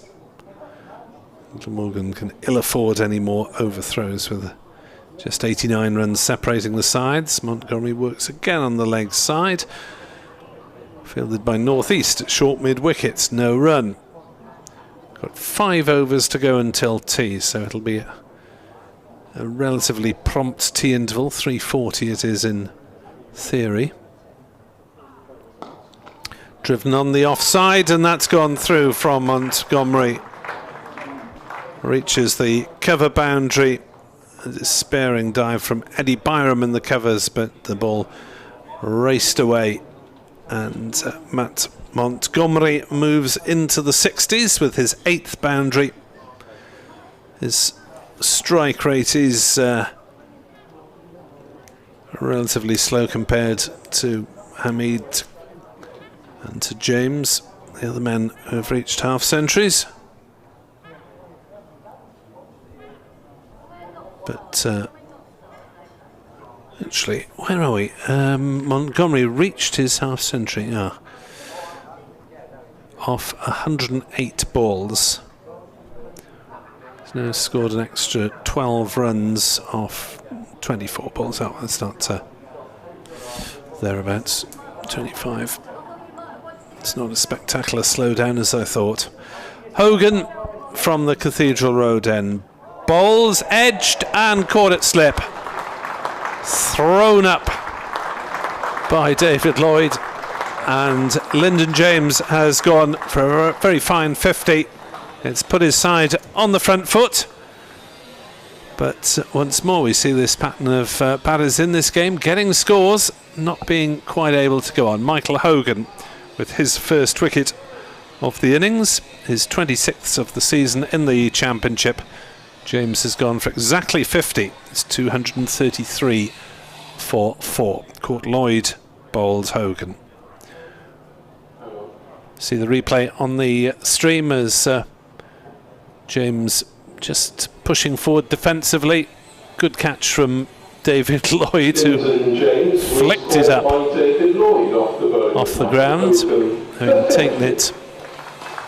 Coming forward a little bit, just about managed to get his fingers underneath it, and Chris Cook caught it just to make sure on the way up. It's as if Lloyd was afraid it would somehow hit the turf after he'd caught it. 233 for 4 then. Glamorgan keep plugging away, but a good stand there of 78 runs between the 47th and the 69th overs. So 3.5 runs and over. James the aggressor. Montgomery, as I said, slowing down slightly, and due to be the captain. It is indeed. Stephen Mullaney then, man with a fabulous batting average this season of 62.6 in 10 completed innings. He's hit 200s and 350s on top of that. And really a fine season for him a couple of wickets to take him under 6 with the ball this season as well. Nottinghamshire with 5 wins and 1 defeat coming into this game. Glamorgan with 4 wins and 2 defeats. And really, if they'd played anything like in the second innings up at Durham, they'd have a similar 5-1 record to the visitors here, but that's not the case. 233 for 4 as James went. Caught Lloyd ball and Hogan. Mullaney takes guard. There's a bit of shadow batting. Wanders down the pitch. There's a token prod just in case. A second slip is added. There are 5 saving the single, including a man on the drive at cover. Hogan, a full length ball that's played straight to Carlson in that catching short extra cover position. 233 for 4. 4 overs remain until the interval after this over from Hogan is finished. Hogan in, bowls. Mullaney leaves, shouldering arms outside the off stump. 233 for 4. Batting to come. Everson, Patterson, White, Fletcher, Hutton and Patterson, with the single T, as you can tell from the pronunciation. 233 for 4. As Hogan runs away from us. Balls, strikes Mullaney on the pad, looks as though it was going down leg side from the shot played. It is a single of some variety, down to fine leg. It is a leg bye, so Mullaney not off the mark, but that's, I think, a token inquiry from Chris Cook, and barely a quarter of an appeal from Michael Hogan. 234 for 4. It's an important wicket, that one, wasn't it, for Glamorgan. Lyndon James looking as fluent as we've seen for a while. Well, played very fluently in his last innings, but played very fluently again today.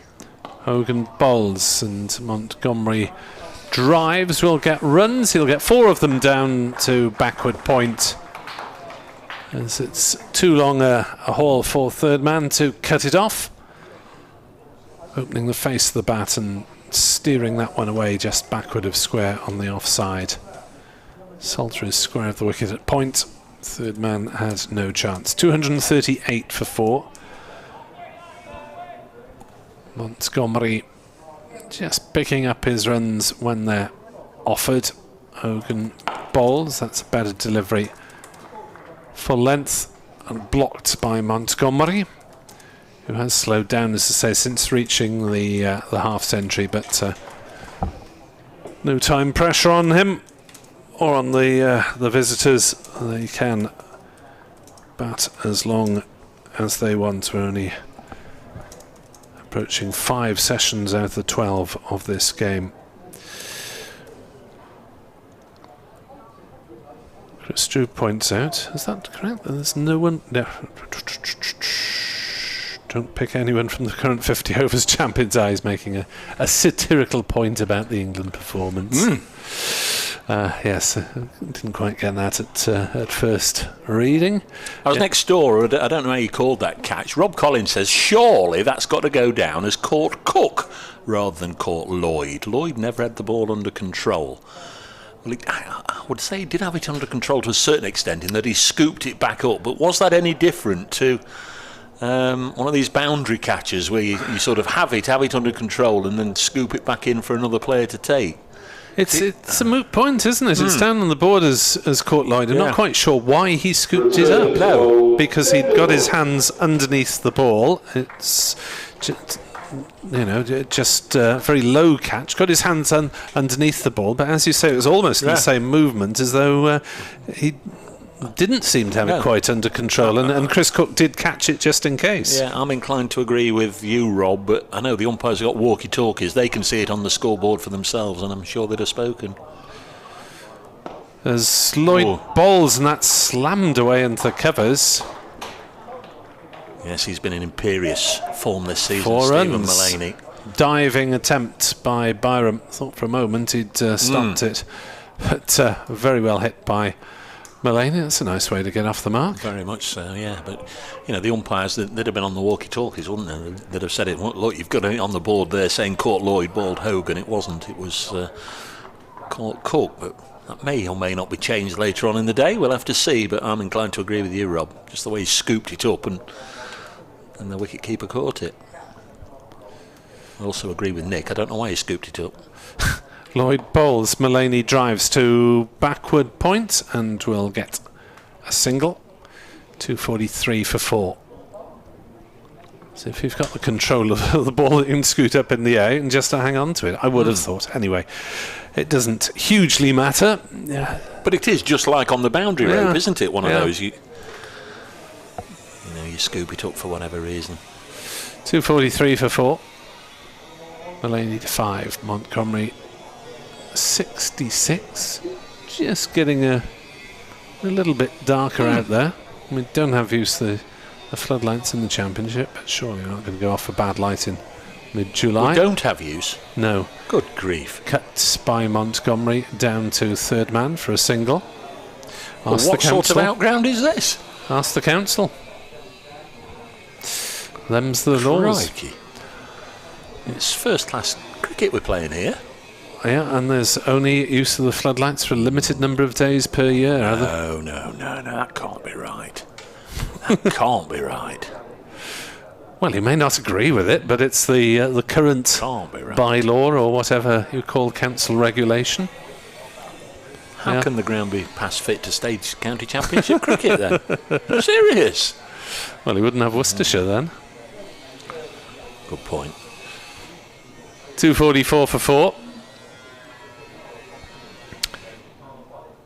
Lloyd in to bowl, played on the offside by Mullaney, no run. It was a point raised at the members' forum, I understand. And maybe further inquiries will be made to the council to see if they can alter the terms, because it really is a pointless regulation. There really aren't residential houses within sight, really. Lloyd bowls, Mullaney on the back foot, plays back down the pitch to the bowler, and there's no run. The Cathedral Road is a fair way away behind us. Yeah. There's a pub grounds and various sports courts. There's the hockey centre, and frankly, visual pollution. The lights wouldn't be later than 10:30 at night anyway, which they are for the champion for the one-day games. As Lloyd bowls, Mullaney drives straight to mid-off, no run. So why floodlights in the daytime would be more intrusive than having the floodlights on for the whole of a T20 evening game is absolutely beyond me. So I have floated this on numerous occasions, and no one from the council is obviously listening to these broadcasts because they haven't got in touch. 244 for 4, end of the over, Montgomery 67, Mullaney 5, 3 overs until the interval. Keep banging your drum, Nick, because that's not on really. Don't think it's that dark anyhow, do you? No, it's not down to the use of the light, but not down to that point at the moment. But it's just saying it's surprisingly slightly gloomy for this time of year. It is. 3 overs remain in the session. Michael Hogan to begin the 71st of the innings, and this full pitch delivery is nicely blocked by Matthew Montgomery, who's on 67. Top scorer in the game is Asiba Mead, 70. Lyndon James was playing really fluently before he was dismissed for 50. And in the Glamorgan innings yesterday, we had scores of 56 from North East, 46 from Carlson and 42 from Nisa. Next ball driven into the offside and straight at point, no run. Montgomery came to the wicket in the 21st over of the morning, so he's been there now 50 overs for his 67 runs. Well, he's done a terrific job, he really has. Been at the crease for 3 hours and 10 minutes, or thereabouts. Hogan bowls short and just dabbed away nicely, almost a gift of a run really. It just sat up 3 feet outside the off stump and enabled him just to open the face and dab it down to third man for his 68th run, 245 for 4. So, somewhat baffling that no one's got a ton as yet. Montgomery would be obviously keen to change that, but given the number of players who've got set, as you've said, got 30s, 40s, 50s. 115 runs in the session for 3 wickets with a couple of overs after this one. Stephen Mullaney on strike, the Notts captain, happy to block this one. Back to the bowler. Similar session after tea, if Notts can put it together, would see them around about 50 runs in front by the close if they continue to keep wickets in hand and go along at the same sort of rate. And I think if they couldn't get to 400 from the platform they were given, they'd see it as a little bit of a disappointment, as Mullaney again pushes it into the offside, and twice he almost came for the run, but then in the end common sense prevailed once there'd been a little bit of a shall we shan't we and then it was repeated. Carlson and Salter both within the vicinity of the ball, but really neither of them would have been able to cut off the single if they'd both gone. So Mullaney stays on strike. The final ball of the 71st over. Hogan bowls and Mullaney, again with the open face, guides it down to third man for a single. Hogan through 17 overs now, 1 for 45. Notts 4 runs away from a second batting bonus point at 246 for 4. A reminder that tea will be taken when there are 32 overs remaining. Indeed, Doctor, it will be. You are very welcome to go out to look at the pitch, but if you're venturing onto the outfield, we kindly ask you not to walk across the square all the wicket surrounds. And please also don't take any food or drink. Wicket takers in this innings. Harris 3 for 49. Hogan 1 for 44. Do not feed the seagulls. There's enough detritus from the gulls out there. David Lloyd to bowl the last over from the River Taff end before tea. Mullaney drives his opposing captain sumptuously through the covers to the short side of the ground. The grandstand side for 4. 250, that would be a batting bonus point. Lovely shot from Mullaney, who's into double figures. Another one into double figures, Nick, you can tick that off. Everyone apart from poor old David Lloyd. Michael Hogan was not out, but we don't count that. So Lloyd at least is on the scoreboard with a catch, even though that's disputed as to whether it was his or Cook's. Lloyd is in and then does not bowl. There was something wrong. Something wrong. He felt his feet were in the wrong place. I think Mullaney was ready to receive. 250 for 4 then. Best part of 40 overs to get to 400, if not particularly targeting the maximum batting points, which Mullaney's shouldering arms. Lloyd's next delivery going through to Cook. So they wouldn't need to up the scoring rate by very much to get to 400 and the 5 points, but I suppose Nottinghamshire, not as things stand, desperate for every point in the table. There's a lead of 11 over Middlesex and a lead of 23 over Glamorgan in third. Outside off stump from Lloyd. Mullaney again shouldering arms. So the pressure is on Glamorgan to win this and keep up the chase, but they're not very well placed to do so. Having said that, though, they weren't very well placed for most of the game at Worcester, and they won that one. 250 for 4 as the drillers get to work underneath us, and Mullaney defends another one from Lloyd to cover, and there is no run. New Zealand needing 217 to beat Ireland, a 13 for 2. A couple of early losses to mark Adair. India need just 111 to beat England, and they're 8 for 0.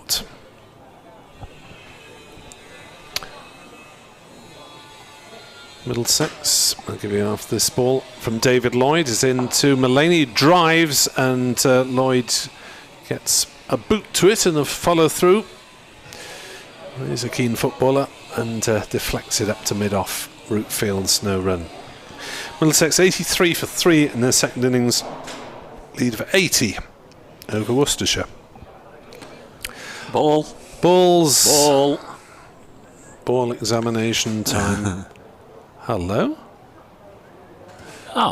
Now is it spitting with rain or some such? But they've all just suddenly decided. Ground staff on the move. Let's go and have some tea.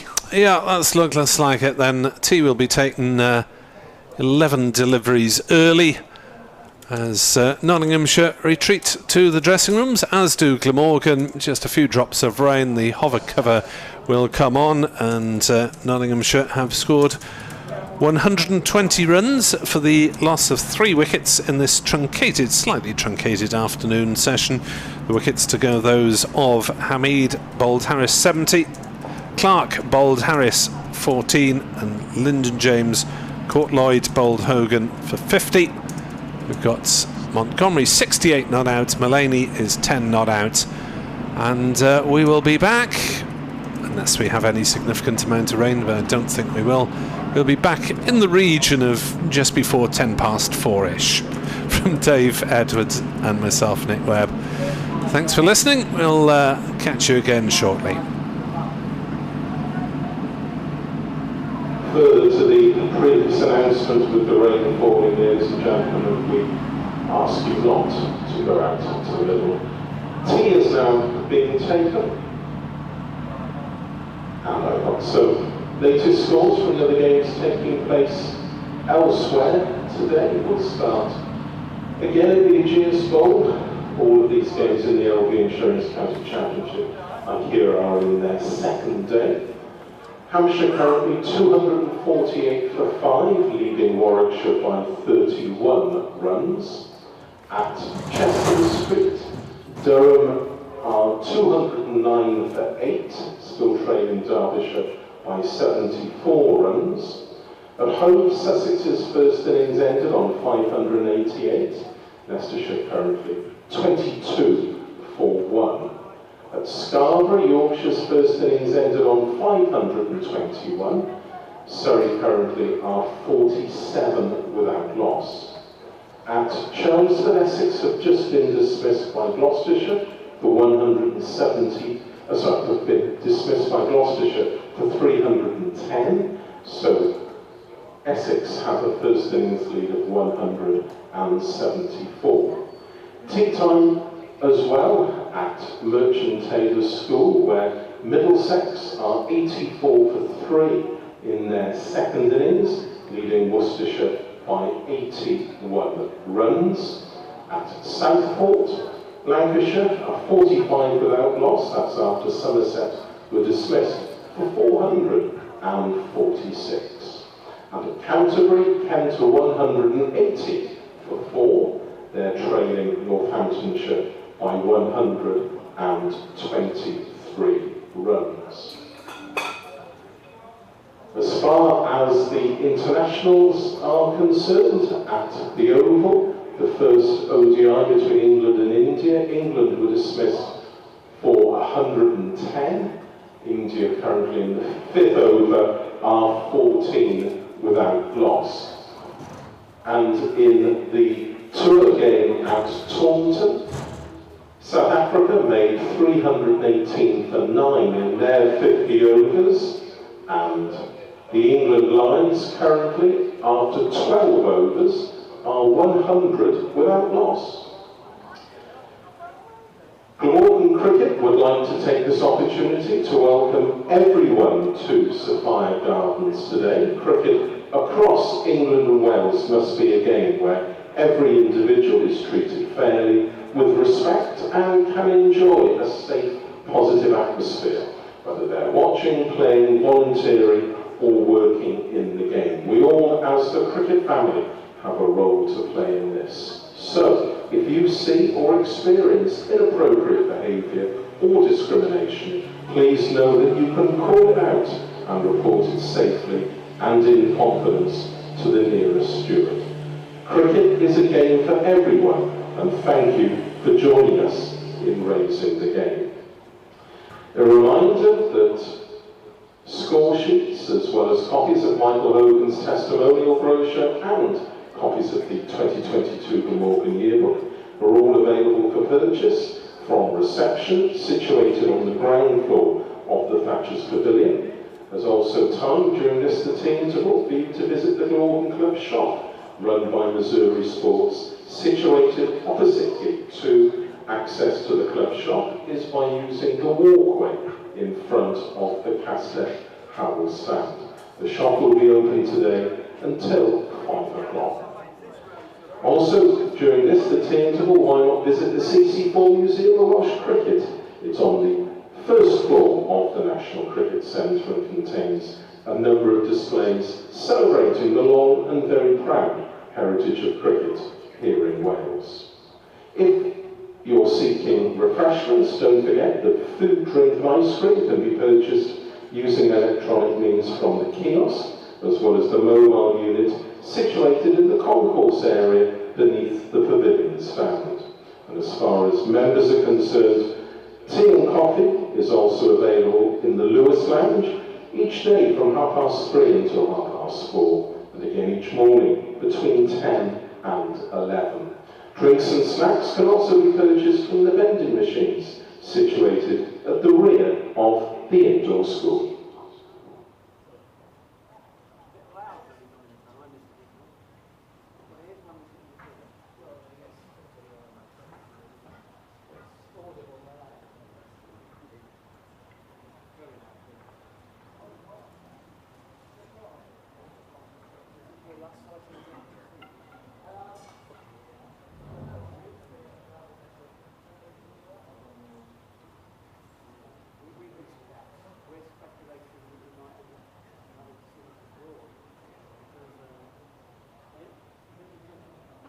Resting and if you play South Africa, it's just the last opportunity they've got to give him a workout now. Whether they give him a workout now, if they did give him a game, that one.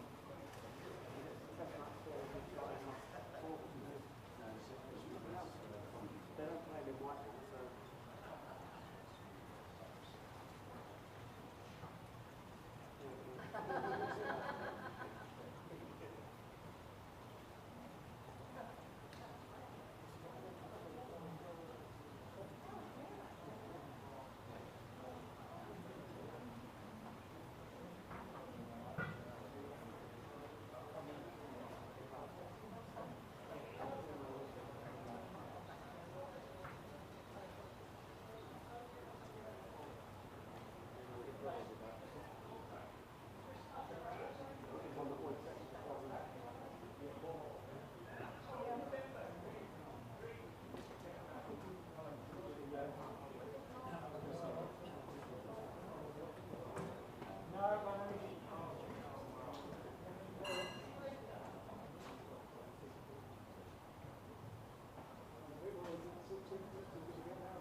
We know it's at least one.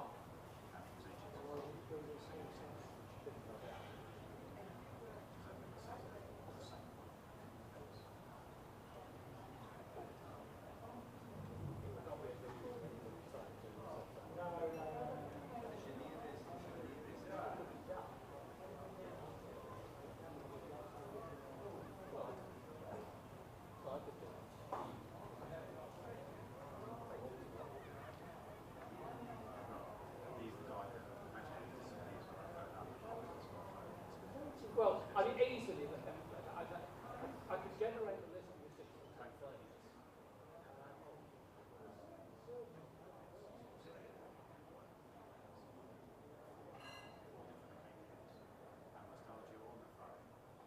One thing I'd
Nottinghamshire 250 for 4, that's just 68 runs behind Glamorgan on first innings, and the visitors strongly placed thanks to a series of good innings. Hasib Hamid made a classical 70, Lyndon James an aggressive 50, and Matt Montgomery on championship debut is 68 not out. There have been 3 wickets for James Harris, all of them bowled, and 1 for Michael Hogan, but Glamorgan's bowlers need a few wickets in this final session. They went off early for tea because of a shower. They're due to resume in 5 minutes. Notts 250 for 4.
have some good news from the middle following that short shower, as well as the umpire's inspection. Play will be resuming in 10 minutes' time at 4:20. We have not lost any overs.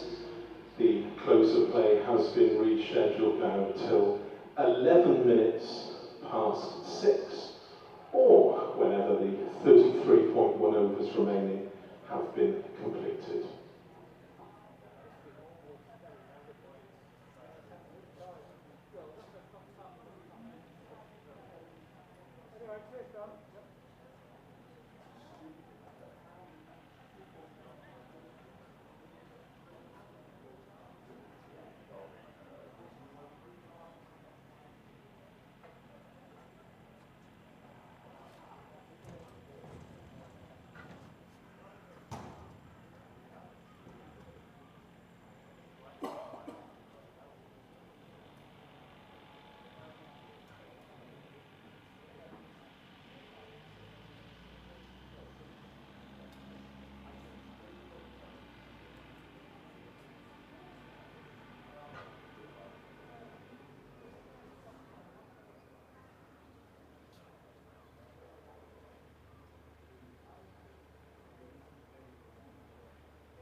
To resume the Nottinghamshire first innings, Matt Montgomery and Steve Mullaney, and to complete the over from the 40, David Lloyd.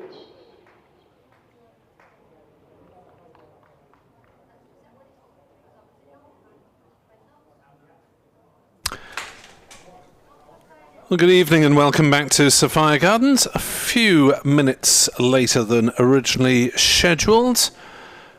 In fact, around 11 minutes of delay for this county championship match because of just a little drying up operation after a shower at the tea interval, which might have sent some of the spectators home. As those might have been an increased attendance day, with a few here for the members' forum at lunchtime, in which members were told of Glamorgan's hopes to sign potentially a seamer and a spinner as overseas players for the last month or so of the season. 250 for 4. One of those signings is said to be imminent. Nottinghamshire 250 for 4. The Division 2 leaders are strongly placed. 68 runs behind, only still 6 wickets left as Lloyd bowls to Mullaney, who drives to mid-off, and there's no run.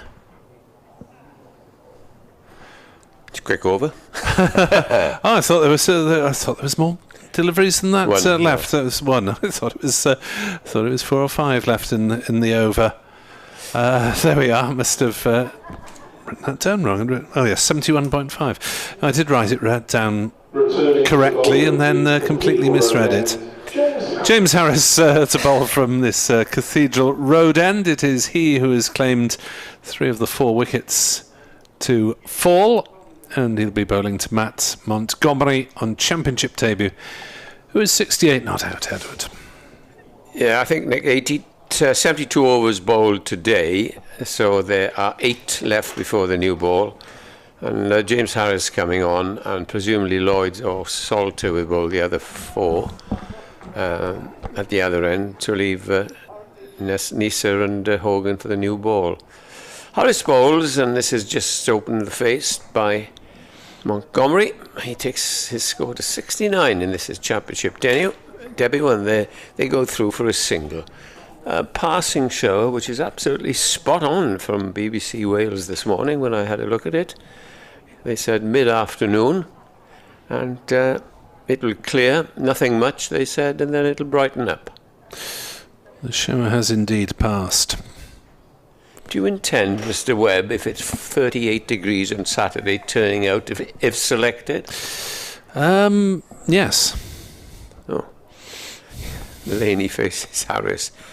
And this is a nice looking shot, but it's equally well fielded at extra cover by Carson. Well, if they're...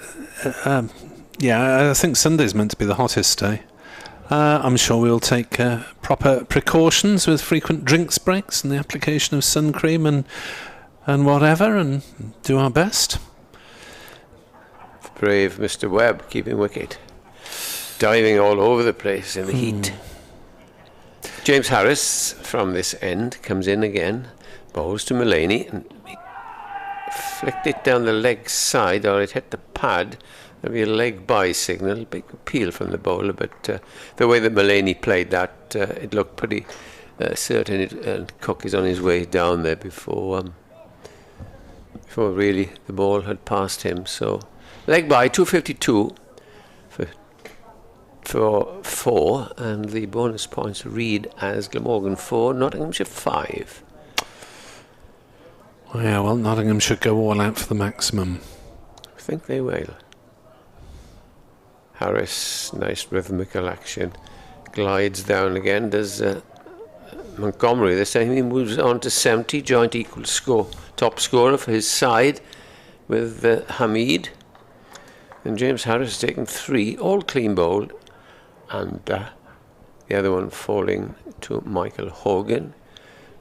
A scooped catch by David Lloyd at slip. It was very low, and I think he scooped it up just to sort of say, I've kept it off the ground. And sportingly, James said, "Did you catch it?" And he said yes, and off he went.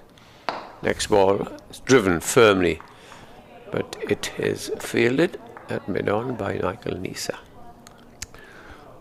Yeah, the question was really whether it should be awarded as Court Lloyd or Court Cook. Up to the umpires decide properly. Well, the scorers, they have a direct walkie-talkie to the umpires, and they ask them immediately, apparently.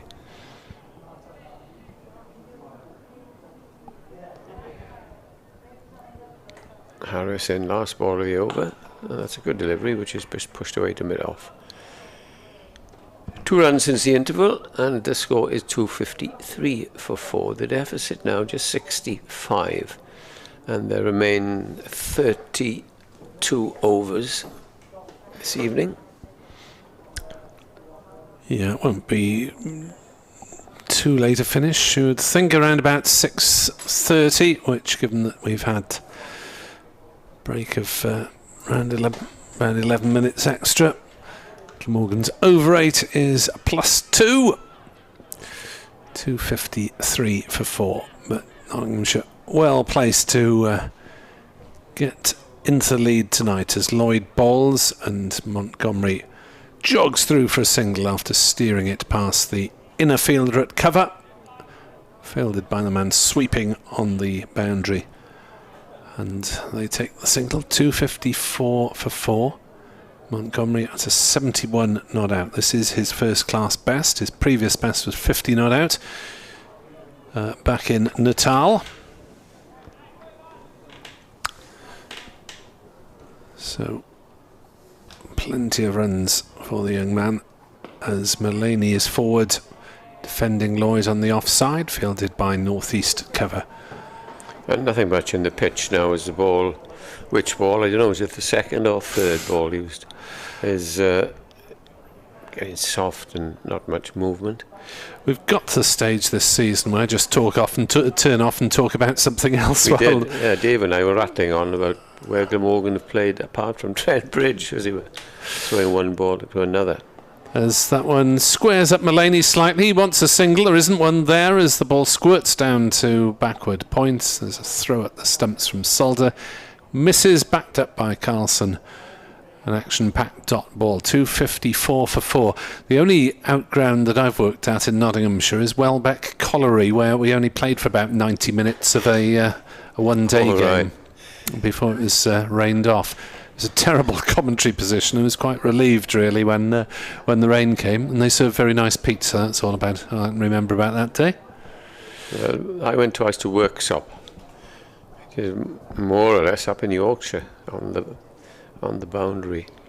Lloyd to Mullaney, captain to captain, straight driven. Lloyd gets a hand to it and possibly saves 4 runs there because that was hit very firmly by Mullaney. And just as well it missed, so Montgomery would have been on his way. Well out of his crease then. Yes, is backing up. A good sprawling stop by Lloyd going full length. 254 for 4.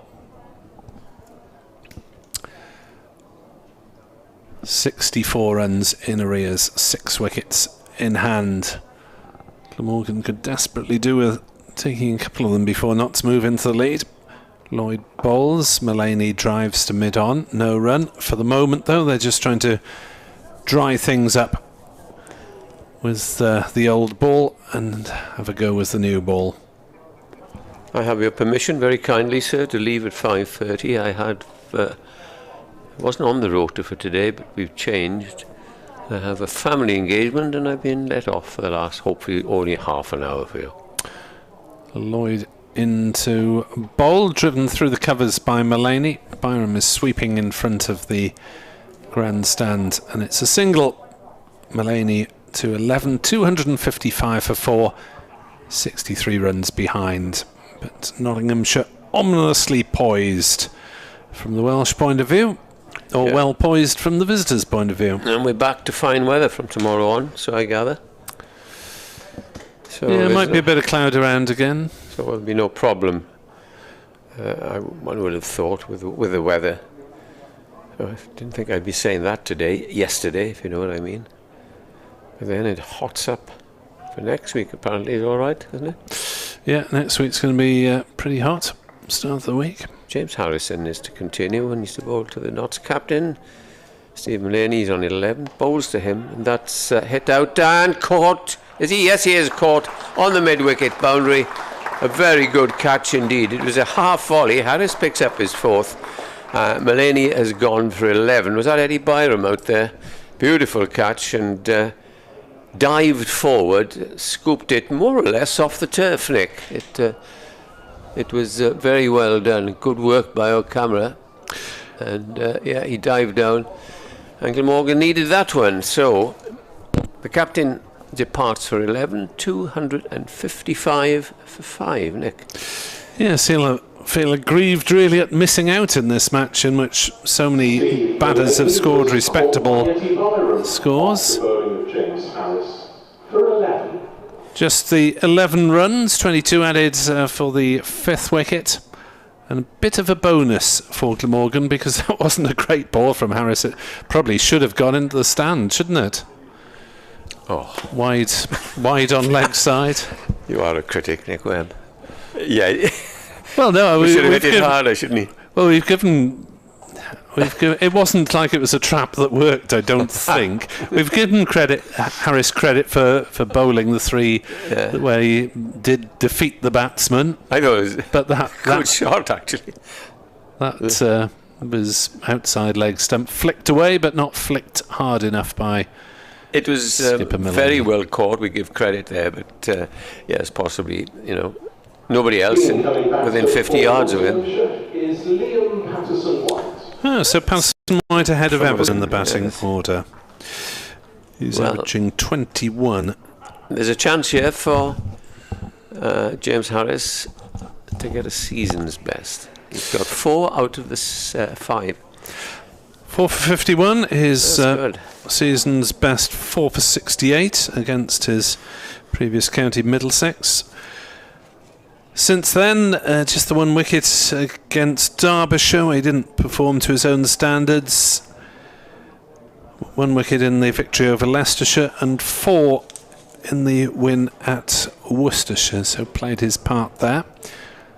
But yeah, he's got some good wickets and hasn't quite been as consistent as I'm sure he's striving to be with his lines in this innings, but even so, he's done well.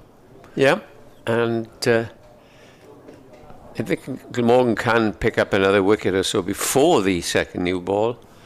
That'll help them greatly. He's left-handed, is Patterson-White, and here's Harris coming over the wicket and bowls to him and gets down on that. Gives the impression that it kept just a little bit low, but had he missed it, he would have been absolutely plumb. 2 slips in attendance, and Harris has plugged away. This is his 15th over. 4 for 51 are his figures.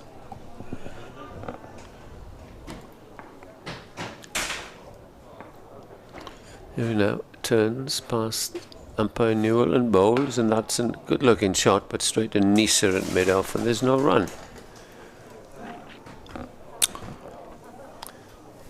Rain is cleared away to the south-east, I think, just to the left of us, and everything's clear now, and on we go.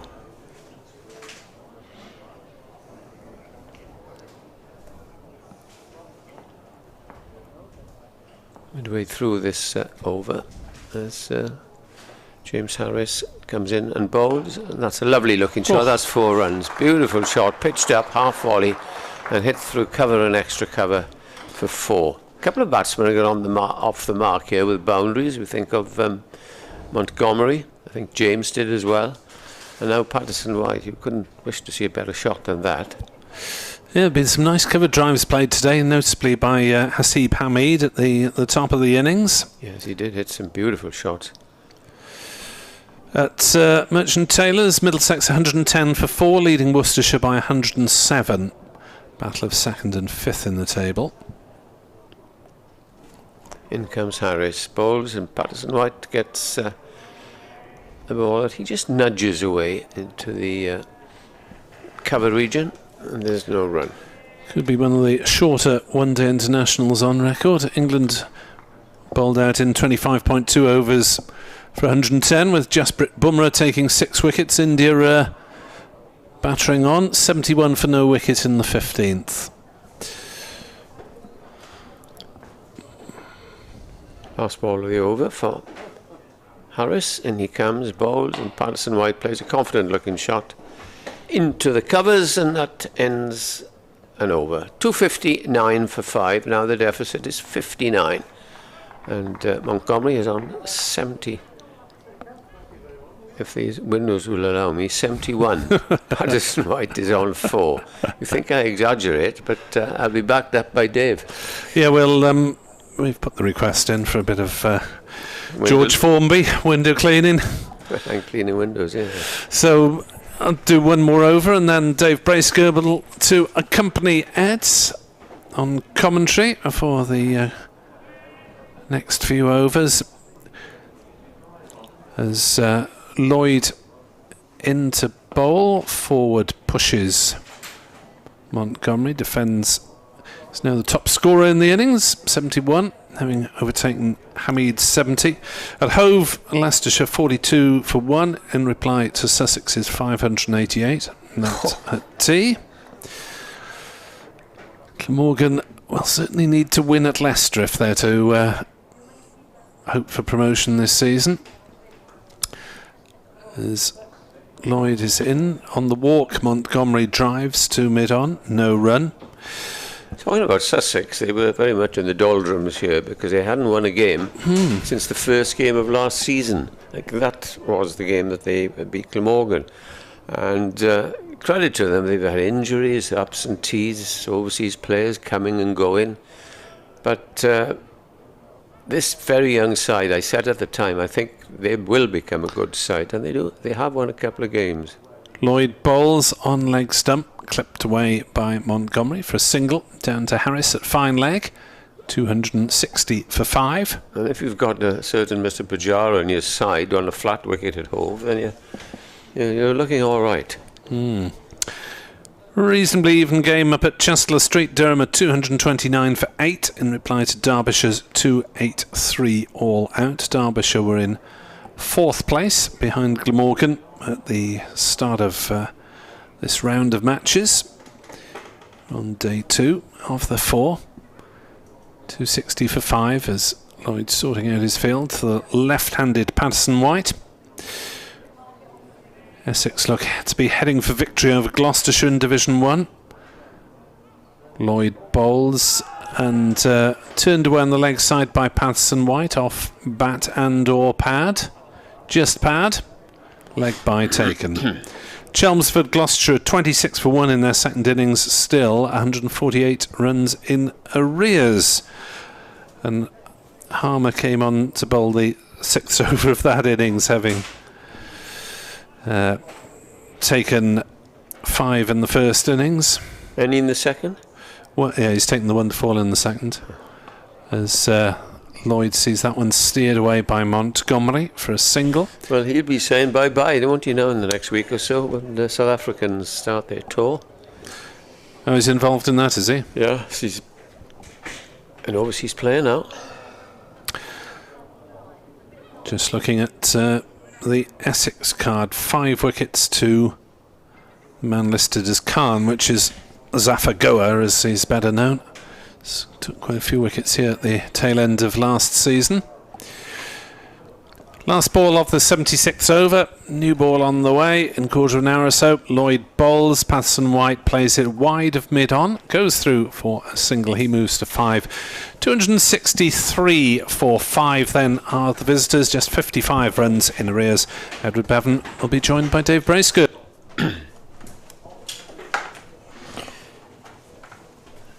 So the new ball now just 4 overs away, 76 overs bowled.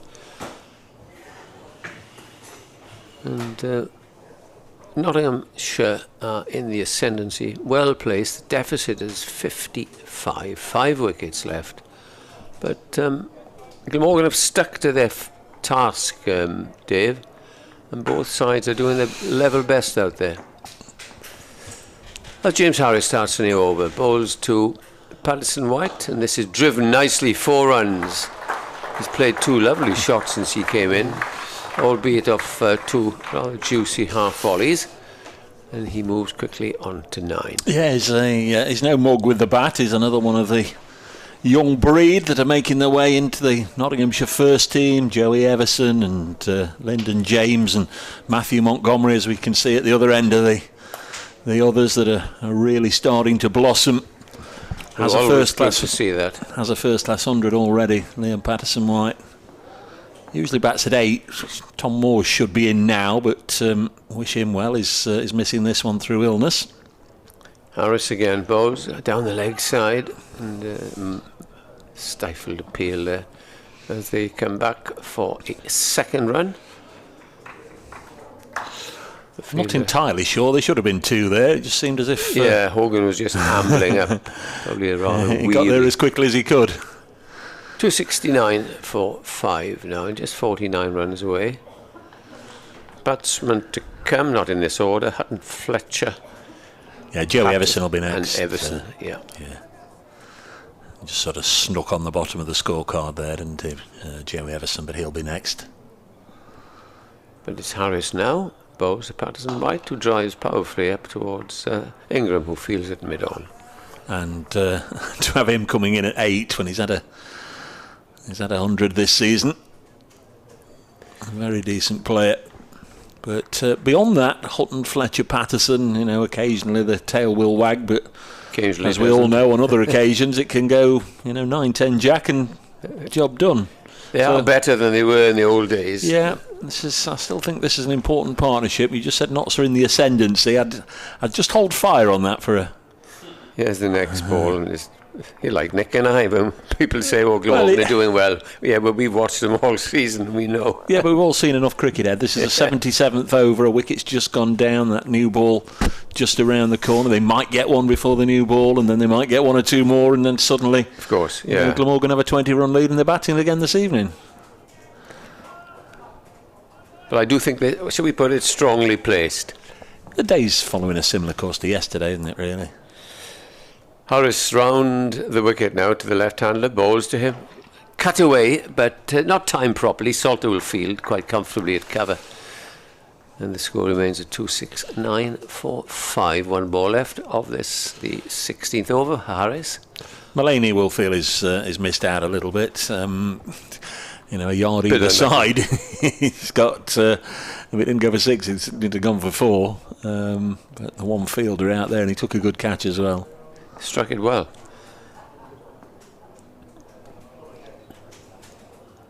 In comes Harris. Bowls again.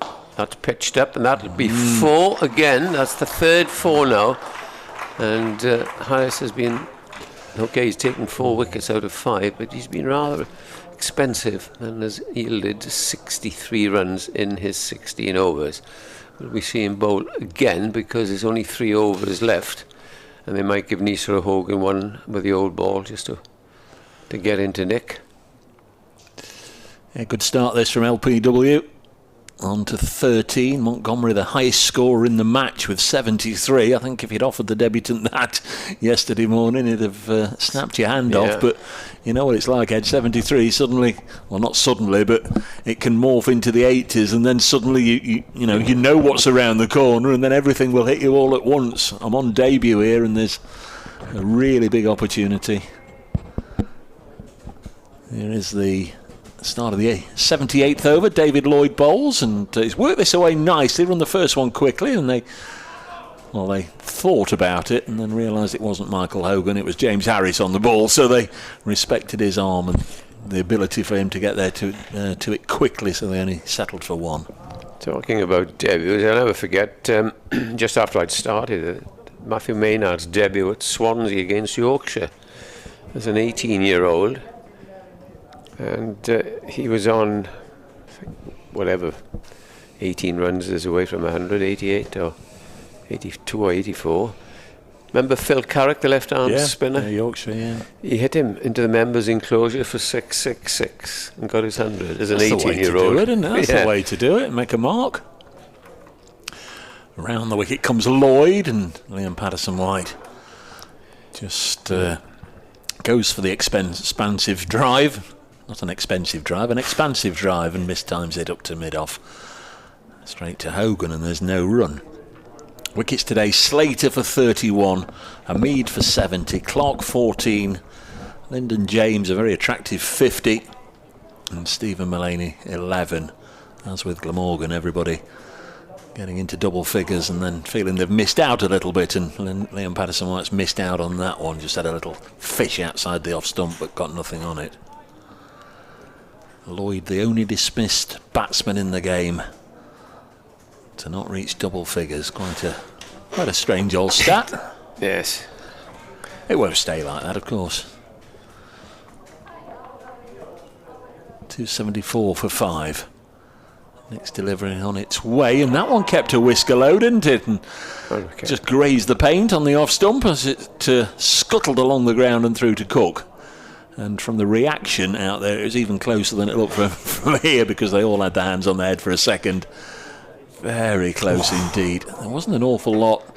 Once he sort of found his feet rooted, and there was obviously not going to be any forward momentum from Liam Patterson-White. He was in difficulties there. He just had to hope that the ball missed the stump rather than kissed it, because it scuttled along and he had no chance of playing it.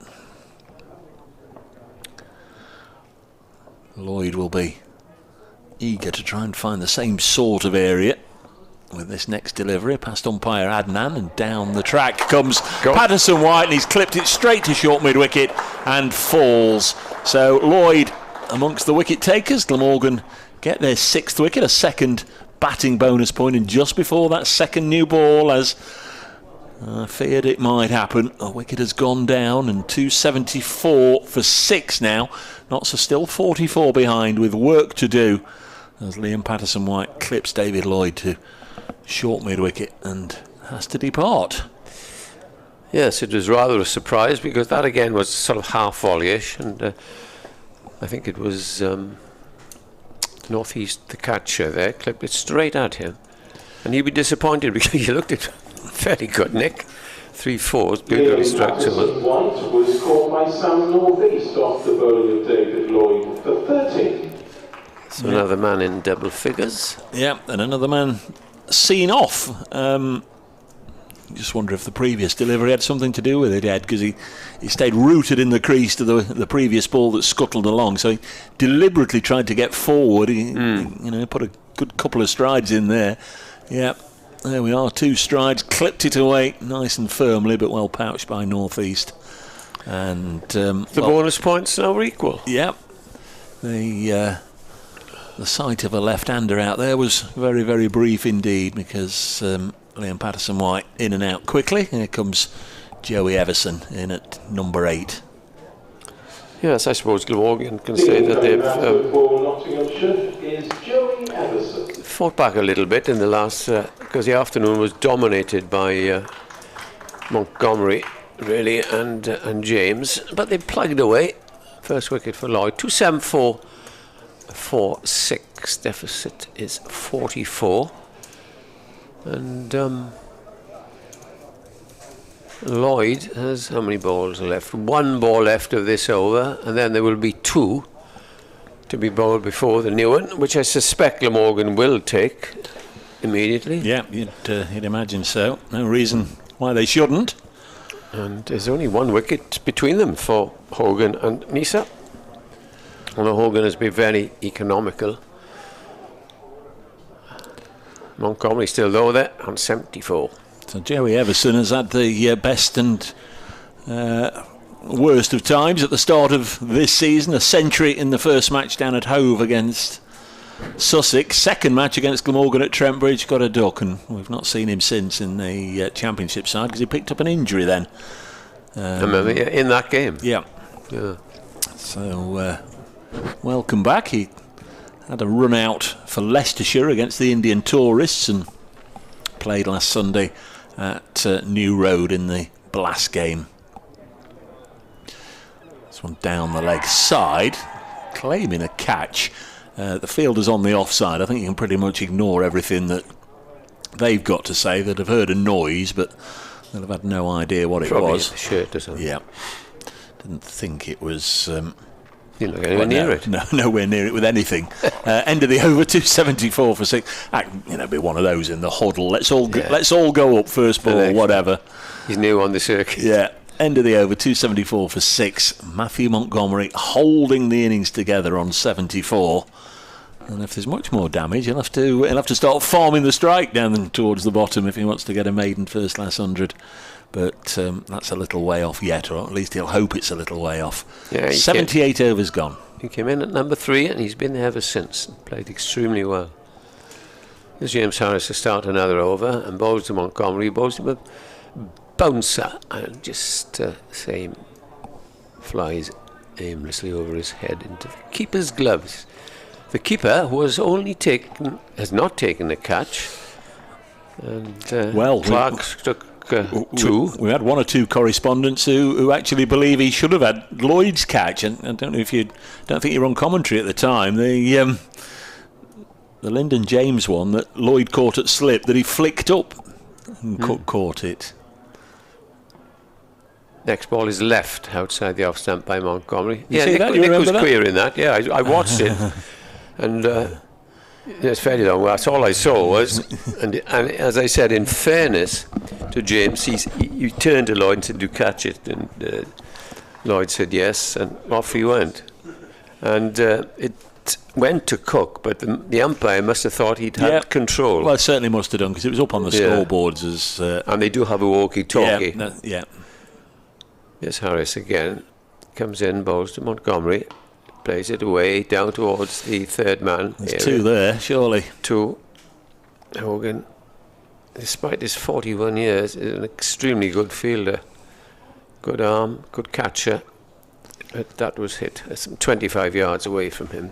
276 for 6. The light's okay now, isn't it? Yes. And it's lighter behind. Yeah, the few spots of rain we had didn't upset things at all, really. He took tee straight away, so didn't lose any time. No problem. Harris in, bowls again, well pitched up, but driven straight to Ingram, and he is fielding at mid-off. Harris 4 for 65 of 17 overs, less 2 balls. Might interest Nottinghamshire supporters. Ben Duckett is at the crease at the moment for England Lions. 37 not out off 27 balls. In comes the next ball. That's played forward defensively by Montgomery on 76. He enjoyed his time at Trent Bridge against Glamorgan. Duckett earlier in the season, 122 and 95 in the second innings. It's been a high quality performer this year. He's always been a good player. I remember him with Northants, when he started his career. No inhibitions if it's there. He plays some shots all around the wicket. Captain of Welsh Fire as well. Harris bowls. Well pitched up, Yorker length, driven to mid-on. Will that be the end of Harris, I wonder? Because he's bowled pretty well in this spell. That's the 79th over completed. I suspect it'll... Yes. Got to be, hasn't it? Nisa just held his hand up. Whether he was saying, that's okay, Captain, or telling, I'm bowling here next over. Yeah, it's got to be. They've got to take the second new ball now. Just try and... blow a hole straight through the Nottinghamshire lower order here. 276 for 6. Notts trail by 42, and that can look a lot if you suddenly go 7, 8, 9 down. Well, Lloyd will bowl probably his his last over. Yeah, 15 overs, no maidens for the Glamorgan skipper. He's fired one right up there in the block hole that Joey Everson's played round. Gets nothing on it. 1 for 63, Lloyd's figures. How would you, totally changing the subject, how would you clean these windows then, if they've said they're going to clean them? That's a good question, isn't it? So can you reach them from below? I presume I don't know, I presume down below on the concourse they'd have one of those long extendable brushes that they'd waft up in the air and hope. Next one is bowl to Joey Everson, just eases it out onto the offside, fielded by Carlson, because the actual window that's been commemorated by the seagull, shall we say, doesn't actually open, does it? There's no real way of... It's like these Norman Wisdom films, you know, where they wave in front of the window. Charlie Chaplin in the old days. 276 for 6. Next delivery wide outside the off stump, and it goes through to the keeper. And we always say this, of course, at every game. When you get the second new ball, don't forget, if you don't bowl pretty well at it, it can be struck to all parts. It can indeed. But regarding the window, you know, our esteemed colleague Nick Webb usually has the answer to most things technical. I'm sure he's onto it. I'm sure he's onto it. Yeah, he's declined to do anything. He'll get it sorted, I'm sure. 276 for 6. If it was at Trembridge, I'd have had it sorted by now for him. I'd have done it myself. This one's just run down by Everson to shortish third man, and they go through for a single, so that gets Joey Everson off the mark. 277 for 6 in the 80th over. We've still got 25 overs to go after this one this evening, but that second new ball just around the corner might, as Eddie said, might bring one or two problems for Nottinghamshire. It might also bring a flurry of boundaries. Montgomery back on strike on 76. Lloyd bowls to him, lets this go through to the keeper. That Everson single means again that Lloyd won't bowl a maiden. That's 16 consecutive overs without a maiden. I think it was Fletcher yesterday bowled 14 without a maiden, and then, as we were saying he bowled 2 in a row. Yeah, 5 bonus points apiece at the moment. Notts need 23 more runs for a third batting point. Glamorgan need 3 more wickets. There's Lloyd trying to get the first of them. Bowls, and slight misfield there by North East, and Montgomery will get a single and will keep the strike at the end of the 80 overs. Notts are 278 for 6, and that might be the end of this ball. I don't actually know how long it's physically been in play yet. We are going to get an immediate signalling of the second new ball here. 278 for 6 is the score. I don't think Nick was here when Dave was telling me that Leicester today bowled how many no balls? 32. And I was just saying, do you remember them when because I'm saying this because we haven't seen a no ball in this innings, and when they were here they went absolutely berserk. 54. Poor old Richard Ray was holding his head in his hands. As predicted, Michael Nisa has taken the new one, and he will prepare to bowl to Montgomery, who's on 77, and we now have the field, except for one other slip, because there are 2 slips that you would have for the opening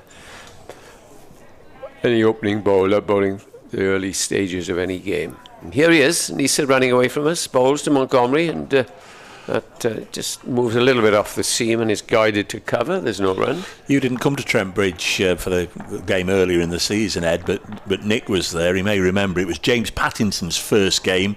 Hadn't had much cricket coming out of the Australian winter. It was his first game back. He had a lot of no-ball problems, and second ball of the game, he had David Lloyd caught by Duckett at slip off a no-ball.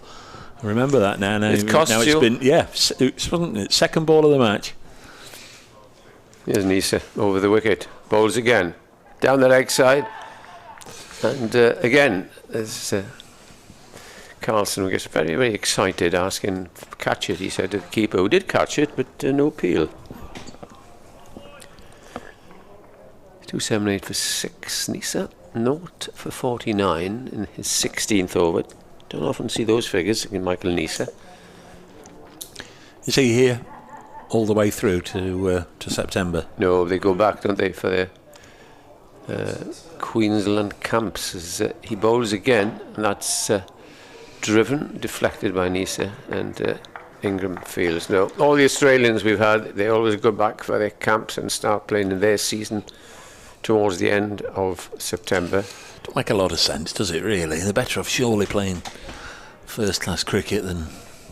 Well, they will be playing first-class cricket, yeah, but this camp business, it's... yeah, that's what I mean. The pre-season in Australia... we used to call Labuschagne back, and he plays all the year round. Yeah, I mean, Notts have lost players in the past to it, but bit of a nonsense, really. Nisa bowls, that's played defensively back down the pitch. And how many balls have we got left? 2 balls left of this. So have we got an overseas player? Notts. Or Pattinson and Patterson. James Pattinson isn't playing this game. I'm going to have to nip next door. Yeah, sure. Back shortly. Shall see thee tomorrow probably, because I'm away at 5:30. I've been given permission. Nisa is in and bowls, and this is played, and it does bisect the 2 fielding in the extra cover area, and he's taken a single, which will bring Everson now to face the last ball of Nisa's over. 39 runs, Notts are behind with 6 wickets down.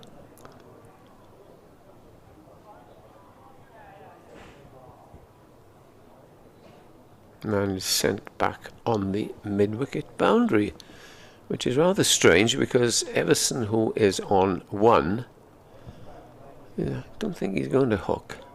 In comes the next ball, and that's glided, if you like, down towards third man. In front of the sign screen is picked up by Hogan, who bowls it in, no doubt thinking or knowing that he is going to be bowling himself in the next over from the far end to 80 for 6, 38 behind, and Montgomery on 78, Everson is on 2. And it's considerably brighter now than it was. And there we are, Michael Hogan is coming back, economic as ever. His 17 overs have cost 44. Just over 2 is his economy rate. And we get rather used to that with Hogan.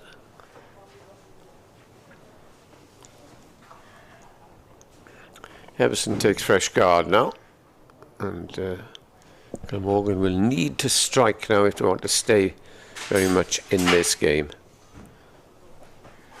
2 slips. And then there are 3 in an arc on the offside.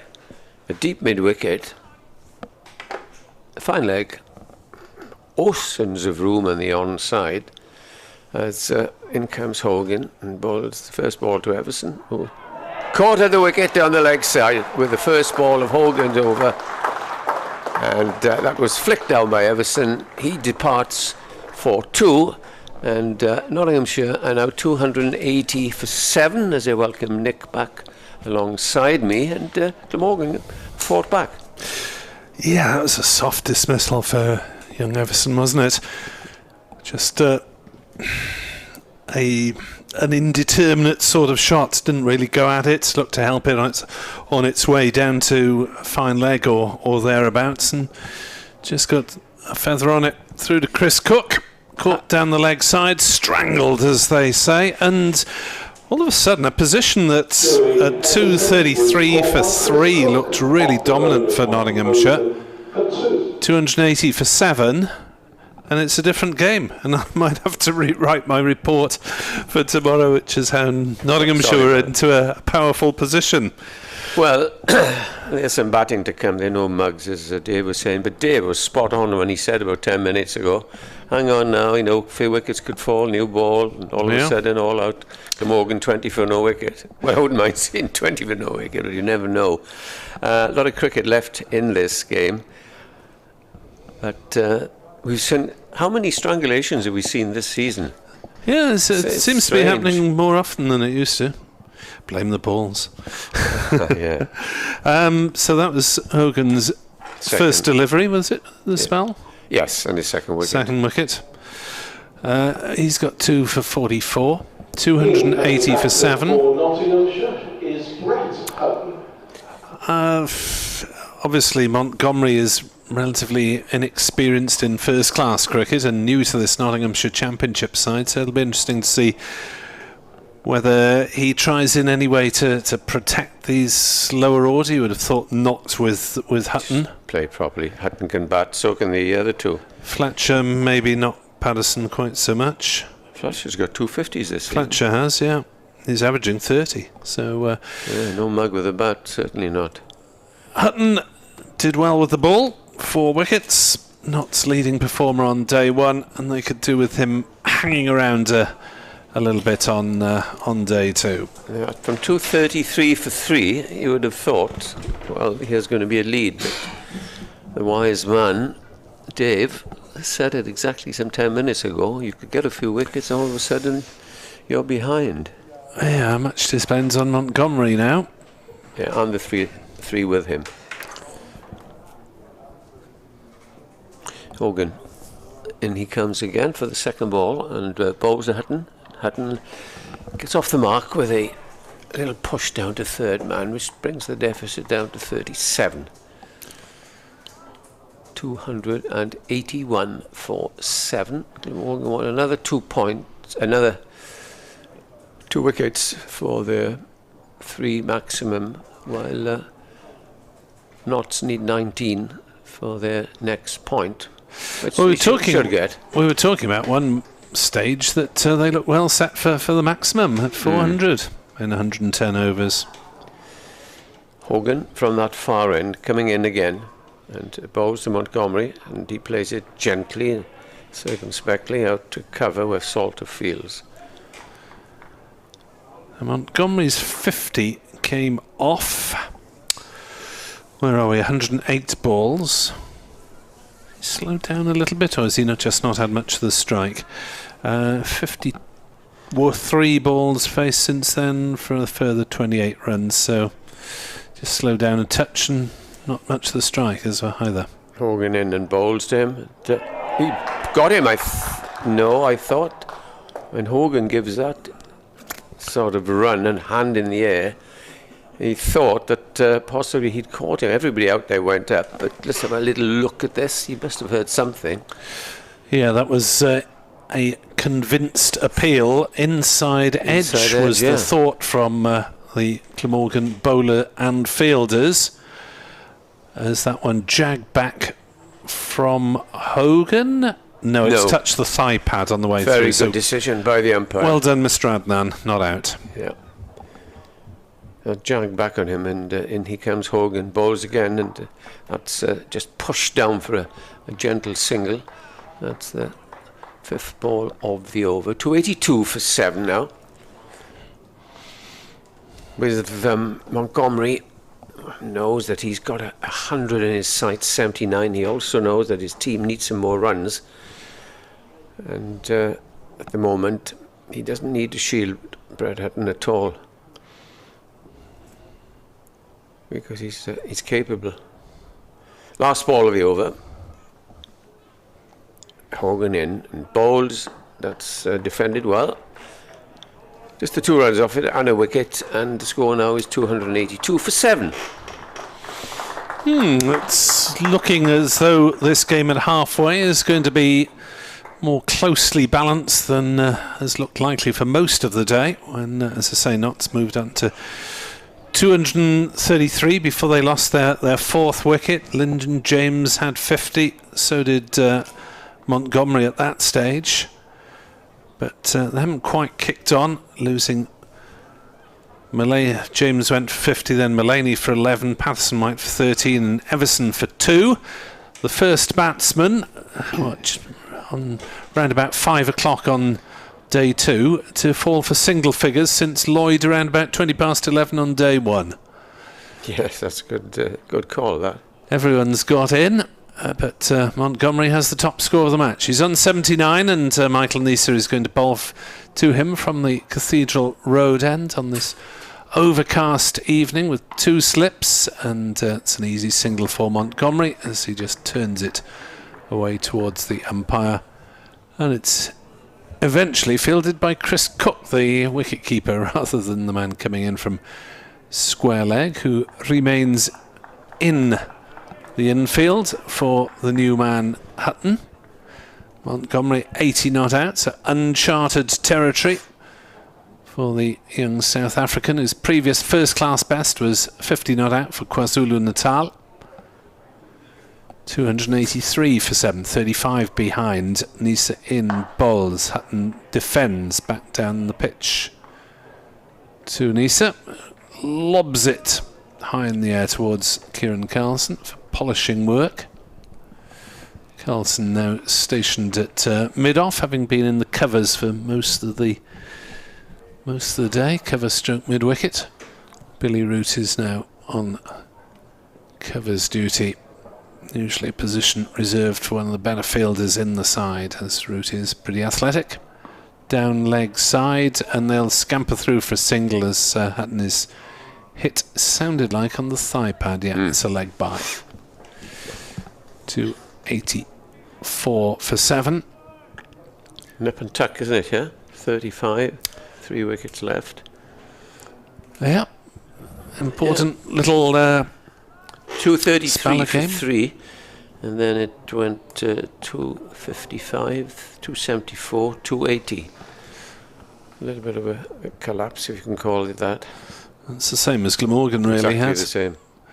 As Nisa bowls, forward comes Montgomery to defend. Glamorgan got to 163 for 3 at one point, then declined to 220 for 7 before adding the best part of 100 for the last 3 wickets, and Nottinghamshire have to replicate that if they're to re-establish their grip on this game. Here on BBC Sport Online from BBC Sport Wales and BBC Radio Nottingham. As with 2 balls left in the over, Nisa brings in square leg to cut off the single there. And he's bowled him. Nisa, with the new ball, has left Montgomery's middle and off stump in one heck of a mess. 284 for 8, and a fine innings from Matt Montgomery, his championship debut. And he's gone for 80 as Nisa beat him for pace there, I think. And Montgomery finished with 9 fours. He occupied the crease for 166 balls. But first wicket of the innings. Well played, Matt Montgomery. Very good innings indeed by the young man, and deserved applause from not only the Notts supporters, some of them have travelled down, but also the Glamorgan people here, because that was a very fine innings by a 22-year-old making his championship debut. I just wonder if he would have had that applause at Chelmsford. Well, I guess Dave doesn't have the delights of Chelmsford quite as often as we do, being in the North Group for T20. But no, it's not a place where opposition players get welcome. It's the sound of one hand applauding mostly. 284 for 8. Wow, this is surprise. Remarkable turnaround in the game, really, with 5 wickets going for 51 as things stand.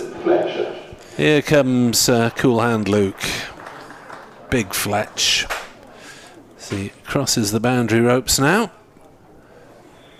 and there's a few gentle exercises as we show the replay. That ball again through the gate, as several of the Notts dismissals have been, but Montgomery just a little bit too late with a defensive jab and left a bit of a gap, and Nisa brought one back to register his first wicket of the innings. So the new ball has worked. Wicket in the first 2 overs as the 2 big men converse, as Nick Fletcher has a little chat there with his partner, Brett Hutton. Well, yes, I wonder if the phrase "bang bang" will be wheeled out anywhere in the post-match interviews. We can go bang bang, or In the most desperate situation, we can go bang, bang, bang, bang. If a team's really struggling with the ball, you hear big first hour tomorrow morning, etc., etc. Anyway, here comes Nisa de Boll to Luke Fletcher, 284 for 8, as Fletcher's beaten by his first delivery. It's just too good for him. Through to Chris Cook. Didn't hit anything on the way, thankfully, for Big Luke. And Nottinghamshire still trailed by 34. With only 2 wickets left, and it seems as though it's likely to be fairly close on first innings. Yes, if the new ball can do its stuff now for the Glamorgan bowlers, we'll excuse me, we'll more or less start parity. 1 innings match, but at least could be that both sides have 6 points in the bag. Glamorgan need 1 more wicket. Nottinghamshire needs 16 more runs. Interesting field placing here, I think, because the tail enders are together as Hogan starts another over and comes in and bowls to Hutton, and Hutton is on the back foot and pushes it away into the covers. He's on 1, Fletcher yet to score, and you get the feeling that anything pitched up will be attempted by these two to be sent into the heavens somewhere. 284 for 8. Michael Hogan from the tough end comes in over the wicket, bowls, and this time is defended again on the front foot by Hutton. As they've got runs in championship cricket, they might just play properly, as it were. Whereas there are some who just go out there and attempt to enjoy themselves. One of them who's bowling at the moment. Turns in this little semicircle as Hogan comes in and bowls now, and that's nicked down to third man for a single outside edge. Fletcher comes in to face Hogan. 285 for 8. Apropos of nothing in particular, I'm still wondering why the BBC scorecard, which is presumably provided by a computer system somewhere, lists Harris as J. Harris when there aren't any other Harrises in the Glamorgan squad. And are there any other Harrises in the first class game? There certainly haven't been in the Glamorgan squad for years. Peculiar. In comes Hogan, bowls to Fletcher. Fletcher defends studiously and pushes it up to mid-on. You know, you can understand Cook being down as C. Cook because there's another Cook in the Glamorgan squad. Yeah, exactly. Who was that pace bowler that played for Notts and Derbyshire? Harris, and Andy Harris, he was known, had been made known to the press one day, and all and sundry he wants to be known as AJ. Hogan in to Fletcher, and Fletcher plays a confident looking shot, and it's stopped by Hogan. So just the single off this over. Well, Glamorgan in the 80s, there are only 3 Alan Joneses.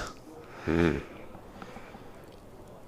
there's no Alan Senior, Alan Lewis, yeah, and Alan Arthur, the 4 county man. Yeah, Sussex mainly, was it? Middlesex had a bit at the tail end of his career with Glamorgan. In comes Hogan, bowls. Played against him in the leagues. Who's that? A.A. Jones? Alan Arthur. Oh, yeah. Went to join the local club on a Segueron. 285 for 8 at the end of that over. And did you get any runs of him? I did. Excuse my modesty. No, that's all right. Tell us. I've asked the question. Yes, I did actually. I can't remember how many. But yes, and obviously he wasn't as good as he used to be. Nowhere so quick as we thought he might be. Then many years then as an umpire.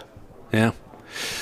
Nisa to Hutton, 285 for 8. As there's a big appeal, not out. The ball trickled down into the slips as Hutton pushed forward. Slightly indeterminate.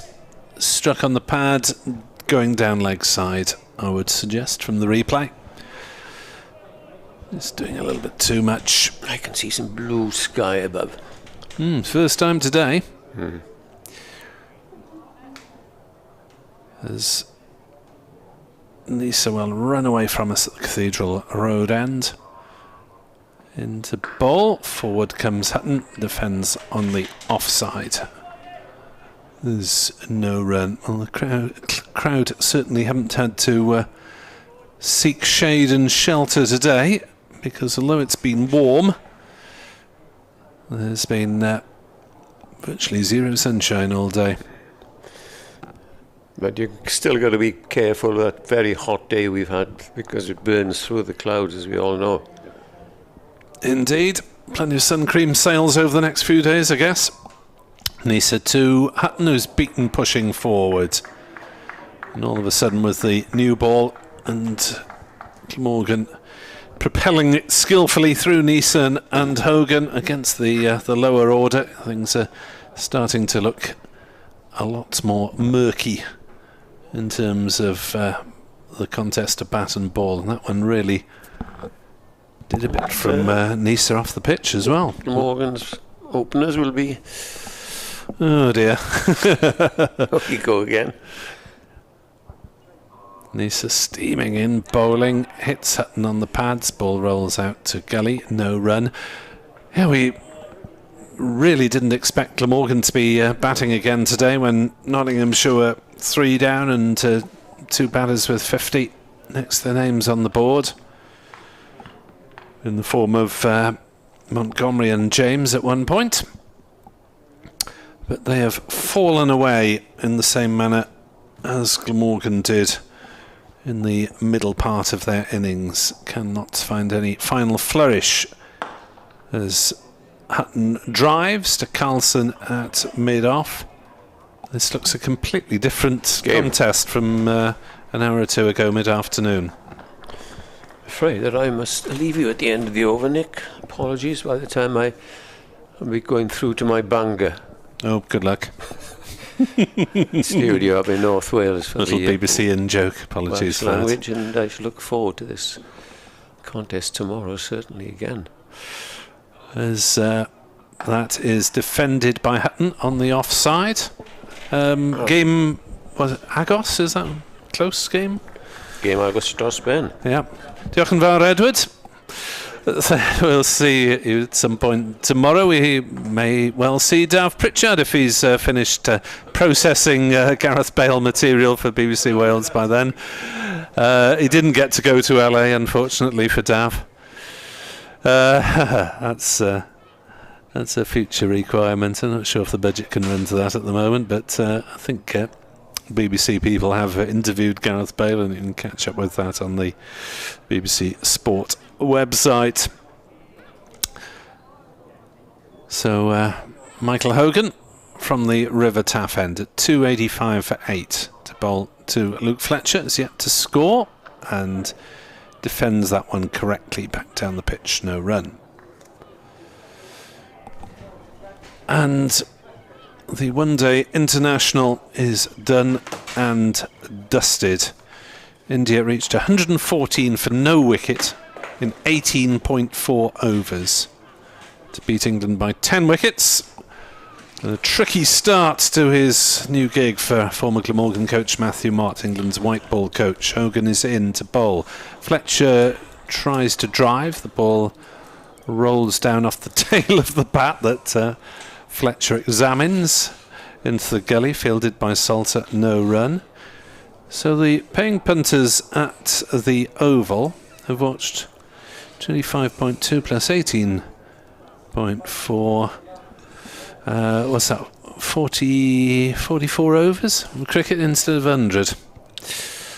Haven't exactly had decent bang for their buck at the Oval.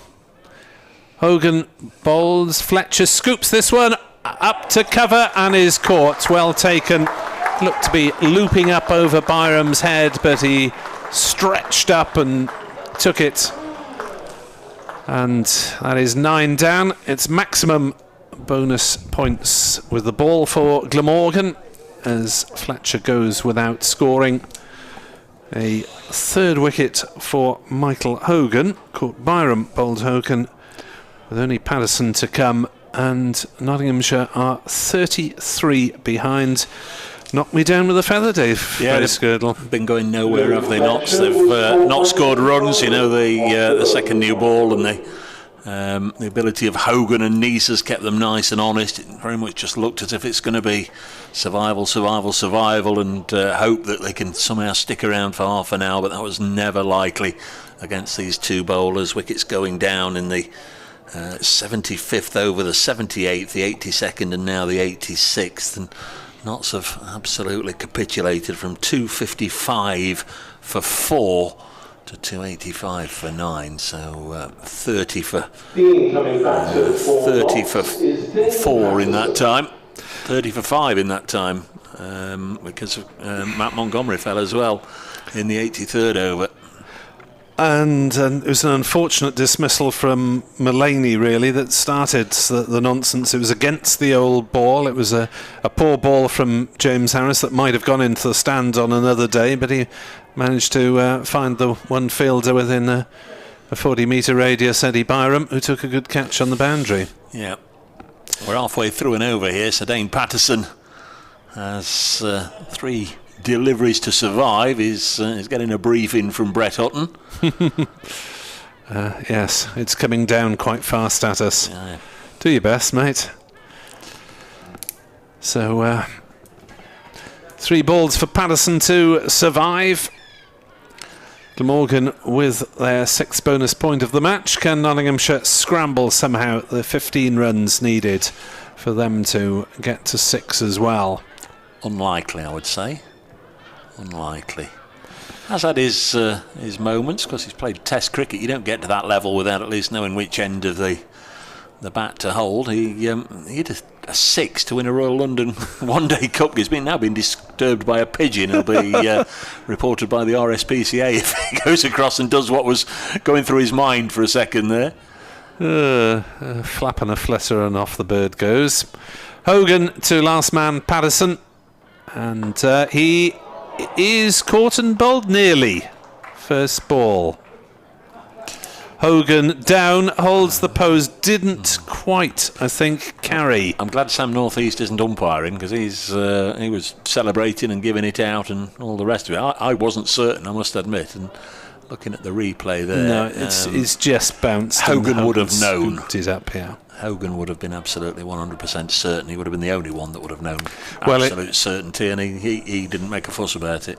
If he'd caught it cleanly, he'd have held it up and be yelling at the umpire, wouldn't he? He didn't make a fuss about it. No, just pitched either an inch or two short or on the half volley to Hogan at full length in his follow-through. Did well to stop it, really.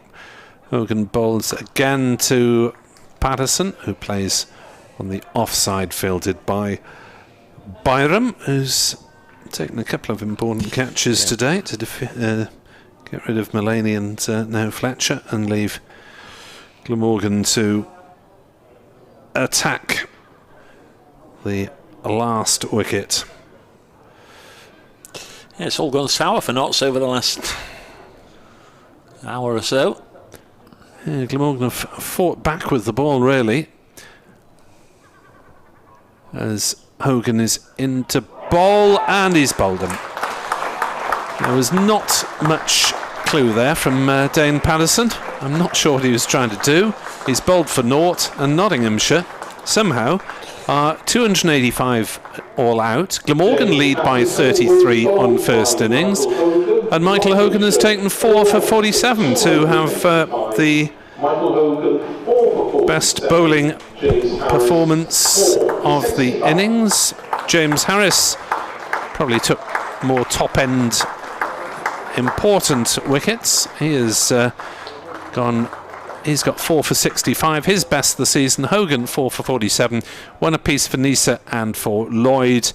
And Nottinghamshire have declined alarmingly, having been 233 for 4, 233 for 3, 255 for 4 at one stage. They've lost their last 6 wickets for just 30 runs. And Glamorgan somehow lead on first innings by 33 runs. We will be back with commentary on the remaining 17 overs of the day. So this game has got a way to go today. It's taken a few twists and turns in the afternoon. BBC Sport commentary resumes in around 6-7 minutes time.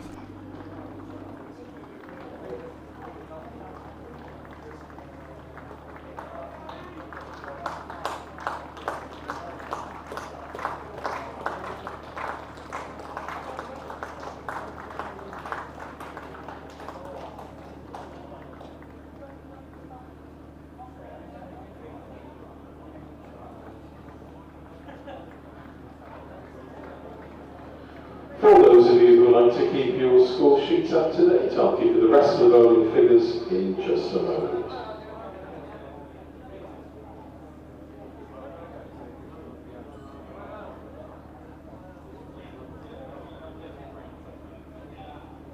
So Nottinghamshire all out for 285.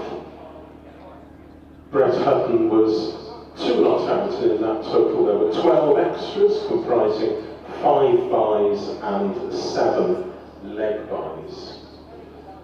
Here are the Glamorgan bowling figures. Michael Neser, 18 overs, 2 maidens, 1 for 52. Michael Hogan, 20 overs, 6 maidens, 4 for 47. James Harris, 17 overs, 1 maiden, 4 for 65. David Lloyd, 16 overs, no maidens, 1 for 65. And Andrew Salter, 15 overs, 1 maiden, 0 for 44. And in case you weren't with us this morning at the start of play, I'm sure you'll be delighted to know that Andrew Salter was presented with his Glamorgan cap at the start of play.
batting for Glamorgan in their second innings, Captain David Lloyd and Eddie Byram.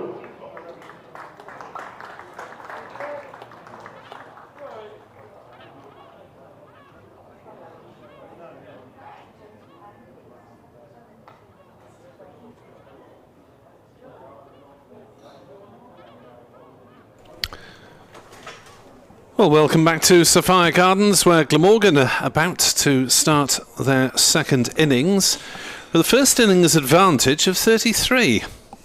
And blow me down, I didn't see that one coming at all, Dave. No, nor me, if I must be honest. I mean, you say these things, don't you? Or the second new ball could change things around. It could bring a few wickets, but 30 for 6, bearing in mind what we'd seen over the first day and 2/3. Didn't really see it coming. I don't know if that short, sharp shower, the sprinkling of rain that we had, perhaps juiced things up a little bit. But it just was sort of a little bit like a runaway train gathering momentum, wasn't it? Stephen Mullaney going along nicely, clipped one out onto the deep square leg boundary, and Eddie Byram took a catch. Yard either side, he had no chance, and we'll never know what would have happened from then on. Joey Everson tickled one down the leg side, and then the second new ball was taken, and bang, bang, bang. Yeah, I think it was the wickets taken with the last few overs of the old ball, then opened up the lower batsman to the new ball, which possibly the middle order guys could have played with a bit more success. Here's Big Luke for you. Fletcher going to bowl the start of Glamorgan's second innings. David Lloyd and Eddie Byram on strike. First ball into the thigh pad of the Glamorgan skipper, and there's no run. So the home side lead by 33. They've got, or did have before that delivery, 17 overs to bat this evening. So around about an hour, maybe an hour and 5 or 10 minutes, as we'll probably have Fletcher and Hutton bowling most of them, with a little bit of Dane Patterson. So maybe we'll be going on till about 10 to 7. This evening, if the light holds, and I guess there's got to be a question mark over that as well. Here's Fletcher. Umpire Sanadnan is at this end. Of course, they've changed over now as Lloyd drops this on the leg side. 2 slips, deepish gully or backward point. Joey Everson walking in. Asiba Mead is also there at point. Liam Patterson wide extra cover, and then on the leg side 4 fielders with Lyndon James in as a close catching mid-wicket. There's Ben Slater behind him, more of a standard mid-wicket. Mullaney the skipper at mid-on, and Dane Patterson's almost in another postcode. He's over in Splot down at long leg. Yeah, right direction actually, Dave. Well done. There's Fletcher, third ball of the innings. He bowls now, and David Lloyd solidly behind it. 1 or 2 people understandably getting in touch, commenting on the collops with Nottinghamshire losing those 6 wickets for 30 runs. Charlie, eerily familiar way to what happened in the match at Trent Bridge. Let's hope we can remove some of them early on this evening, and no Marnus Labuschagne this time. But as Charlie says, Glamorgan do bat deep. Neil says it's a very good performance from Glamorgan. Enjoying the commentary. Thank you, Neil. Fletcher in bowls, and Lloyd works it on the leg side, fielded by Lyndon James, and there's no run. Thought Lyndon James batted nicely as well for his 50. Asiba Mead made 70, and top scorer in the match, Matthew Montgomery, out for 80. Very assured performance, really. 22 years old. I suppose the fact that he's played 4 first-class matches previously does help. He's not a complete rookie, but looked at home. There's Fletcher. In once more, bowls. Got 2 wickets in the first innings. Oh, and then a chance here. Can he hit the stumps? A shy, and it narrowly misses. Joey Everson had enough time there to just weigh up his options and really take aim before firing. He was sideways on, only the 1 stump to aim at, and he would be, 25 yards away. And by the reaction from quite a few of them, it was fairly close. It was almost suicide from wasn't a run David there. Lloyd. There wasn't a run, no. That's the experienced guy, David Lloyd, but nerves get to even most experienced when you're in a bad run of form, I guess. You rarely have such time to really have a look at it and set your sights, as Everson did there. Not attributing any blame at all to Joey. Hitting one stump from 25 yards ain't easy, and he narrowly missed. But it's perhaps symptomatic of the way the last hour has gone for Nottinghamshire. It just wasn't meant to be, I guess. Glamorgan have survived that early Fletcher over, and Eddie and I in fact Eddie mentioned that Luke Fletcher bowled 14 overs in the Glamorgan first innings without bowling a maiden, then bowled 2 in a row. Well, he started this time with a maiden. It's going to be Brett Hutton from the River End. Neil says brilliant reverse psychology from Edward Bevan at 5 down, but Dave knew. Glamorgan win the favourite now, asks Neil Thornycroft, another Neil, who is actually here today, usually following us. I'm not sure with Glamorgan. I like saying the words Glamorgan and favourite in the same sentence. As Hutton begins to Byram, who gets the first run of the Glamorgan second innings by playing one towards the umpire. Tricky 17 overs tonight. The Glammy podcast boys still think we need a lead close to 300 to ensure the draw. Well, that's slightly less optimistic thinking. Provided the weather holds, which I was led to believe it would. I don't think there'll be a draw now. No, well, we're more than halfway through the match, aren't we? And we've still got an hour to go tonight. Yeah. 1-0, leading by 34. David Lloyd looking to get off the mark, and does so by steering one through the offside. Maybe a couple of runs. There are a couple of runs towards the point boundaries. He gently helped that one on its way, and Glamorgan are 3 without loss here on BBC Sport Online. Disappointing day for England's 50 over side, but the Lions need 8 runs to beat South Africa at Taunton in that first one-day match between England Lions and South Africa. A lot of players been involved in that game, so it's not got proper List A status, but Ben Duckett is 80 not out. Well batted, Mr. Duckett. As Lloyd drives through the covers, we'll pick up at least a single. They'll go back for a second run again. Not quite off the middle of the bat, but just a push, wasn't it, really? So that's good news for Ben Duckett, pushing his England credentials, and another chance in, I think it's Thursday, the second match, which was a proper 11-a-side match. Worcester. 5-0.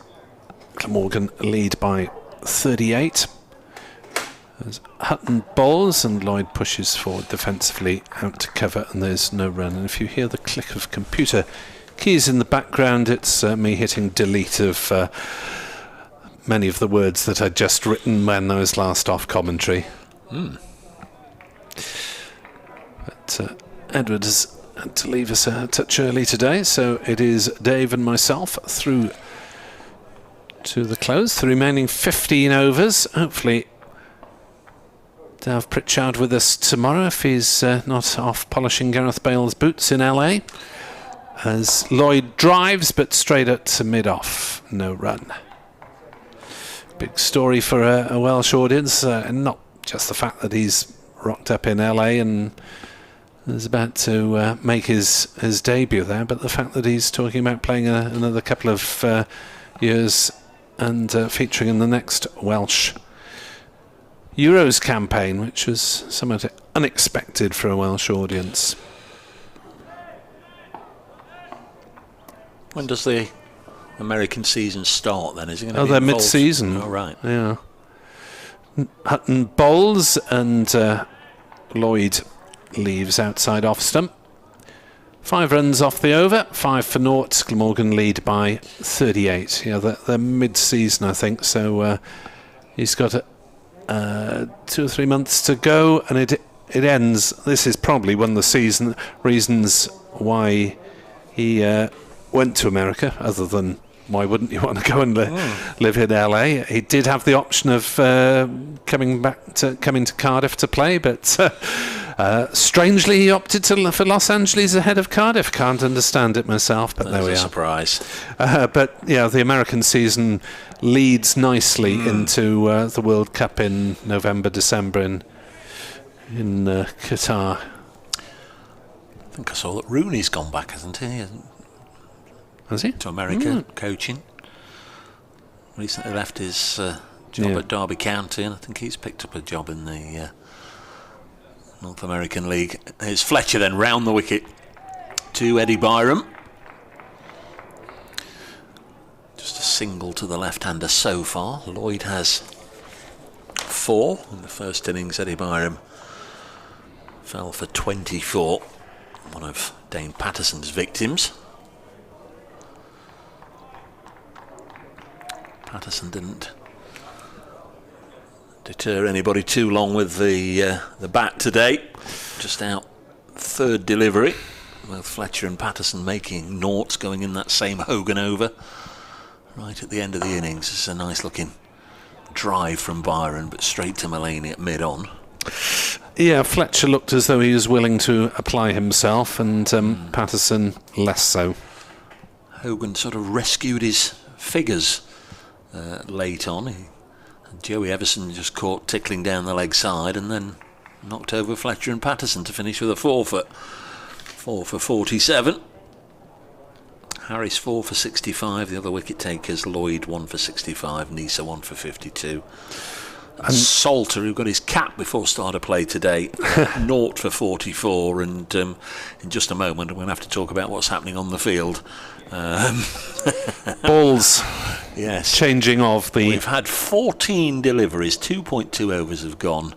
Nottinghamshire have shown the ball to umpire Sanad Nan, and clearly he feels it's worth talking over with his colleague, so he's gone over to umpire Newell, who's passed it through that whatever it's called, the cardboard circular thingy-me-bob, and thrown it back to umpire Adnan, and he's thrown it back to Luke Fletcher.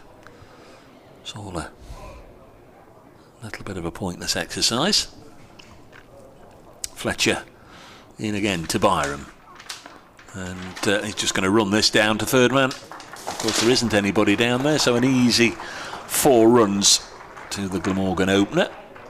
Eddie Byram on to 5, Glamorgan on to 9, the lead up to 42. And this could be a chastening experience for Nottinghamshire at the back end of the day if they can't get amongst the wickets early. Well, they've got a new ball in their hands. They've got cloudy, overcast conditions. The ball really hasn't swung in the air as much as you might have thought it would on a sultry day. A bit of humidity seemingly in the air. There's Fletcher in, bowls, and Byram happy to defend, pushing it into the offside. Need 1 or 2 players out there to lift the spirits. I guess it would have been a pretty shell-shocked dressing room as those wickets went down dramatically in quick succession after tea. Little sprinkling of rain took the players off over a bit before the scheduled tea break, and when they came back, first over, Mulaney was out, and it was just clatter, clatter, clatter, clatter and clatter after then. 6 wickets going down in quick succession. Fletcher bowls. Byram again solidly behind it, no run. First ball of the 75th to the last ball of the 86th. So 12 overs, 6 for 30. Put the jinx on Ben Duckett by mentioning him. England Lions need 2 to win, and Duckett has just fallen for 85. 85 from 67 balls, 10 fours and 2 sixes. Well batted, Ben. Glamorgan will be delighted not to be facing him here. Fletcher once more, trying to get this breakthrough, and Byram equally determined not to allow him. Pushes it to point where Dane Patterson's fielding. And that's the end of the over. Glamorgan 9 without loss, having done really well to come back today, and ball knots out for 285. Yeah, real reversal in the game situation, and just a question of whether Glamorgan can hold on to that and prevent another swing in the momentum of the game in these remaining 14 overs of the day in not easy conditions here. And as Dave suggested, bad light might play a part, which is really strange to be saying in mid-July. Considering the day we had yesterday. Absolutely. Hutton bowls, Lloyd on the back foot, plays defensively to cover, no run. I mean, it was still playable at 9 o'clock last night and still very warm as well. Durham bowled out for 296 at Chesterley Street against Derbyshire, so that one's nip and tuck. Durham with a 13-run lead. I mention it for Notts fans because Toby Petman, 20 overs, 3 for 44. He's on loan with the side down the A52. His next delivery is allowed to go through by Lloyd outside off stump to keeper Clark. Yeah, Glamorgan and Notts, what result do we want in that Durham Derby game? Maybe a Durham win? It's Derby a fourth, aren't they? Just behind Glamorgan, I believe. At the start of this round, Glamorgan have 6 points from this game. Nottinghamshire have 5 so far. They have an over 8 of +3, so they don't need to worry about being docked. As Hutton into bowl to Lloyd, who works it on the leg side past the umpire and will take a single. 10 without loss. 4th over. The crowd has lessened a little since that shower around tea time, which just extended the tea interval by 11 minutes. And extended our working day and that of the players by a similar amount. Only that 11 minutes becomes half an hour, doesn't it? Yeah, even though we've got positive over rates. Hey ho. Hutton in to bowl. Byram defends into the gully, no run. I suppose the amount of time for the umpires peering at the ball and trying to put it through hoops is accounts for about quarter of an hour a day these days. Worst pun of the day goes to play up Pompey to both of us. Do you know Tom Jones is chairman of that Olmley Cricket Club in the village where I grew up? We lived in 4 houses within 300 yards of the ground. I was Delilah to meet Tom. Delilah. Doesn't work, play up Pompey. No. Good effort though. As Byram works on the leg side and will pick up 1 run.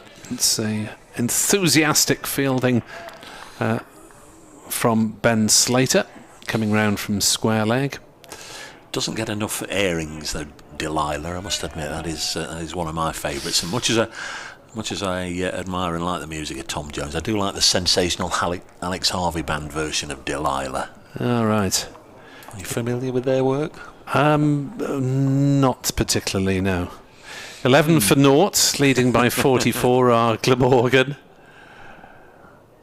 As in comes Hutton and bowls, and Lloyd works that one down to square leg for a single. 12 without loss. The song Delilah drives my better half absolutely bananas. She thinks it ought to have been cancelled, and is advocating male violence against women, or not. Well, not advocating it, certainly isn't condemning it. And you hear tens of thousands of people at the Principality Stadium doing the ha ha ha ha, which these days it wouldn't get written, that song, or wouldn't get played on the radio anyway. We're talking about utter nonsense, because these cricket balls are utter nonsense. Once again, not showing the ball to the umpires. This time they've gone straight to umpire Neil, because he's the one with that circular thingamabob that they pass the ball through,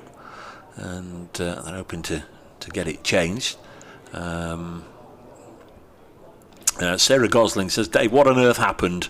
Last I saw, they were going along nicely. They went off for tea when it started raining, and then they're all out. Did that change the conditions? Just bring you up to date with news from today's international matches. Not particularly, I don't think. managed to scoop out a wasp from our commentary box. Well, it'll be interesting to get the viewpoint from the players as to whether it did or not. It shouldn't have done. The hover was on there very quickly. If there was any alteration to the playing field in its entirety, I guess it would be in the extremes if there was a little bit of moisture there, just slowing the ball up from going to the ropes. But in truth, between 255 for 4 and 285 all out, there weren't that many that went towards the boundary that would have been slowed up. So no, I don't think the conditions had an awful lot to do with it. We've once again got the suitcase of balls out there. You'd imagine they're pretty much selecting a brand new one, wouldn't you? Yeah, there's a ball with just a couple of blows on it, you would have thought. In the First Division, Essex may well be the first victors of this particular round. Gloucestershire 75 for 5 in their second innings, still 79 runs behind. And it's turning square by the look of it, because Simon Harmer's got the first 5 to go with his 5 in the first innings at Chelmsford, where they certainly have produced result pitches for their spinner. Fletcher, after that delay, to Lloyd, who likes the look of the new ball because he smacks it for 4 through the covers. He'll feel a little bit better for that one. Just half volley-ish from Fletcher. Lloyd lent into it and he moves into double figures on 10. Glamorgan 16 without loss. The lead is 49 runs.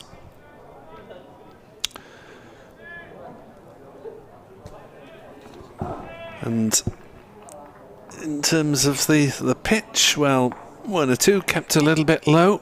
1 or 2 batters might point to that as a contributory factor to their dismissals, as Fletcher bowls and Lloyd is forward. But when you get 2 out of your top 3 bowled leaving, you can't necessarily blame the pitch for those. A little bit of movement. Bowlers have bowled well today. 16 without loss. Glamorgan 4 apiece for James Harris for the top 6. Michael Hogan got Lyndon James, but after that cleaned up the tail with 1 contribution from Nisa as well. Fletcher in bowls to Lloyd, who is surprised by that one, spat a little bit, did well to get himself and his gloves out of the way of it. Beautiful ball from Fletcher. Lloyd drawn into playing at it, but just a little bit too much away movement off the pitch, and batting conditions obviously not too easy at the moment for Glamorgan. 16 for naught. 49 runs ahead. Survival the key tonight. Fletcher is into Lloyd, who's hit on the pads, looking to work on the leg side. Lloyd beginning this over well with a sumptuous cover drive. He's just talking to himself, trying to remember what he does well at the best of times. Top score of 84 this season in the first innings at Derby. Also hit 76 in the first innings at Trent Bridge. Apart from that, he's been a bit scratchy in the last 3 or 4 matches. Fletcher is in to bowl to Lloyd, who's squared up. There's big appeal from behind the wicket, but not particularly from Fletcher. As he got forward there, David Lloyd. 12.1 overs remain on the scoreboard here this evening. May well be an update for BBC Radio Wales in the next couple of minutes.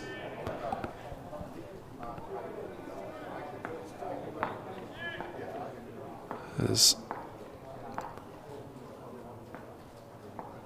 next delivery, the final one of the over from Luke Fletcher to David Lloyd. and well, that's hit David Lloyd somewhere. He's down. I think he was hit more in the midriff, but he's stayed down as the ball ran down on the leg side. Viewers to the stream will see on the replay. Has that hit him on the elbow, possibly? Or did it go through to the midriff? It has David Lloyd in some difficulty, whatever. He is now back up on his feet, thankfully. And he reveals the spot where it did hit him. It was just above the waistband on the left-hand side. No protection in that area, and therefore a painful blow. And that'll make quite a bruise overnight, you'd imagine, because it looked red and angry within seconds. 16 for naught. Lloyd bruised, but not beaten. Hutton to continue from the River Taff end.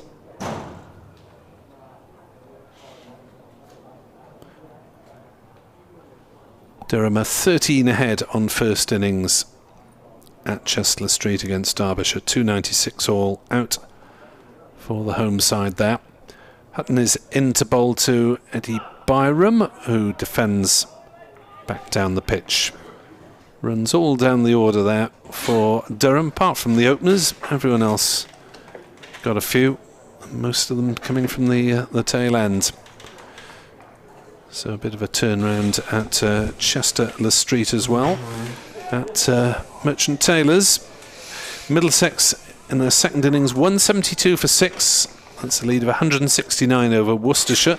Middlesex second in the table, sandwiched between these two sides.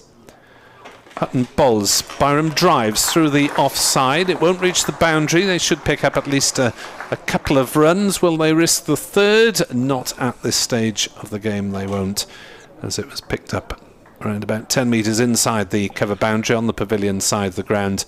Glamorgan move on to 18 without loss, and the lead passes 50-51. What happened at the end of the last over? Was he struck on the shoulder, do you think? No, he lifted up his shirt. It was just above the waistband on the side. There was a ball-shaped red bruise on David Lloyd's left side. Hutton round the wicket to Byram, defends to point, and there's no run. 18 without loss it remains. 51 in the lead. That looks colossal already, doesn't it? 51 in front, 10 wickets left. Knots to chase in the fourth innings. Is the final innings going to be significant? I don't know if this pitch is going to deteriorate if it gets a bit of sun on it again tomorrow. Might just stay the same throughout. 1 or 2 have this season. Hutton in to bowl. Byram drives nicely. Oh, he's timed that one beautifully through wide, long off, racing away to the ropes at the River Taff end. And Byram moves up to 12, and Glamorgan's 22 for naught, 55 ahead. Yeah, lovely shot from Eddie Byram. Just caressing it away through the offside. Again, we're seeing a little bit of a contrast between what Glamorgan's bowlers did with their second new ball and what Notts are doing at the start of this second innings. Hutton bowls. Byram defends to Hamid at point, no run. Different sorts of bowlers, of course. I think Neesa's the quickest of the four, if we're talking about Neesa, Hogan, Fletcher and Hutton. Yep. But as in the first innings, it doesn't appear to be appreciable movement for either Luke Fletcher or Brett Hutton. There's one from Fletcher that beat Lloyd's defensive push that just did a fraction too much, really. It's a beautiful delivery. Hutton round the wicket to the left-handed Byram, who is solidly in behind it. 22 without loss, with the lead. 55 runs and 11 overs remain to play tonight. I think we can take it that there won't be a BBC Radio Wales update at 6 o'clock unless there's been one and I was unaware of it. In which case I hope they got the score somewhere in the process. 22 for naught. The most memorable occasion on that one was when there was due to be an update just before tea. I got absolutely no programme feed at all to indicate that I was live on the radio, and it turned out that Bob Hunt, the former BBC Radio Bristol commentator, and myself had been talking on the air about cake for 30 seconds rather than actually saying the score. It happens. It does happen. Glamorgan physio there ran all the way on, all the way out to the middle to get within 6 feet of David Lloyd to be told, I'm okay, I don't need you. Get on with it. There's Fletcher. And a bowl to the aforementioned Mr. Lloyd, who's managed double figures this time. A little push and run up to Mulaney at mid-on, and he moves on to 11, 23 without loss. Did have a self-induced scare in the first over of the innings when pushed it straight to Joey Everson and set off running. Was sent back and wouldn't have got home had Everson been able to hit from about 25 yards. Narrowly missing. 23 without loss. 10 overs and 5 balls remain in the day. Watford would dearly love to get amongst the Glamorgan top order this evening. Get a wicket, perhaps get a night watchman out there. Fletcher round the wicket, bowls to Byram. Straight bat. Pushed up to Liam Patterson-White at mid-off, and there's no run.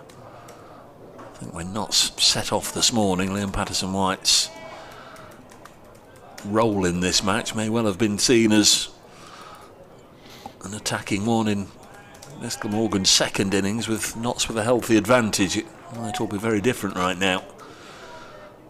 It's Glamorgan with the overall lead in the contest.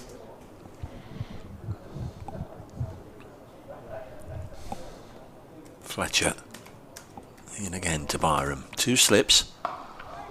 Houghton and Montgomery. This one's steered to point where Ben Slater is, and there's no run. 10 wickets went down yesterday. We've already had the same number fall today.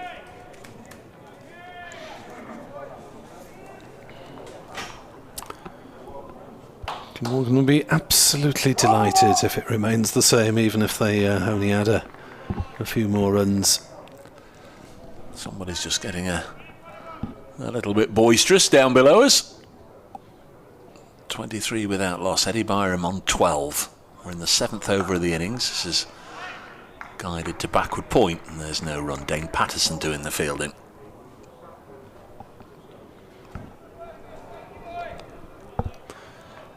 It's been a really interesting first couple of days without particular fireworks. There hasn't been a century. The wickets have mostly been spaced out, with a little tumble at the end for both for Notts and a tumble in the middle for Glamorgan, but really has been pretty closely contested right through the 11 hours or whatever we've had of play so far. Fletcher runs in, making his way through the seagull feathers, and bowls to Byram, who drops it on the leg side, takes an easy single. Most of them have either been dissipated or blown away. Somehow have found their way further away from the playing strip, but the start of play this morning there were hundreds of them all around there. It was the same yesterday morning when we went out for the toss, wasn't it? Lots and lots of feathers on the ground. It seems as if they have a right old scrap in the middle of the night. Right-handed Lloyd on strike, or in this part of the world should it be Cloyd? Or Fletcher bowls, and Glamorgan captain leaves it alone. It goes through to Joe Clark, and Glamorgan their second digger, 24 without loss. That's a lead of 57 over Nottinghamshire, and there are 10 overs left in the day. It's the Welsh version, Llwyd, the way you pronounce the Welsh double L. Ian Holmes says Delilah by the sensational Alex Harvey Band is outstanding. I saw them play it at the Vetch Field in Swansea, supporting The Who in 1976. Ian doesn't look old enough to have been watching anyone in 1976. He's clearly well preserved. Steve West said he takes 2 down at the close, but 100 for 2 is not going to happen now, Steve. That was a few minutes back. As Patterson takes over and Byram leaves his first ball from the River Taff end. Oh, that would have been a gig, wouldn't it? The Who and the sensational Alex Harvey Band back in the day. Keith Moon bashing away on the drums. I never saw any gigs at the Vetch Field, I'm afraid. Former home of Swansea City before they moved to a new home on the outskirts of the city and built a housing estate on the Vetch. Never went there. I've worked there once or twice. As Byram steers that one into the offside, looks to see whether Hamid is going to stop it before setting off for the run, and in the end there's a comfortable second because Hamid had to pursue it 7/8 of the way back to the cover boundary. 2 runs for Byram. He moves to 15, 26 for no wicket. Went to Newport's old ground. Is it Somerton Park? Somerton or Somerset? Somerton Park. When I was at RAF St Athan back in the mid-70s, at about the same time that Ian's talking about. As that ball beats Byram outside off stump through to Clark.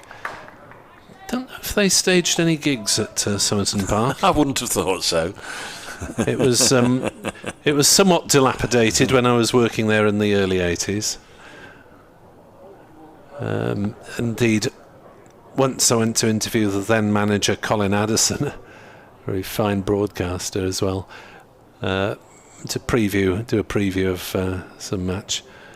Hutton is in bowls and Byram defends, and met him outside his office, and it was a bit parky. It was horrible. It was a cold winter day, and we ended up in the most warm and comfortable place in the ground, which was Colin Addison's car in the car park. Go and sit in the car. It's more comfortable than anything inside. And Colin Addison is also the subject of another little tale about Somerton from the press conference. As Byram shoulders his arms and allows that one to go through to Clark as well, in which Newport County were struggling towards the bottom of the division, and one particularly hard-nosed reporter saying, well, Colin, you just lost 4-0 to Doncaster or whatever, you're 23rd in the table, where do you go from here? And Addison said, Rotherham on Saturday or whatever, and marched off. Patterson bowls and beats Byram, I think, outside off stump, but we have the situation that Welsh... Yeah, I think Byram's got his bat out the way of that run rather too late after it had passed the bat, but Byram's leaves are almost imperceptible sometimes. So end of the Patterson over. He started with just 2 runs off it, and Glamorgan 26 for naught, leading by 59 runs. And I shall stop reminiscing about my brief football reporting career, because I don't know an awful lot about football. I was just filling in for those who did on the occasions. 9 overs remain. Luke Fletcher will continue. He's 4 overs, none for 10 so far. Really important for Stephen Mullany and his troop to break this partnership this evening. A very thoughtful Notts camp tonight, you'd imagine. As Fletcher comes in, bowls, and a little push and run again from Lloyd. Just played it into the gap on the offside this time. It's almost as if he was running as the ball was coming off the bat face, safely down to the other end. Lloyd on to 12, Byram 15, Glamorgan 27 without loss.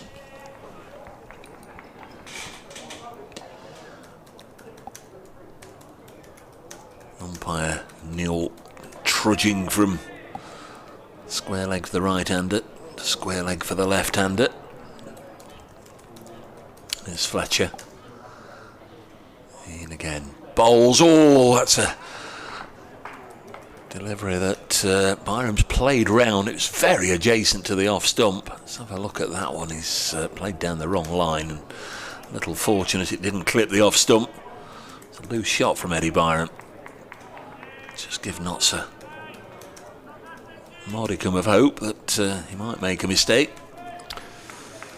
He's a fairly solid championship player, Eddie Byram. Gives the impression in his first few games in Glamorgan colours. Anyway, top score of 176. He's on 15 right now, facing Luke Fletcher. Bowls, and Fletcher this time gets a little bit of bounce. It's in a similar area. The previous one kept low, went under the bat. Oh, and this one took off past the shoulder on its way through to Joe Clark. Difficult conditions right now. Just a little bit of up and down here. Notts will be ruin the fact they've not got James Pattinson available for this game. Yes, he'd be enjoying himself in these conditions, you feel?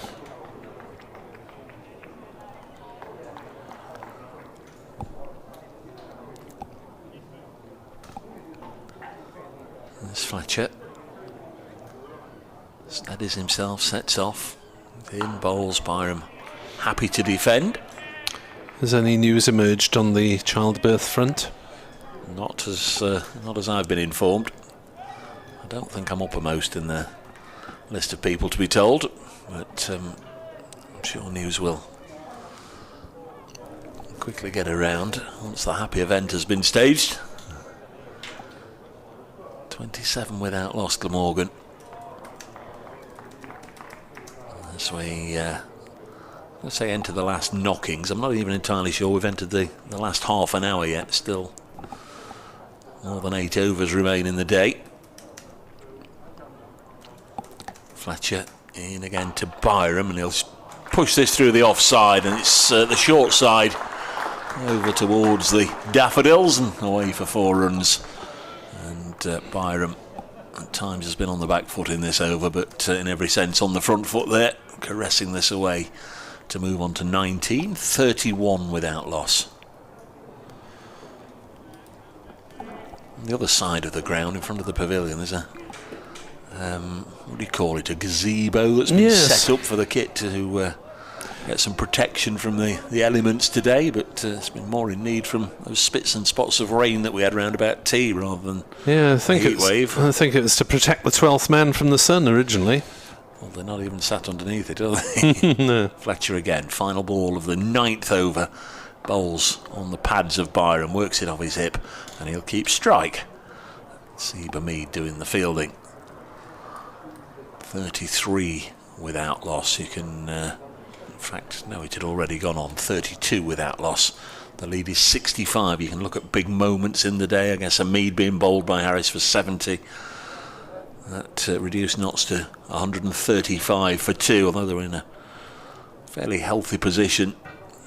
Just didn't look as if Mead was in the mood to give it away today at all. It really did seem as if he was booked in for a big score and a long stay at the crease. Big wicket for Harris to get. Here's Patterson into Byram, up on his toes, defending, back to the bowler. 32 for naught.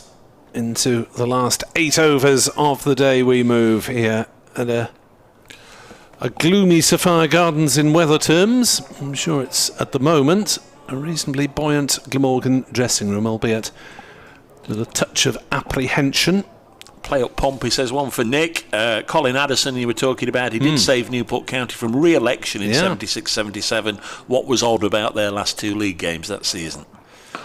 Byram smashes that one over mid-wicket for 4 runs. Away towards the ground staff area of the ground. It hasn't gone down the little alleyway and reached the advertising hoardings. Well, strange, Byram seems to have these occasional breakouts, didn't he? He had, I think he hit a 6 in the first innings, almost out of the blue, having blocked for a while, and that one hit powerfully way on the leg side. There is a sweeper there now at square leg, but he couldn't get to it. Patterson bowls again. Byram drives to mid-off, and there's no run. 24 to Byram, 36 for naught, 69 the lead. No, I don't remember what the circumstances were on back then.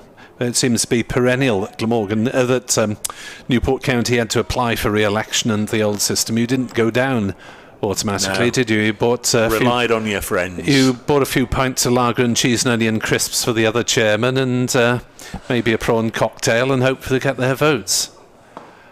Much like the Tory... No. Byram turns on the leg side for a single. Yes, it was all very strange and very unfair for the non-league clubs. They've finished for the day at Merchant Taylors, where Middlesex in their second innings at stumps are 180 for 6. That's an overall lead of 177 over Worcestershire. Luke Holman again in the runs, 37 not out at the close. Could still go either way then. 37 for naught here. This game still could go either way. Glamorgan noses ahead at the moment as Patterson bowls. Lloyd squared up but plays reasonably confidently to mid-off.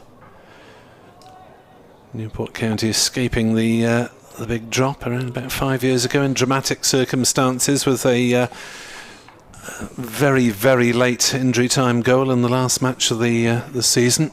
I was working down at Parker Scarlets, and when I left the media by they were down, and by the time I got to the press room they'd been saved again. As Patterson bowls, Lloyd defends. 7 overs left, 10 gone, 37 for naught. Nottinghamshire in need of a wicket tonight to raise a few spirits at the breakfast table tomorrow, as Dave will be able to report on with what enthusiasm they're eating their egg on toast. I was just wondering who Stephen Mullaney might be looking round and seeing if he's got a golden arm amongst his 11. Well, himself? He's deduced that the best man for the golden arm would be himself, I think, because he's just been whirling his arms around. Fletcher's to have another one, but Mullaney may well come into the attack. He got 2 wickets in the first innings, as did Fletcher, who bowls again to Byram, and that's all just too easy. Just almost blocks it away on the offside and takes a single and gets down the other end, and the poor old umpire again has got to make the journey from square leg to square leg. 38 without loss, Glamorgan, leading by 71. And a day that seemed to be going the way of Nottinghamshire. I mean, the thing is, when you are batting second, you are always playing catch up, but it did seem as if their destiny would be to at least be on a par, if not ahead of Glamorgan. It seemed that way up until tea. Next delivery on its way and pushed out as far as Hamid. The afternoon session saw Notts score 120 runs for 3 wickets, and at 250 for 4 at tea they were 68 behind. But Matthew Montgomery nicely set, 68 not out. Stephen Mullaney has been in sparkling form, 10 not out. And it all unravelled soon after then. That was to 72 overs at tea. By 86 overs they were all out.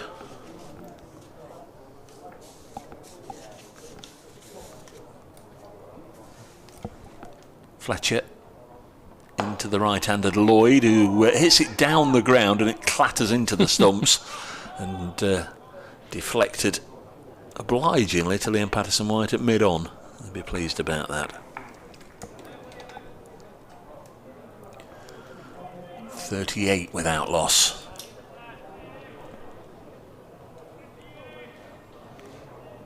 Pretty sure it's going to be Mullaney now. Whether he's going to replace Dane Patterson, who's only had 2 overs, or whether he's going to replace Fletcher at this end, I'm not sure. But Mullaney continues to get himself ready. Fletcher in again. Bowls driven through the offside for 4 by Lloyd. A meaty thud off the face of the bat could be heard all around the ground, and Asiba Mead trots off after it. Yesterday afternoon, you may remember, we had 10 of the Nottinghamshire 11 wearing white floppy sun hats. Nobody today is, not one of them.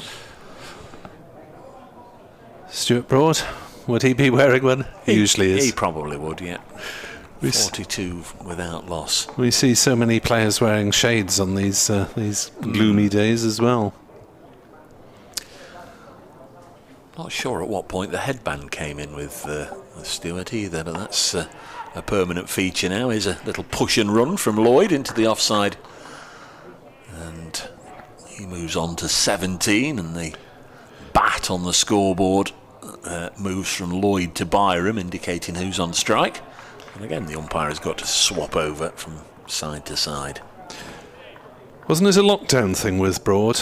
I'm not entirely sure. I think it might have been when couldn't get your hair cut for love nor money. Well, they are now open. And I know they are now. They are now open. Here's Fletcher round the wicket to Byram, who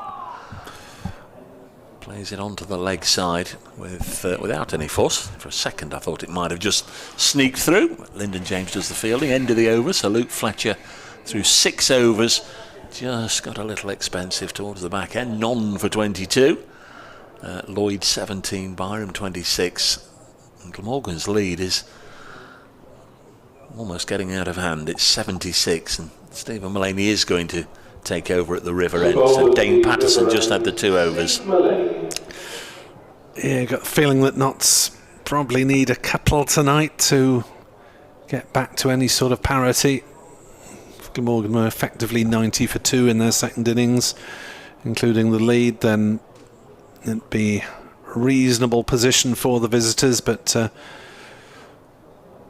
Glamorgan just need to try and battle through these last 6.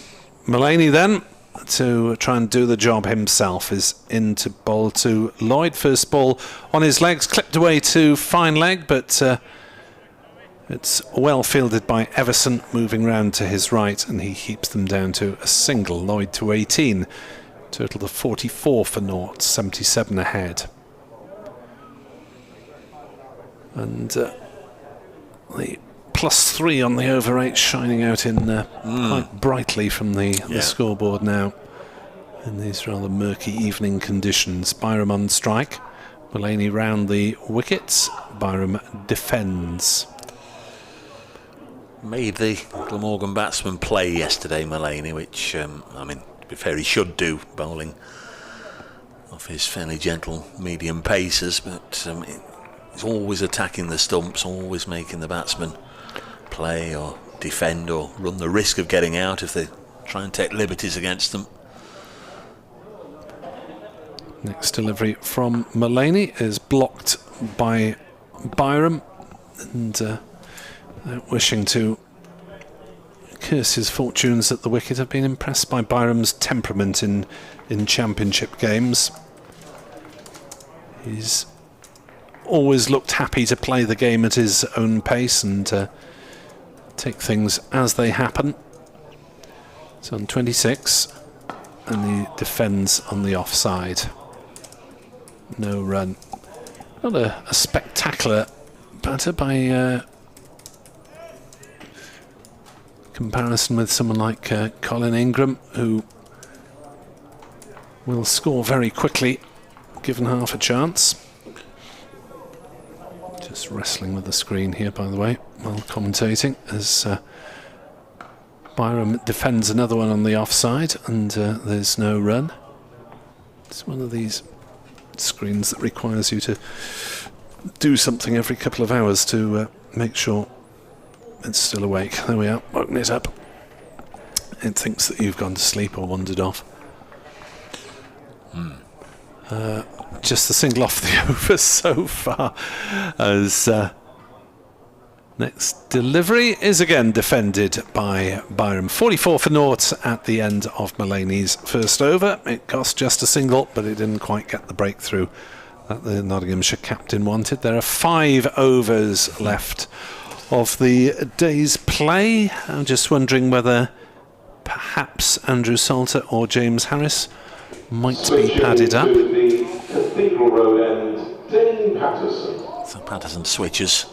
2 overs, none for 7 from the River end, going to replace Fletcher at this end. And for the first time in the day, look, we're talking about the gloomy evening conditions, but for the first time there are some very faint shadows out there. I think the clouds must have just parted to reveal a little bit of sunshine for the first time in the day. So Dane Patterson, I think this is the first time in the match he's actually bowled from this end. Exclusively bowled in the first innings from the River end. Here comes the South African. Bowls first delivery, just pushed by Lloyd out to Amassed in the offside. 29 deliveries remaining. A number of spectators already drifted away. There's just a handful left inside now. Nottinghamshire supporters who've come down, certainly amongst them, they're here for the duration. Patterson bowls. This is clipped to mid-wicket. Ben Slater's out there. He'll keep them to 1 in off the fence and fires the ball back into the gloves of Joe Clark. Player Pompey reckons that it's Ronnie Radford's birthday today, who played with Colin Addison in the famous game against Newcastle. Yeah. John Motson's breakthrough moment, that, wasn't it? Yeah, he's late 70s now, isn't he? 45 without loss. Glamorgan, Nottinghamshire's openers, put 64 on. This one's beating Byram outside the off stump. That's a good delivery from Dane Patterson. Left-hander, well, played down the wrong line. It was, fortunately for him, nowhere near the ball, actually. Quicker one from Patterson. There has been talk in South Africa that he might have made the tour party for the South African tour of England, which has now begun, obviously. This one's defended. I was talking to him about it yesterday, and he said, yeah, there's just a little bit of newspaper talk back in South Africa, but he said really nobody had got in touch, and he didn't really think it would happen. Said when he made the decision to join Notts, he sort of resigned himself to the fact that he wouldn't play international cricket anymore, and nothing as far as he's concerned has changed that. And he said if they were going to bring anybody in, he said he'd very much, and these were his words, I'd very much be in the queue behind Kyle Abbott. This one past the outside edge and through to the keeper, so he clearly feels that Hampshire's South African would have the nod over him should a replacement be required. Yeah, it's sometimes difficult, isn't it, for overseas players playing here unless they're really spectacular to attract the attention of national selectors elsewhere for a comeback to international honours. Here's Patterson. Bowls again, and steered into the offside by Byram. End of the over, 45 without loss after 13 overs. Well, they had such a good debut season last year. 55 wickets at a very cheap rate, and set off pretty well this year as well, getting that 8 for against Worcestershire at Trent Bridge, 10 in the match.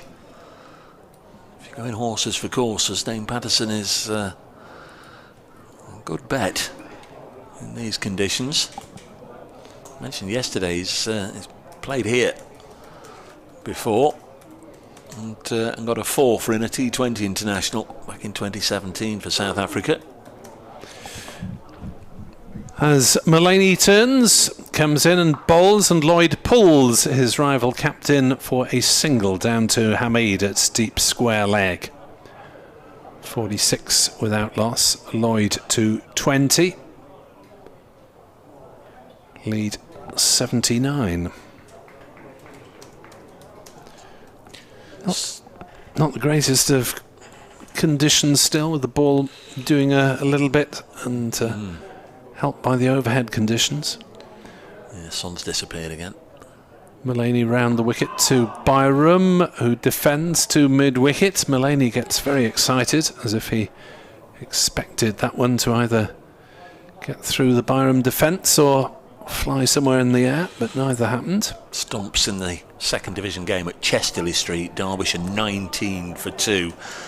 Chris Rushworth with a couple of wickets, including night watchman Connors sent out there at the end of the day, and Rushworth knocked him over as well. So Derbyshire lead by 6. As Byram drives to short mid-wicket, no run. Liam Patterson-White is the man in there in a semi-catching position. Do you think that'll have sparked our friend in the north to fulminate on the stupidity of night watchmen? I'm sure he'll have had something to say. It's one of his pet subjects. The list is long. Yes, on a quiet night, you can watch Dave and Martin arguing on Twitter for hours as Byram defends another one to mid-on, and there's no run. I do have a certain number of buttons that I know which to press. Nothing on telly. I know I'll wind up Martin Emerson. You old devil, you. 46 for Glamorgan, 79 ahead. 20 legitimate deliveries remain of today's entertainment, as Byram works one on the leg side for a single down to square leg on the boundary. 47 without loss. 80 is the lead. A day prolonged by 11 minutes by a shower around tea time, and by quite a lot longer by various examinations of the ball. You have to be careful today when you're talking about a shower around tea time. As Mullaney is in to bowl, and Lloyd defends to cover, no run. And the over, 47 for naught, 80 ahead, 3 overs to come. One of his big bugbears is the word ever, and between you and me, you can half see there's a point in what he says. I wouldn't say that if he could hear, but but to go on about it to the extent that he does, somebody will say that is Nottinghamshire's highest score ever, yes, or whatever, and you it's just a reinforcing word, isn't it? You don't need the word ever. Well, I know we don't, but it just reinforces it. Not talking about this season or this league or whatever. Exactly. Yeah. Away he goes. Here's Patterson round the wicket, bowling to Byram, and that's the best forward defensive push he's played back to Dane Patterson ever in the last 2 minutes. And Byram on 27. The things that get him going. And of course, right now is very easy because he's 110%. That's another of his that he doesn't like. Oh yeah, he's 110% on the Tour de France. Lycra boy, he loves his cycling. There's Patterson bowling, and this is run down to third man. I can't believe there's anybody who doesn't know who we're talking about. Martin Emerson, the Durham commentator, who works for BBC Newcastle. One of the nicest fellas around, but so easy to just pull his strings and get him going. 48 without loss. There's one day up in Chesterley Street about 5 years ago when Glamorgan was somewhat out of form and batted very slowly for the first day, finished about 220 odd for 7. It was a dull day, I must admit. Patterson to bowl to Lloyd, cannot get the breakthrough here. Oh, David Lloyd down on one knee, swishing away like Zorro, gets nothing on it as it goes through to Cook. To Clark. We've changed wicket keepers to Clark. We have indeed, and Glamorgan batted rather slowly, and Salter had just been promoted to number 3 and hadn't batted there before, made about 30 in 2 hours. It wasn't sparkling, but he was on about that years later, about the next 3 times I went up there. Oh, Glamorgan really boring that day. Oh, I can better that. This one wide of the off stump. Lloydie. In 2010, now these things were a real novelty, but in 2010, Dale Benkenstein, who was a very fine player for Durham, was caught on the boundary by one of those athletic catches by Alex Hales, where you catch it, you're falling over the rope, you throw it up in the air, you step back inside, you take the catch. And of course, as I say, those sorts of catches were very much in their infancy round then, very rarely seen, as this one goes through to the keeper, who drops it, Joe Clark, but he drops it at his feet, so there's no run. And he was absolutely 100% adamant that shouldn't be allowed, and Hales had put his foot down and whatever, and of course it was the days before roving cameras, and there wasn't a live stream available and whatever, so it was very much his word and whatever. Dale Benkenstein, to be fair, took the word of Alex Hales and you know, the two teams that were watching on, and the umpires as well had to sort of go with it. This is played up to mid-on, and there's no run, end of the over, 48 without loss, but I can still at just a moment, just a quiet moment, say that's it, out towards the spot where Hales took that brilliant catch, and away he goes, and this is now 12 years on. End of the over, 48 without loss, Glamorgan leading by 81, and there are 2 overs left, and we're going to have perhaps another change of ball, or at least we're having a closer inspection of the ball by the umpires. It's almost as if they have nowhere to go, isn't it? Come on, Hotel Bar shuts at 10:45. Umpires, it's handed back to Steve Mullaney. Oh dear. So so really strong fight back by Glamorgan in this closing session of the game, with Nottinghamshire losing their last 6 wickets for 30 after they'd looked set for a significant first innings advantage. In the end, Glamorgan led by 33 as Byron Bowles bats the first ball from Mullaney back down the pitch. Andrew Parker's sent a poster, says this is where I saw them, and it's a poster from a festival in Buxton, Derbyshire, 1973. Sensational Alex Harvey Band, Chuck Berry, Nazareth, Medicine Head, Roy Wood and Wizard, and some other bands on there. Great times, Andrew. Mullaney bowls. Byram will get runs down to fine leg. Oh no, he won't. It's Byes. I thought he'd got something on it. That's the Glamorgan 50 up, hence the applause. And Joe Clark didn't have a chance with that one, really. He's standing up the wicket. Mullaney bowling military medium, fires one down the leg side. Batsman shapes to play it, gets in front of the keeper, and away it goes. Yeah. Absolutely right. It was always going to be.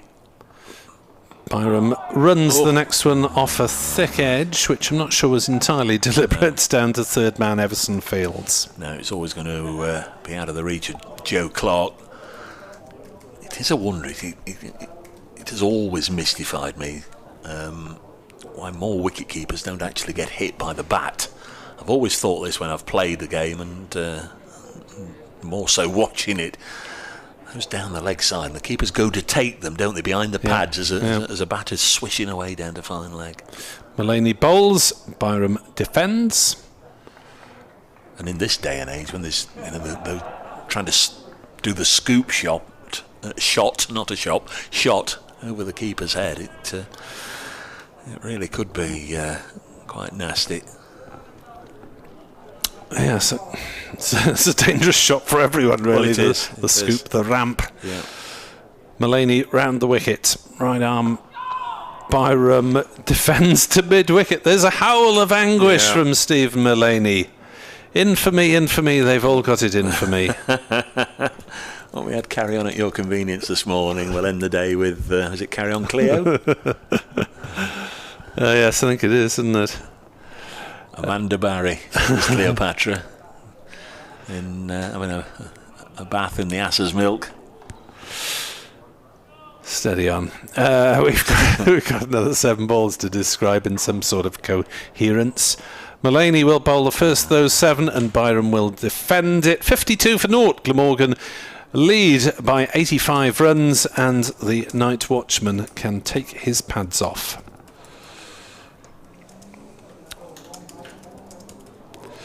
I was just answering Chris there, who said Mullaney apart. Do you think Notts will be disappointed with the day? I do indeed, but as I just replied there, I think Asiba Mead and Lyndon James played very nicely indeed. It did look as if Lyndon James had given Matt Montgomery about 40 runs start and was going to overtake him. They were both in the 50s at the time that Lyndon James got out. He really did play well. Here's Dane Patterson then. Final over of the day, and well, that could have started off as a boundary to David Lloyd. Just go down in the book as a dot ball because it was drilled straight back very firmly, very crisply into the stumps at the non-striker's end. Wasn't a great deal that Patterson or mid-on or mid-off could do about it if it had missed the stumps. So Notts began the day on 19 without loss, hoping for a full day at the crease and beyond. Cloudy overhead conditions as Patterson bowls and Lloyd defends. Did still expect the sun to break through and to become a very dictionary definition of a batting day, but that didn't materialise. But nevertheless, Notts had a good morning. 111 runs scored for the loss of Ben Slater, who's bowled by Harris for 31.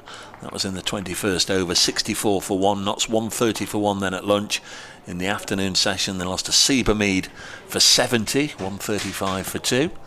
Patterson in again, bowls and left alone, goes through to the keeper. Joe Clark had his bail trimmed by James Harris for 14. The first 3 wickets to go down were all bowled Harris. That was 155 for 3. The final wicket before tea was that of Lyndon James. So it was a really sparkling knock. He reached his 50 from 69 balls, 6 fours and 2 sixes, and then got out, caught at slip by Lloyd off the bowling of Hogan, although Lloyd flicked it up. And Chris Cook, the keeper, then caught the rebound, but clearly everybody has judged that Lloyd had it in control long enough. Next ball, little push and run into the offside. At 250 for 4, we were an over away from tea when the rains came, and only very briefly a sprinkling, so they went off for an early tea. And at 250 for 4, little did we realise that when they returned, Notts were going to be bundled over very quickly, losing 6 wickets in just 11 overs to be bowled out for 285. 5th to go, Stephen Mullaney for 11. Liam Patterson-White made 13. Joey Everson 2. Matt Montgomery on debut, brilliant innings from him. 80 as Patterson bowls outside the off stump, past Byram. Quicker delivery from Patterson, 53 without loss. When Montgomery was out bowled by Michael Neser to the second new ball, it was 284 for 8, and Hogan doing what new ball bowlers should do with a brand new ball, knocked over Fletcher and Patterson in the same over, and Notts had collapsed from 255 for 4 to 285 all out, 30 for 6 after tea. They needed wickets, but unless Dane Patterson can get one with this ball, Glamorgan have survived these last 17 overs, and that is it. And it's stumps at Cardiff on day 2. Glamorgan lead overall by 86 at stumps. They are 53 without loss. And it really has been a very positive last session from Glamorgan to turn around the course of this game, at least temporarily. Nottinghamshire looked set for a big first innings lead at one point, but as described by Dave, they fell away badly in this post-tea session, and Glamorgan have made the most of it by surviving 17 overs and adding 53 runs to their advantage, which now stands at 86 runs as we go into Day 3. Your BBC Sport commentary team will be back with you from 11 o'clock tomorrow morning. From Ed, from Dave and myself, Nick Webb, a very good evening. Noswaith dda.